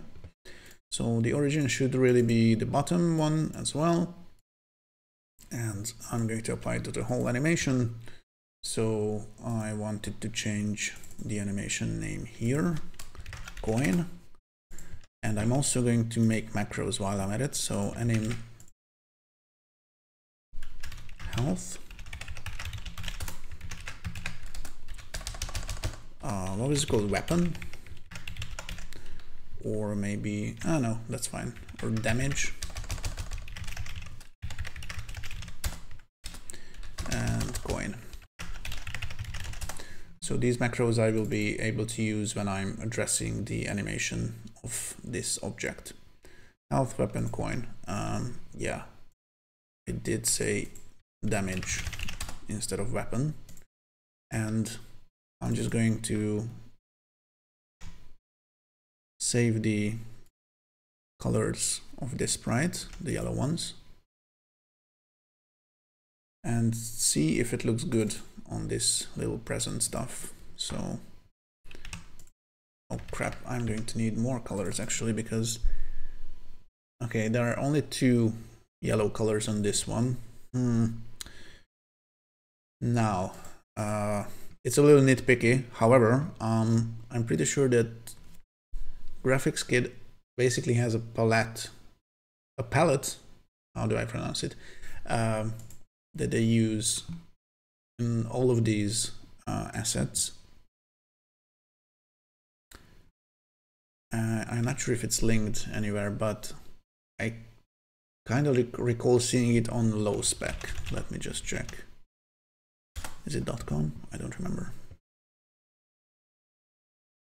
It is. I'm just going to see if I can find it.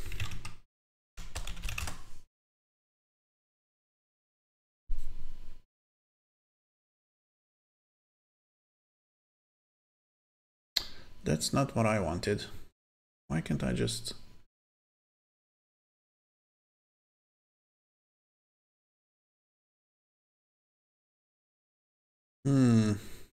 They have quite a few palettes. I have a hunch that this might be the... or not.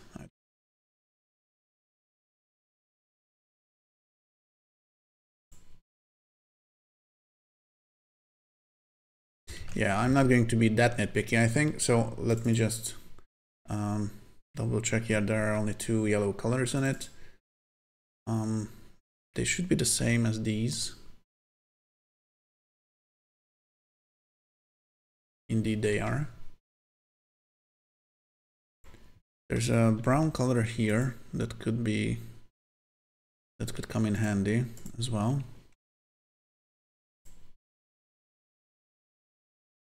Okay, so let's recolor that present. So I'm going to use this one, whoops, as the lightest one. That looks a bit weird. Then I am going to use this one as the darker version. And maybe use this one right here. It doesn't look that good. Yeah.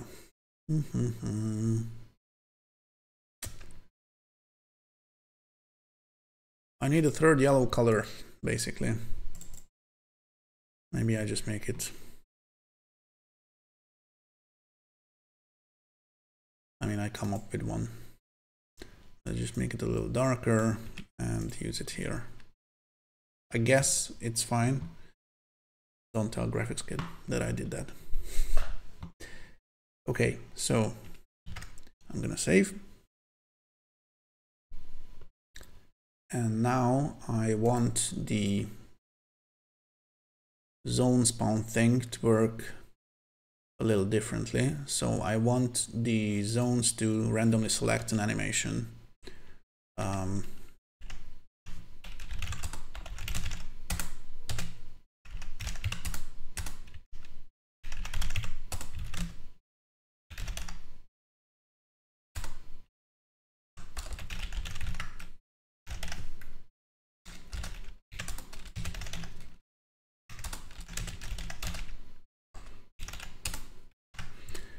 Out of these. And think so it's a little easier. I'm going to add an instance variable called zone type, which is going to be a string.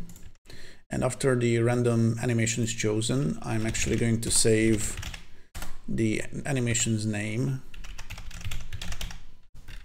in this zone type value. So when I'm evaluating, I mean, when I'm checking what should happen when the player is in the zone, I can just check the zone type variable and find out what kind of zone it is. So whether the player should receive a health bonus, or whether a coin should spawn, or whether the player should receive a damage bonus. Okay. Now the question is, how do I want to do this damage bonus? I'm pretty sure that I'm going to try at first just an instant bonus. Basically, when the player is in the zone with the damage bonus present or gift or whatever, then they should just have double damage or something. So double damage, I say. So I'm going to create a constant that says zone damage bonus multiplier, and I'm going to set it to 2. And while the player is in the zone, they should really receive this damage multiplier stuff. So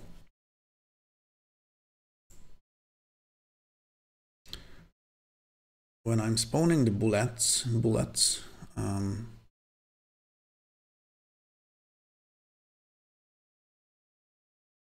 happens here. I want to set their damage value. I'm also going to create another constant, player base damage, and I'm going to say it's 1.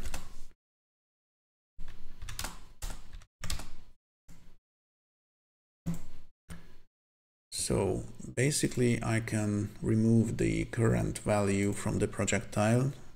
It says damage 1, and I'm just going to initialize this variable whenever I'm firing bullets, when I'm spawning them, which happens right here. So projectile set value, and I'm going to say damage should be the player base damage. And whoops, if the player is overlapping a zone and the zone has the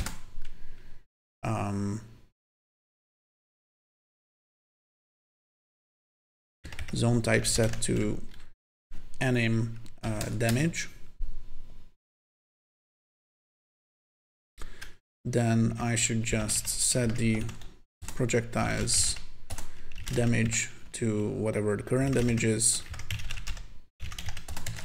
but multiply it with the damage bonus multiplier constant. I think that could work.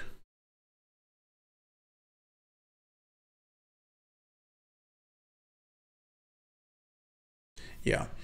But just to be safe, I'm going to add a little console log action where the enemies are taking damage, and I'm going to check if they are definitely receiving the bigger damage. So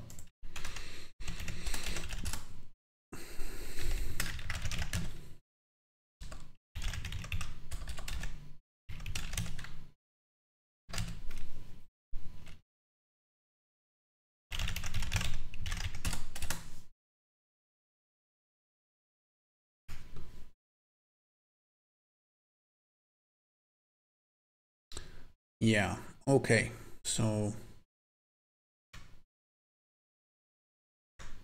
it's quite possible that the damage bonus stuff is now working, but I'm going to check just where. Yeah. Oh shit. Yeah. This is not good. The tween stuff should really in here. So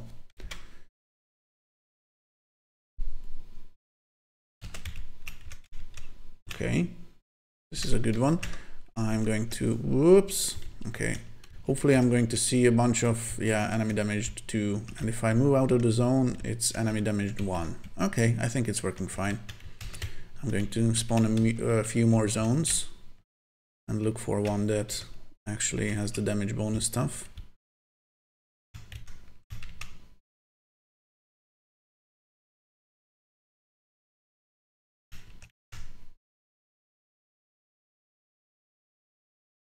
Okay, now the question is, how do I give feedback to the player that they are receiving the damage bonus? One thing that might not be too obvious, but I probably want to do that, is to have a projectile that is colored a little differently or something, maybe a little bigger even, possibly. So yeah, it's sprite editing time. So I'm just going to say this is the normal one or the base one or something. And I'm going to create another animation called boosted. And this I'm going to resize a little. I think I'm going to add 1 pixel on each side. So it's 6 by 5. And I will need to change the origin a little, so it's actually 2.5 on the Y. And I'm just going to do something like this.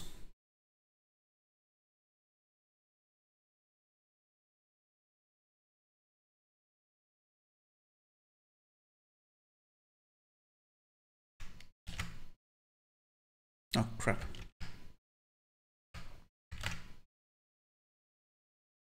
So the bullet's not only a different color, but it's also bigger. Damn, that freaking selection box is really erratic. So, okay, the boosted one, I mean, if I'm using a blue present, then I should really use their colors as well, I think. So I'm just going to save those blue colors right here. And use them on the bullet. I don't know if it's going to look right or not, but I'm going to check it in a minute. So, projectile, normal boosted, and I'm going to possibly do something like this.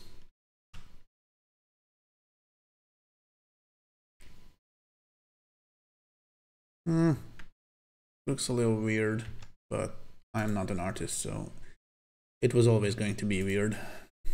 Okay. So I need to change the animation of the bullet as well. And for that, I'm going to create 2 more macros. I mean, I only need one basically, but just to be safe, I'm going to create one that is called anim normal. And call it normal. And another one called boosted. Right, so when I'm spawning the bullets, I'm going to set the animation to anim normal. This does not need to happen because the template in the object templates already has the normal animation selected, but just so it's a little more readable, I'm going to set it to normal as well, and I'm going to set it to boosted if the player is overlapping a zone that is a damage boosting zone. So let me just check if it works. Okay, I'm going to drop a few zones.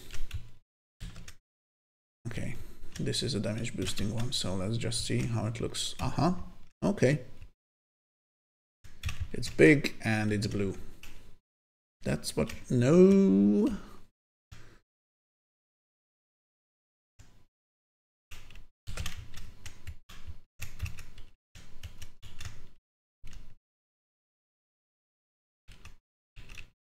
This is cool, I think. So I'm gonna save and I'm going to take the damage boosting stuff. So different types, randomly selected. Yeah.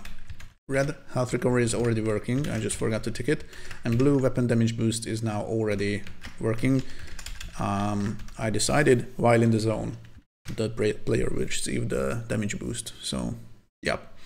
Okay, so now I have to figure out how to do the gold zone stuff, and basically what I just want to do is to have gold coins spawn. But how do I want it to look? I mean, one option is to spawn a gold coin at the position of the present billboard and maybe give it a little bounce or something and spawn it in and move it basically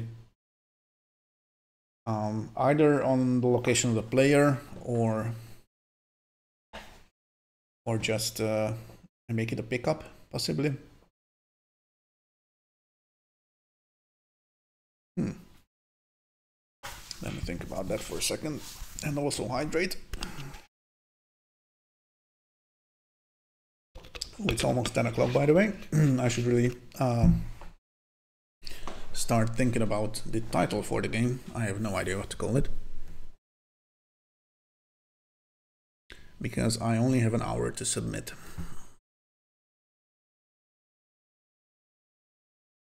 So yeah, this is gold, by the way.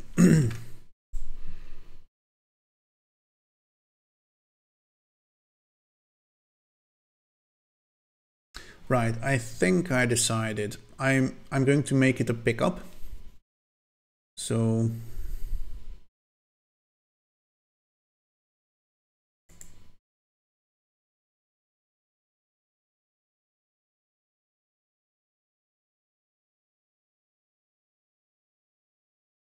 this little guy has the tween on it because it is in the family, or not. Not because of that, because it's not in the family. But this is fine.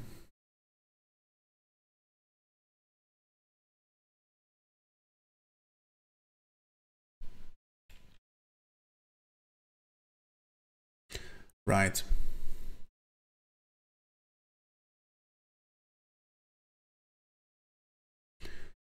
Picking up the coins should work similarly to picking up the little experience crystal stuffs in Vampire Survivors. So when the player is close enough, then they should just really vacuum in basically the coins. I'm thinking so.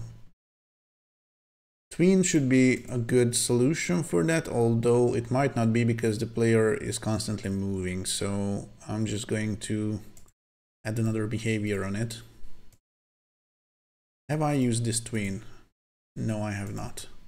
But I do want to use the tween because this is going to be used for when the coin is spawned. So I'm just going to say, I mean, I could just blurb the position or something, but no, I'm going to use move to, I think.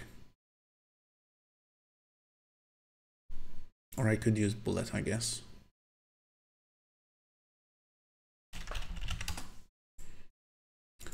Yep.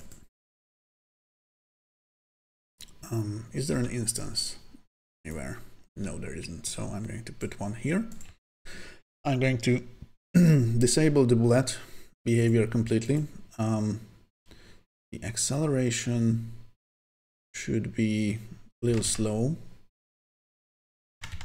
And also the speed should be a little slow. We'll find out how it looks. But the coin is too big, I think, so I'm going to set the size to 8x8. And this also means that I have to change the mesh. Edit mesh, and I'm just going to say the Z elevation of these points is also 8. So it doesn't distort, I mean, that much. Okay, I think I also might want to size this a little closer. So the midpoint is basically, although the midpoint is, no, the origin is fine. Okay, I don't have to size it. This is fine, because basically what I want to do is to calculate the distance of the coin and the player. And if there are coins within the distance, that is the pickup distance, I'm going to have a constant for that. Then the coin should start moving towards the player using the bullet behavior, and that's it. So yeah. This also means that I have to have a little instance variable.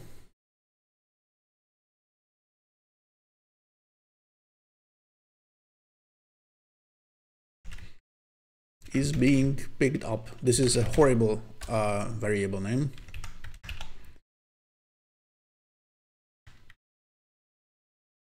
But I'm going to leave it at that. So I will also need to have a tween for the coin spawn stuff. I haven't even used any tween tags yet because I didn't need to reference any of them. So I'm just going to say tween spawn is going to be the tween. And yeah, so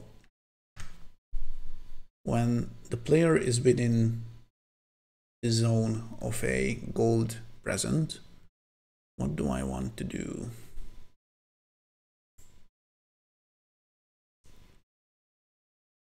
Probably something similar to the health stuff.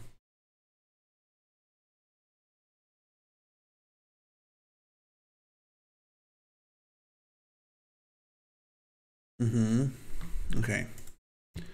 Let me just check how I did things over there. So timer heal.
Two zones shouldn't really overlap because right now, if I'm not spawning them manually, then they disappear before a new one spawns. So staying within two zones shouldn't be possible, so I'm not going to handle that.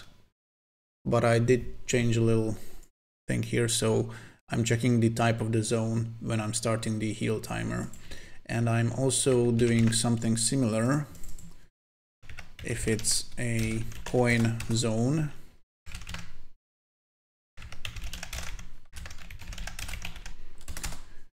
And for this, I'm also going to need a timer called coin.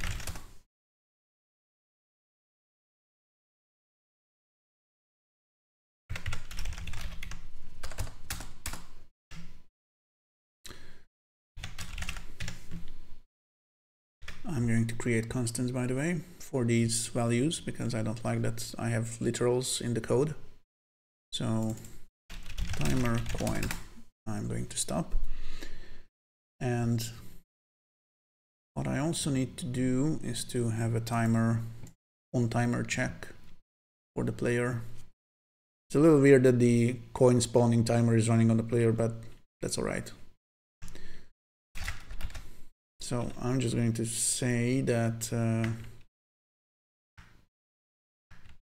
zone heal interval, I'm going to say it's 2, and also zone coin interval, which is going to be 1, which might be a little lower than it should be, but I want to basically give a bunch of coins to the player, so because it looks good and it should really give them a big score boost. Oh, by the way, I will need to come up with a value, how many points I want to give the player when they pick up a coin.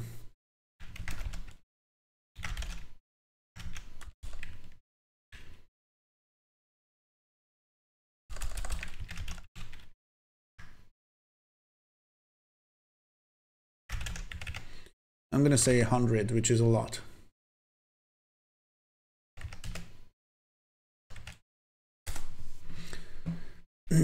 Also kill and I have 10 somewhere, I think. I'm just going to refactor this.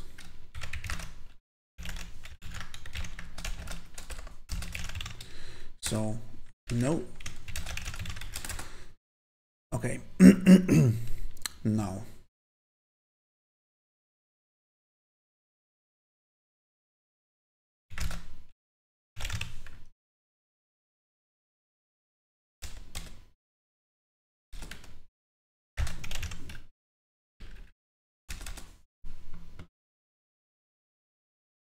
I'm going to rename this because I don't like that order of words.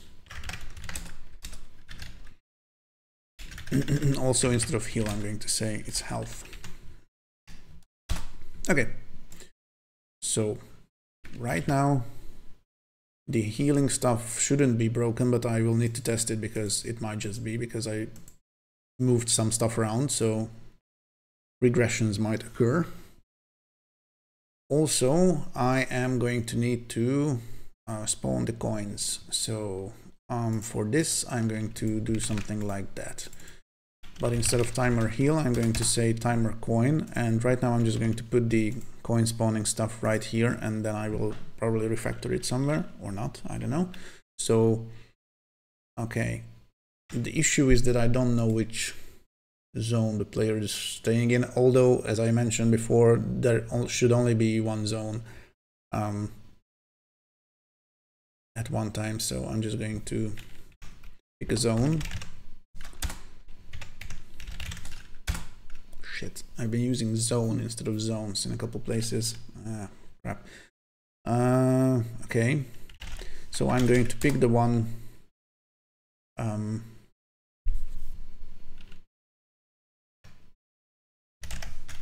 that is a coin zone, and I'm also going to pick the one just to be safe.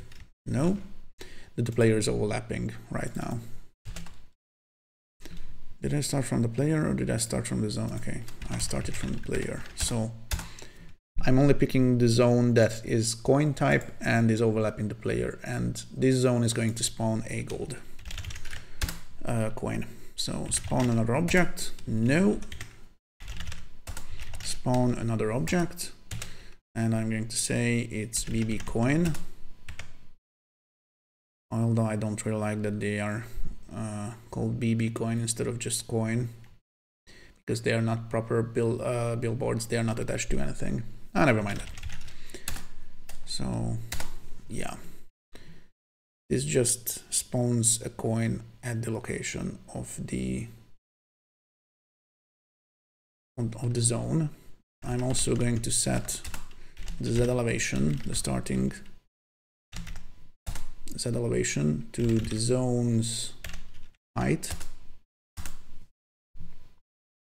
And then I will proceed to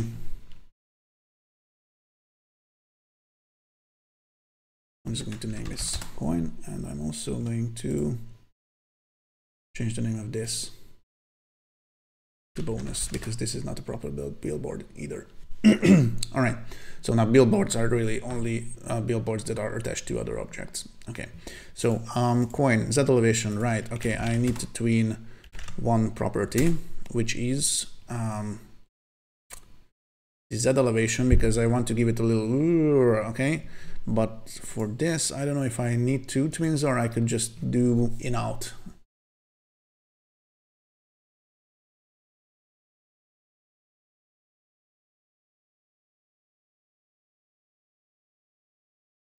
In out quad, right? Okay, no, it's not in out that I'm looking for. It's ping pong, I think. So basically, when I'm tweening the stuff with maybe ease out quad, okay.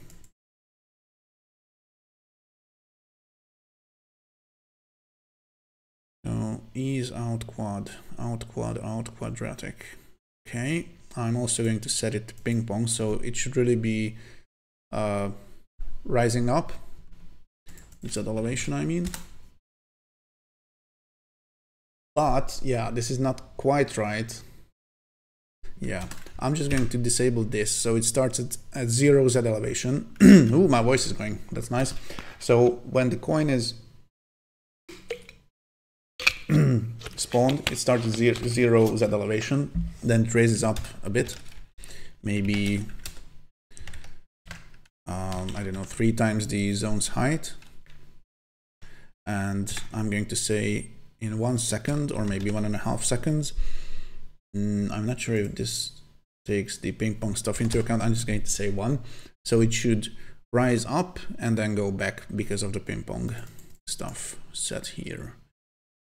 And yeah, oh yeah, the tween tag, this I need, because I will need to make sure that the player can only pick up coins that have landed. So basically they have spawned, did the little tweening stuff, and after that the player should be able to pick it up. Okay, so I also need to tween the coins position, which I'm doing with this tween to property stuff, but I'm going to put a little bookmark here, and I'm going to copy this expression.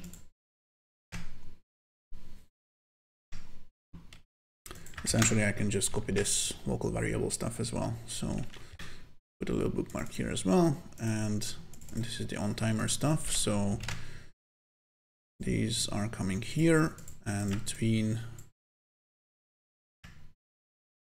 I mean, I could move these or leave them, as doesn't matter. I'm gonna remove the bookmark, and I'm also going to do this sort of thing. Right, okay, I'm setting the random angle to something, and I am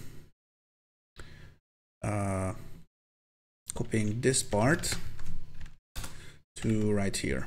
So I'm going to say self.x plus whatever.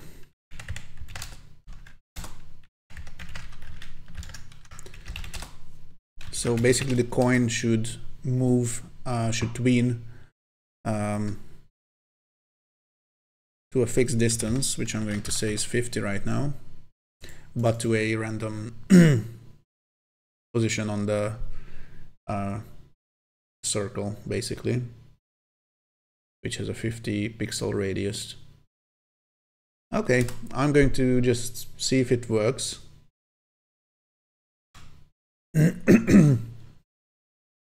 Right, I have 45 minutes more or less. Okay, there's a gold one. Yeah.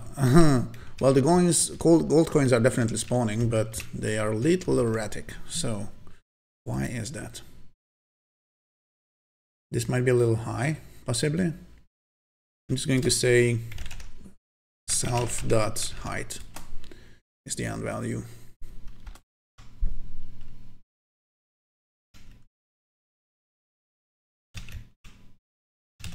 Oh yeah, because the zone is actually the freaking radius. Yeah, I completely forget about that part. Okay. Looking good. But this is way too slow.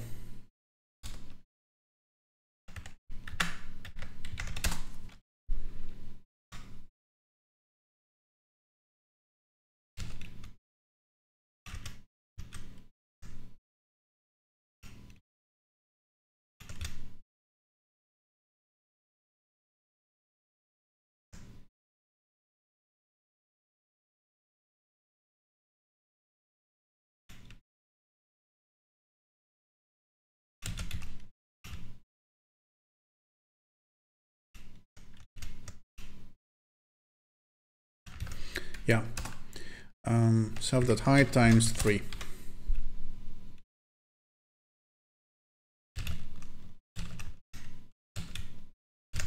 God damn it. Come on, gold drops. Okay, it looks a little weird, but it's alright. What could be a nice hack if I actually position the coin a little behind the present. So yeah, coin set y, and I'm just going to say self.y minus, I don't know, 5. So they are always spawning behind basically the present and not in front of it. Ah, this is cool. Maybe a little higher they could also go. And the distance could be a little further as well. I'm just going to set it to 80.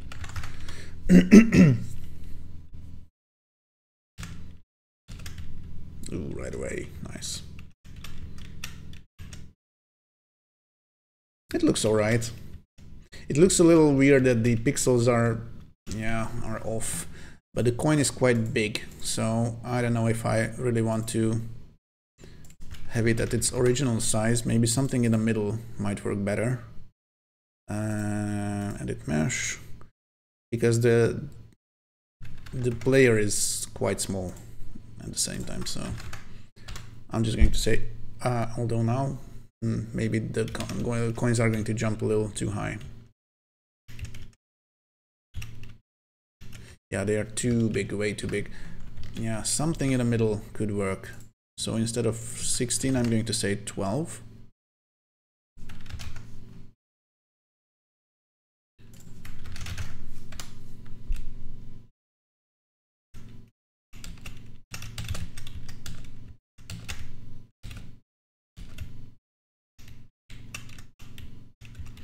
This is cool. However, where was I in the timer stuff, right? This is all right, and this is not great. So the position stuff is not eased at all. I am going to do a little easing here. Maybe out quad. And 5 seconds is a lot longer than what I need. And this is going to take longer, so I'm just going to set this to the tween spawn actually, and leave this empty. So it spawns in 1 second, and after the tween has finished, then it can be picked up.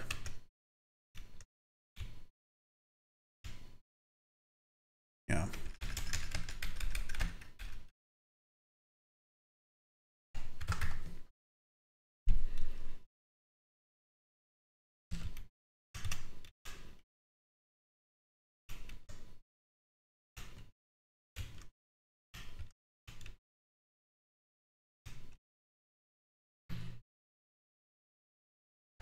Two twins would be a little nicer, so I have one that is actually like this, and then on the falling part I could use bounce, but I'm not going to do that at this point because I'm running out of time.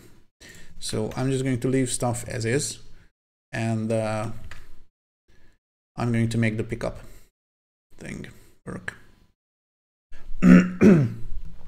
So what I'm going to do now is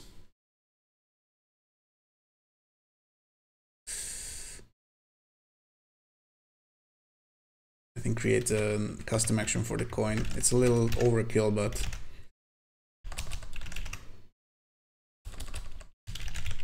really? Okay, this looked alright. So I'm going to say custom action spawn.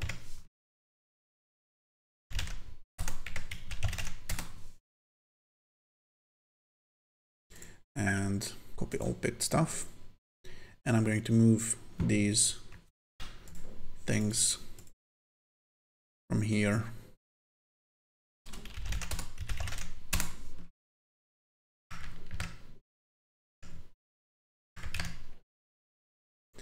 to here. Then remove this. What?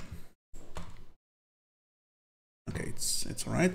And also I'm going to create another custom action which says coin and tick. Although let me just think about it. So basically when a player is near enough to a coin, I'm going to say coin tick. So if the coin is not tweening the spawn stuff,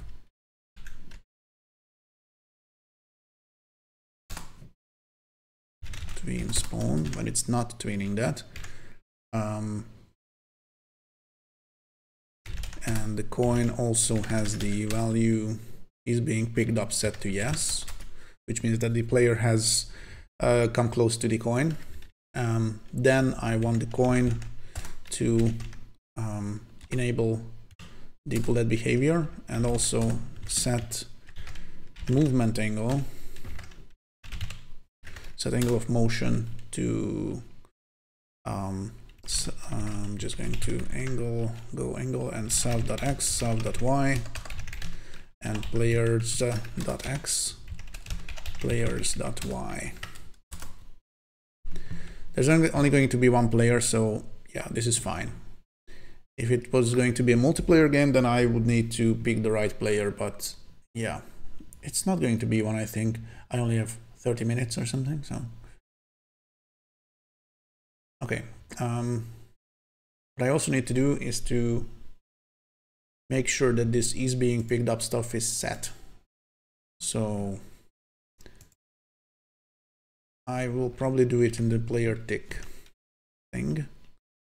And I'm going to say pick by comparison.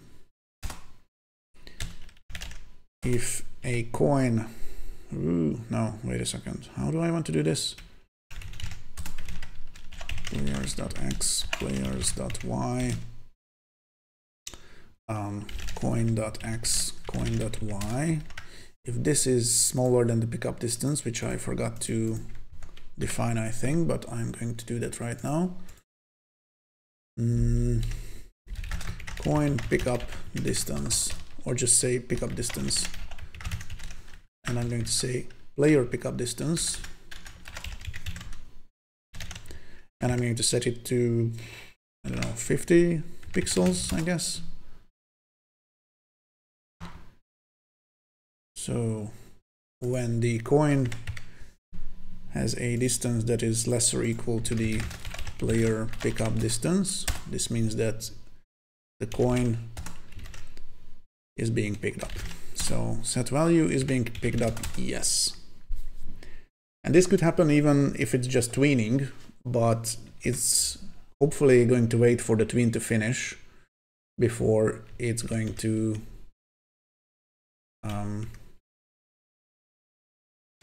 zoom on the player or whatever, move towards the player. The pickup, actual pickup is still not done. Let's just check. Okay, it's not working fine. All right, okay. Something is off. I'm not sure if this is working all right or if there's another issue.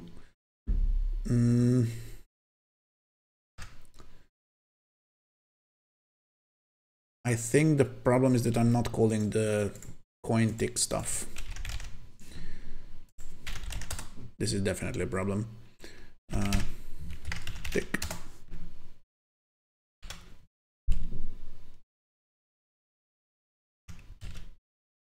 I don't really like this implementation, by the way. I just want to say it for the record. Okay. Now it's all right. Okay, so I'm also going to check if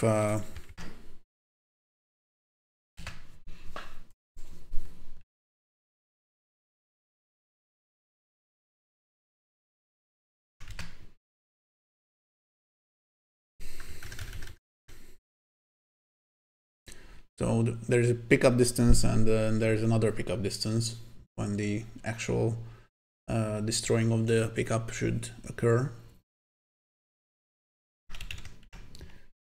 Now,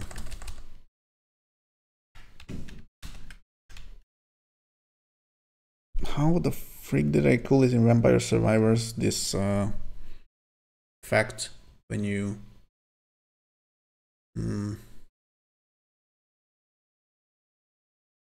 some area stuff, I don't remember.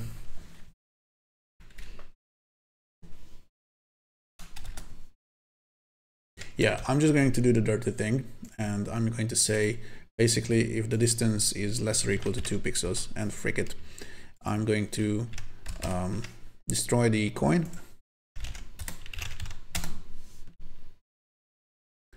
And I'm also going to add to the score.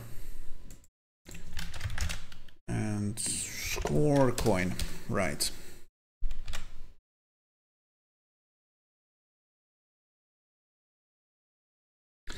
This is not good because I also need to do something like is dead as well, but is picked up,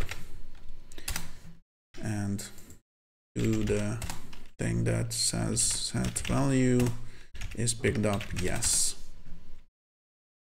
And I need to filter so to make sure that we are not counting coin bonuses twice or even more times. So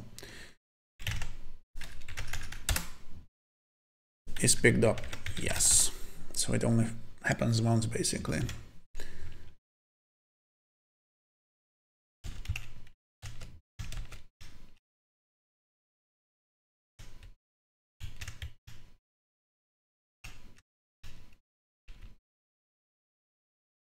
The coin is not really getting destroyed. Ooh, I'm going to do even better. So players.width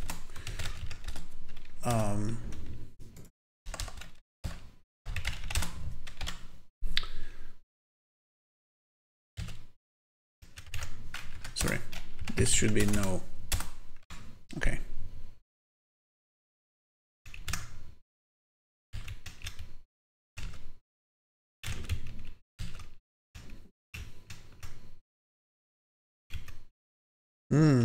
I was healing. Why?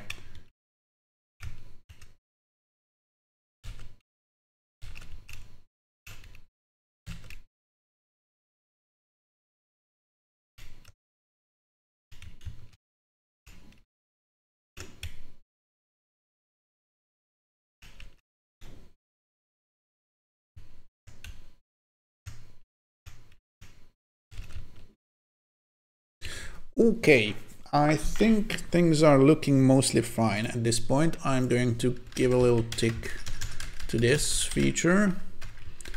The expiration stuff is also done. This is also done. They spawn after a fixed number of seconds. Player must be within a radius. That is also working, I think. Show direction of present. Yeah, I'm not sure if I'm going to do that. In the last 30 minutes, I want to do some other stuff before. So score for killing enemies is working. For picking up gold, it's also working. And this whole thing is only running if the player is not dead. This should be fine, I think. Yeah. There are a bunch of really dirty implementations here, but it's okay. These should really be constants as well. Screw it. Okay, I'm going to create a new export of the project, put it up on itch, and create a new version of the source file as well. I don't think anyone is watching at this point, but maybe on YouTube later. I'm going to upload the VOD if it all goes well. So where was I? Trijam directory. Yeah, this is the current one. And I'm going to pump up the version number to 4 and save it as a new project.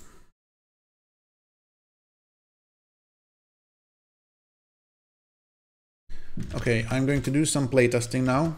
The kind where I don't keep pressing space to spawn a bunch of zones. I think I might just disable the event as well.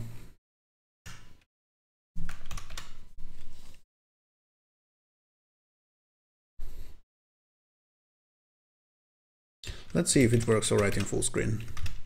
Yeah, my crappy integrated GPU laptop is not having fun doing this while streaming and also doing the whole thing in ultra wide.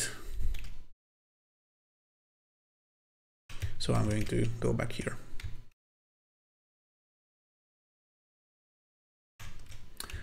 Yeah.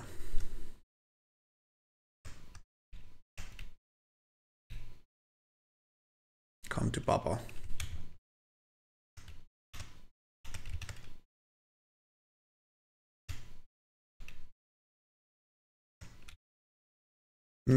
I should really make the enemy variety stuff happen, because it would add a lot to the game, I think. If there were a couple of enemies that are moving at different speeds, different health values and stuff like that.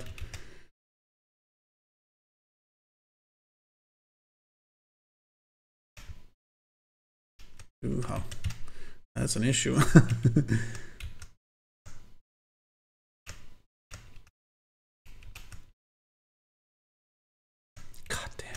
Okay, it's surprisingly alright balance-wise, I think. I mean, for a 3-hour or 4-hour or 5-hour, or I don't know how many, so a couple hours Jank game. That was a Freudian slip if I ever saw one. So yeah, it's okay, I think.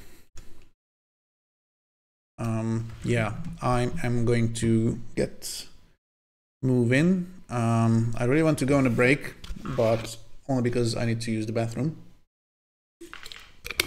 So it's gonna be 2 minutes tops, and I will be right back, and then I'm going to add sounds, and I think I'm going to add the enemy variety, and I really need to come up with a name for this game.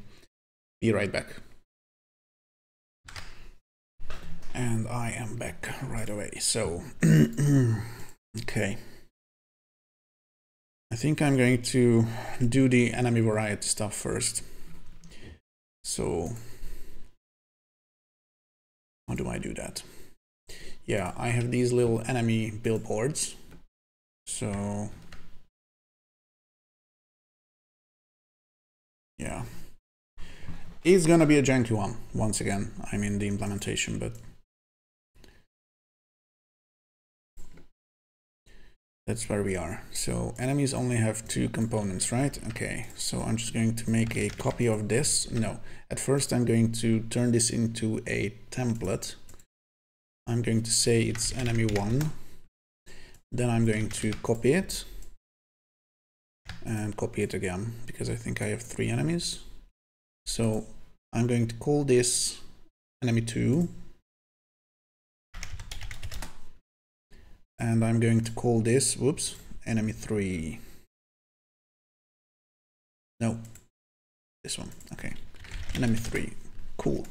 So what I also need to do is make a couple new billboards, one for the second and the third enemy, and I'm just going to import the assets.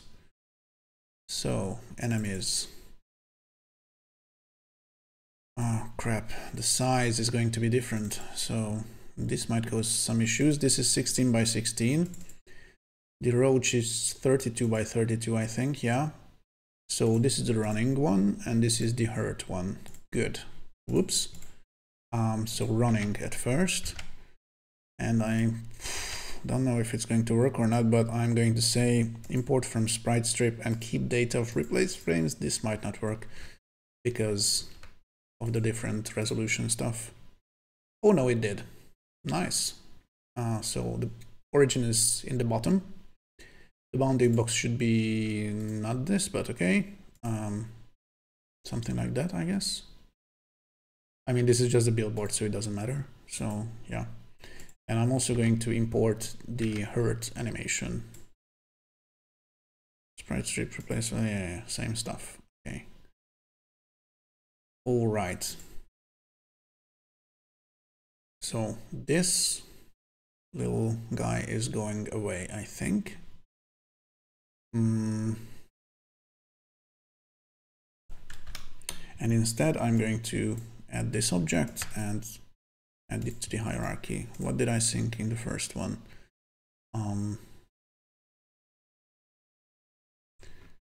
the X, Y, and Z, and the opacity, of course. Okay, so I'm just going to set the same stuff here, but for some reason it remembered.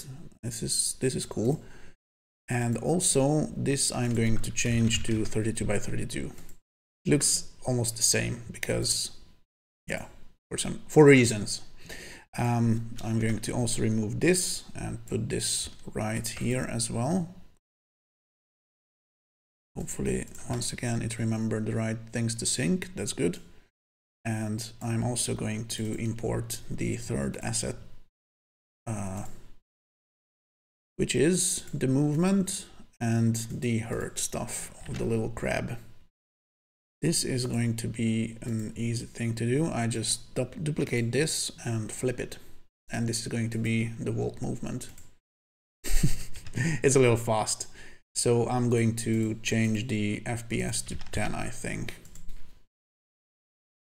This is a little bit more chill. And also I am going to import this frame as well. Yeah, sprite strip, keep stuff, yeah. Let's just check the origin and for good measure the bounding box. Yeah, this is getting imported, never mind. This is because I have some stuff turned on. Oh, wait a second, now it's not in settings, it's here. Yes, okay. So this is the running, this is the dead one. The running one is, okay, looking all right. I did not check the animation of the roach. Yeah, this is way too fast as well. It looks so freaking funny. I love these assets. Okay, so I'm going to say this is 32 by 32. And might be some weirdness with the mesh. This is 1616. Okay. But what about this? Yeah, this needs to be 32 by 32, I think.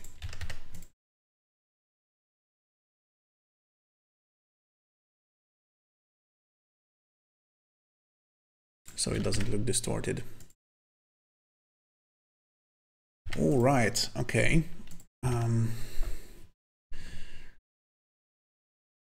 So this is the assets done, I guess. So I just need to spawn the stuff at random, I think. And basically I'm going to do 3 macros, super easy ones. I'm just going to say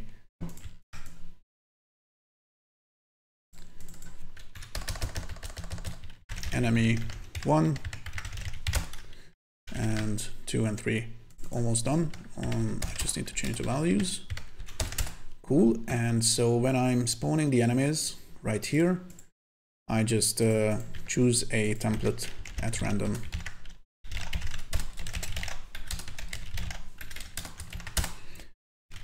Hopefully, but still these enemies have the all their properties, like the health and stuff is the same, and the damage and everything. So I don't think they are spawning correctly at this point, unfortunately. Yeah, bad chance. Okay, I screwed something up, but this should be hopefully fixable. So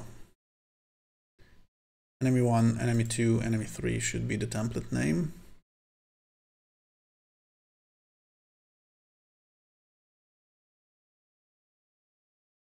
The macros are seemingly okay. And for some reason still I am only getting enemy 1 types, which is a bit weird. Is it because of the family thing? What if I change it to enemy instead of enemies?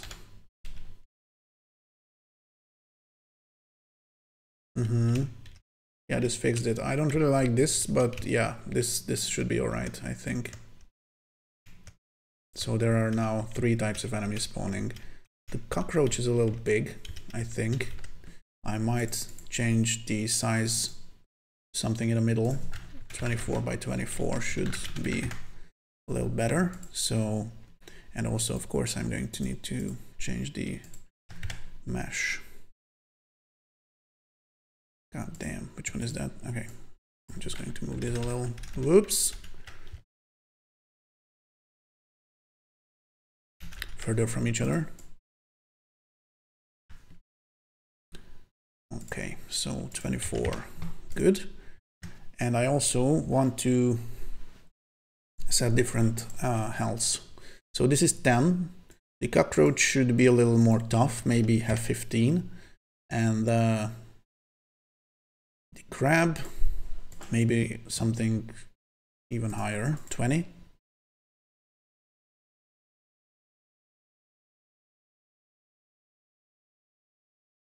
Or what if I change this to something a little lower?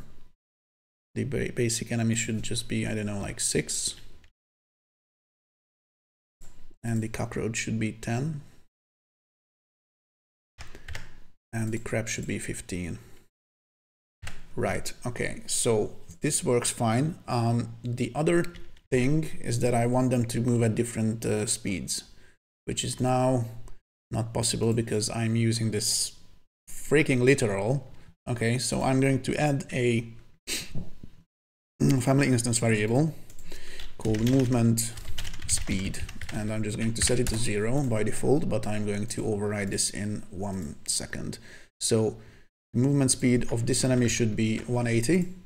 The cockroach should be maybe a little faster, something like, I don't know, 200. And the crab should be maybe a little slower. I don't know why, but why not? So movement speed on this should be 150.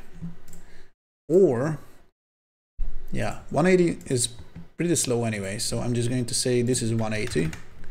I'm going to turn these a little faster, and the cockroach is even faster than that. So, right, now I'm going to say it's self.movement speed times the data time. Quick check.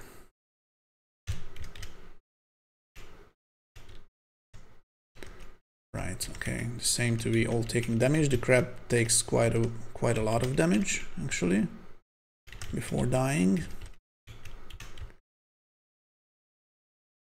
Okay, one thing I also want to change is the reward.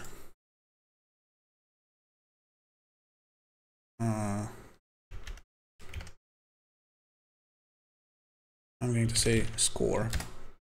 I'm going to say reward, or reward score, or score reward, I don't know. Okay, I'm just going to keep it score, it's all right. So right now it's in a constant, I think. Yeah, score kill. Okay, this is used right here. So instead adding score kill to the score, I'm going to add the enemy's score value to the score, so I can have different rewards for the different enemies. And I think for this I'm going to keep it at 10. For this I'm going to say 15, but I also need to specify 10, of course. And this I'm going to say is 20. Why not? And coins are still worth 100. Okay. Okay, 20 points for the crab. That's cool. Yeah, it was 10, I think. Cool.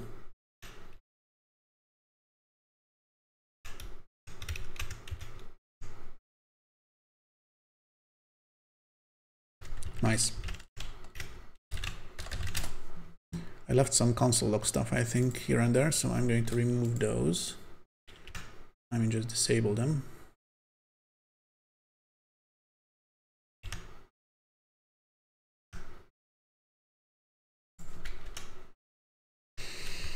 Okay, so I think hopefully it's working. So enemy variety is now done.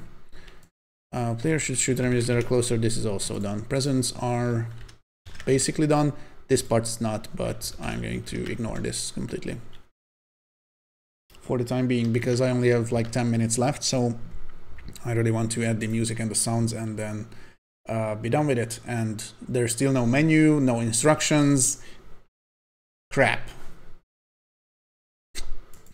Yeah, that's just how it works. So music is going to be this one.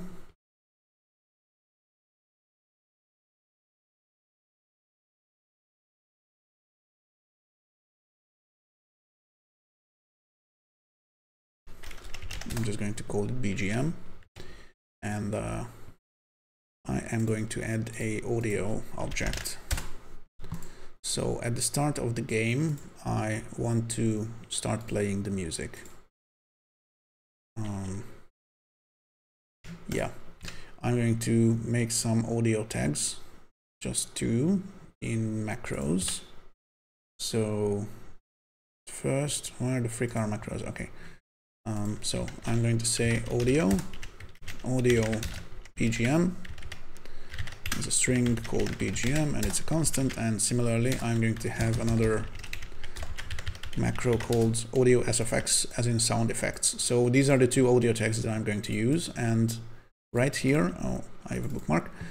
So right here I'm going to say start playing music or something, just play BGM, and it's hopefully going to be looping fine. I haven't even tested if it's totally looping all right or not.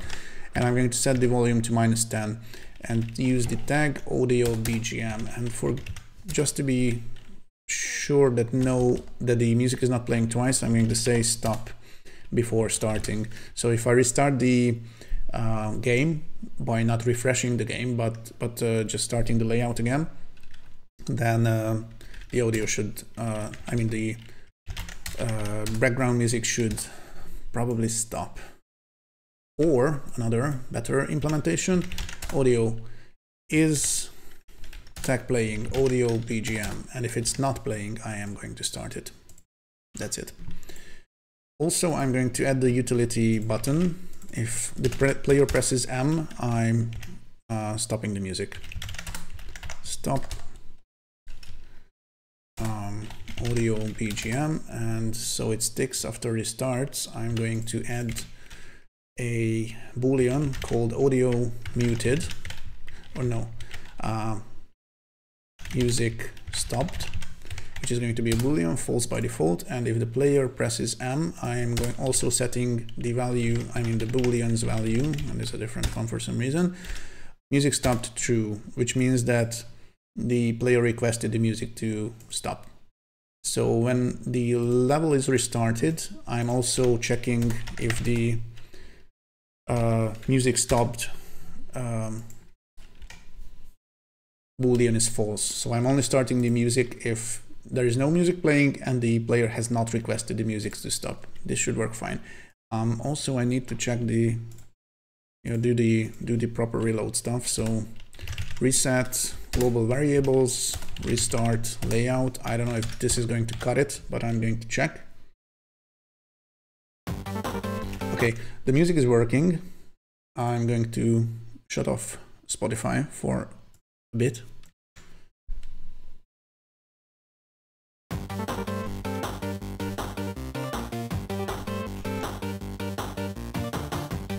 Okay, I'm restarting the game.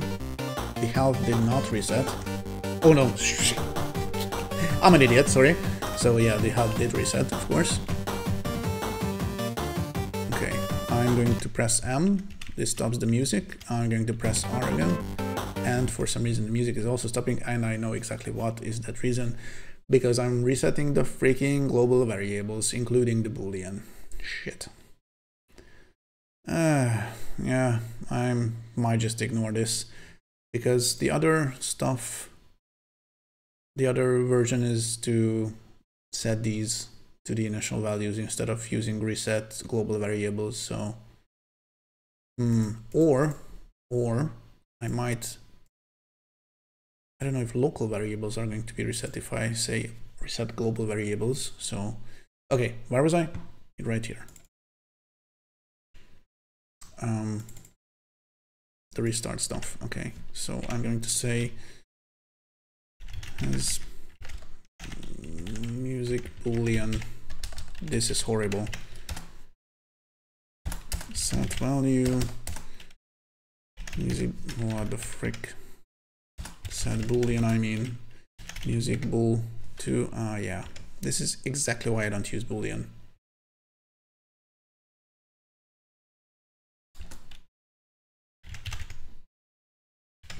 Yeah, no, I'm going to use that. So it's called music stopped. And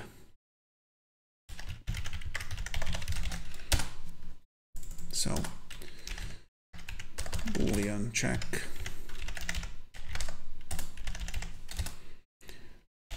Music stopped. If it's stopped, then I want to set the boolean music stopped underscore to true. Then I'm going to do the reset stuff, and also set boolean of music stopped to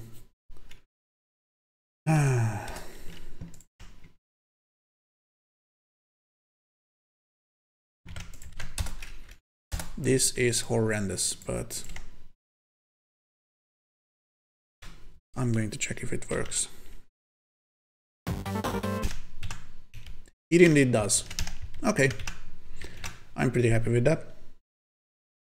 I'll do a normal restart, and the music it's not affected at all. Okay, so I learned something today. Local variables are not reset, as they shouldn't be, because it says reset global variables to default and not local ones. So I can just basically catch the some global variables in local variables and then restore them to their value after the reset is done. All right, okay, so music is okay. Now I really need to get cracking with the sounds. I have 4 minutes. Yeah, I'm not going to finish. Oh crap. Yeah. Or can I?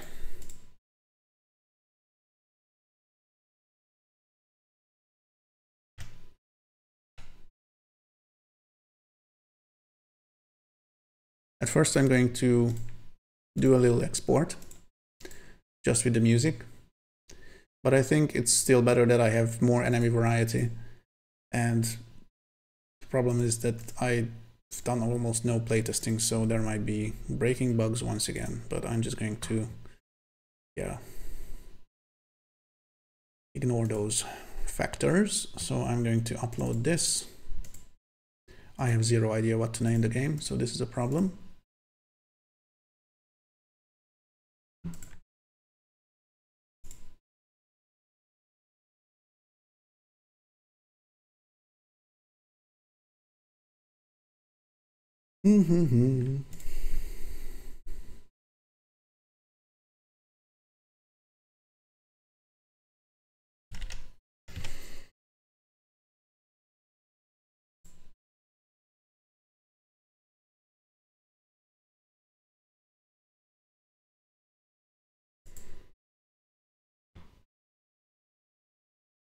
Crap.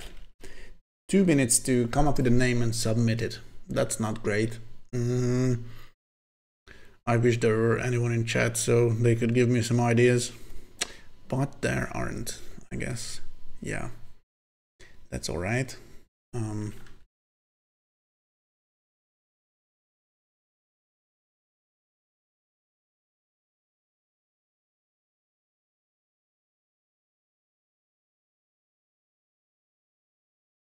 Thinking face engaged. 1 minute left. Okay, I'm just going to go something like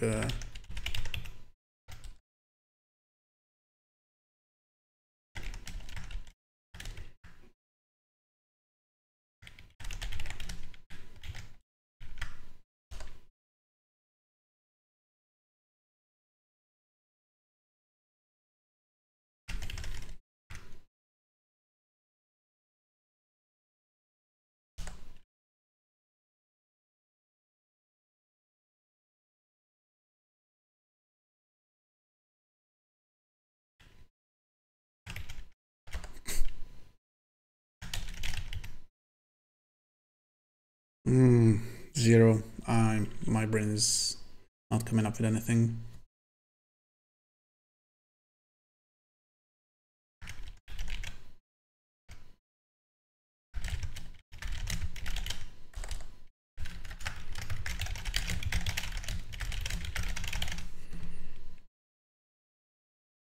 Yep.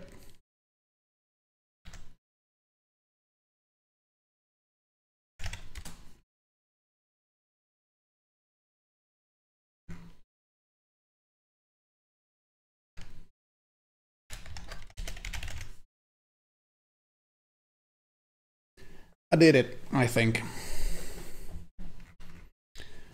Right. Like 5 seconds before the deadline. This is horrible. Okay, I'm just going to make a screenshot and be done with it. Yeah. Sound effects will have to come later, I guess.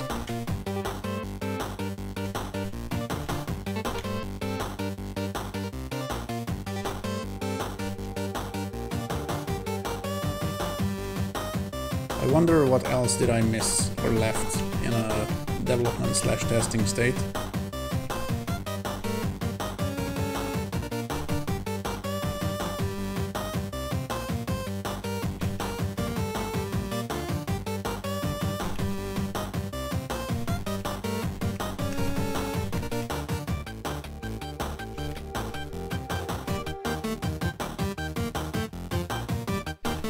I think I made a couple of screenshots, but yeah, with print screen, so basically only one. I'm just going to use this.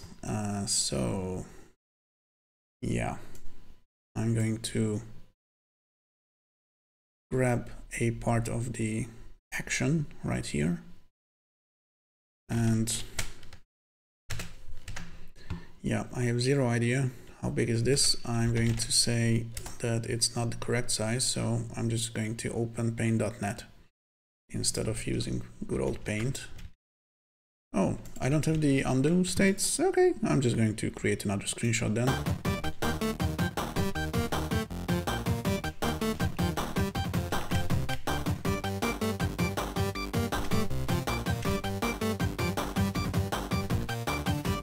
Right, okay. I didn't put any pause buttons in it, so never mind.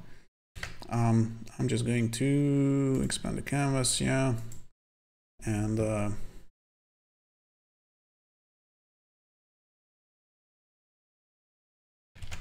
yeah, how big the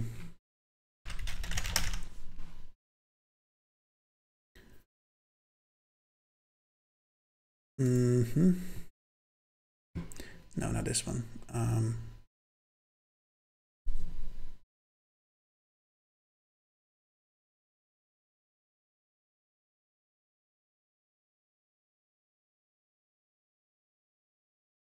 $630 by 500, right?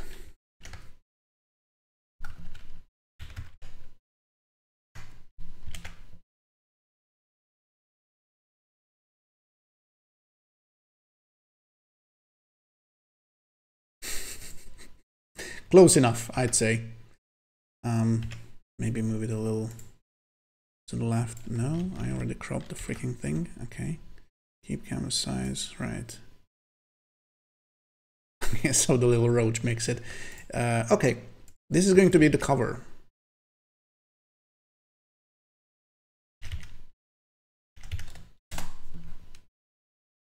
Just so I have one.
that's basically it. I'm going to say it's an action game. I'm not even going to bother with the tags. I'm just going to save the stuff.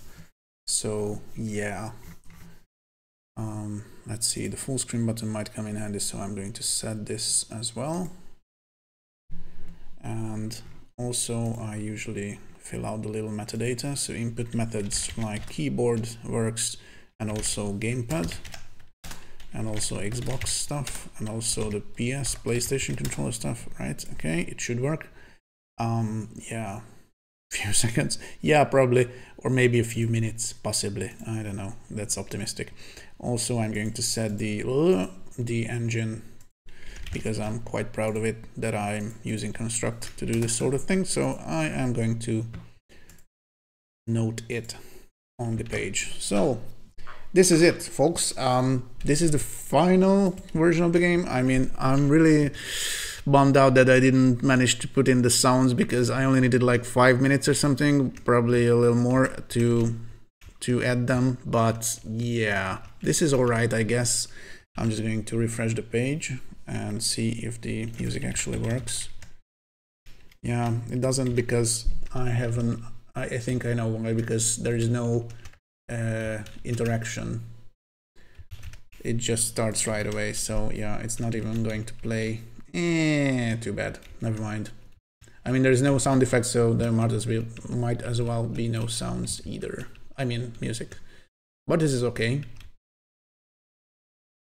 Or no, this is probably the issue, that I'm not asking for any user input before starting the music. I just started right on the layout, so yeah, it's probably not going to play on itch for most people anyway.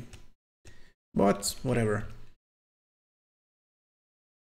I'm pretty happy with the final version still, because it looks kind of cool.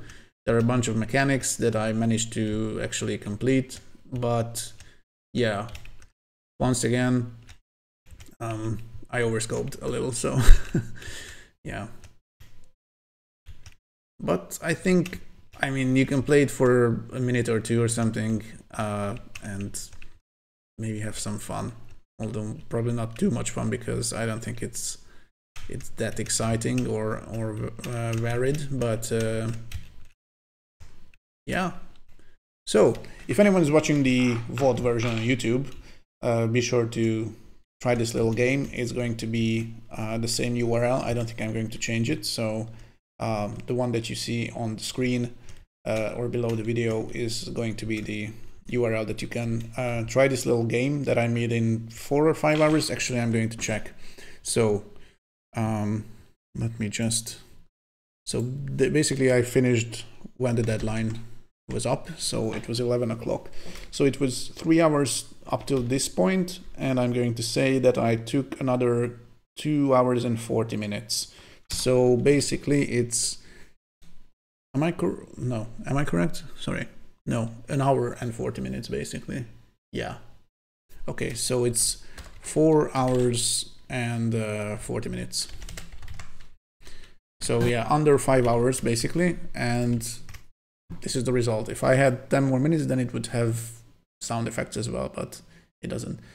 It's fun to see that the spawning continues after the player is obliterated, but yeah. So yeah, I'm going to finish now and wrap it up. So yeah, I really hope that I didn't forget anything really game-breaking in the game, but if I did, I did. That's all right too. It was a bit of an effort, and I learned a lot also. Just as usual, Trijams are super rewarding in terms of learning experience. I'm also noticing that maybe the enemies are not flipped correctly. Yeah, the cockroach is definitely walking backwards for some reason, but I don't know what is the reason. Okay, this is a little weird, because the little purple dudes I think are being mirrored correctly. So if I move over here, yeah, they are definitely flipping, but the little cockroach isn't. This is probably because, no, now it is. What the heck? Okay, it's a little tricky, but the enemies are flipping as well, but maybe a little too late. This is probably due to the fact that I'm not using for each. Okay, I'm really going to wrap it up. Thanks for watching, if anyone is watching. And yeah, be sure to check out my streams in the future. The Twitch and the YouTube channel links are below the video. So thanks a lot once again. See you around. Bye-bye.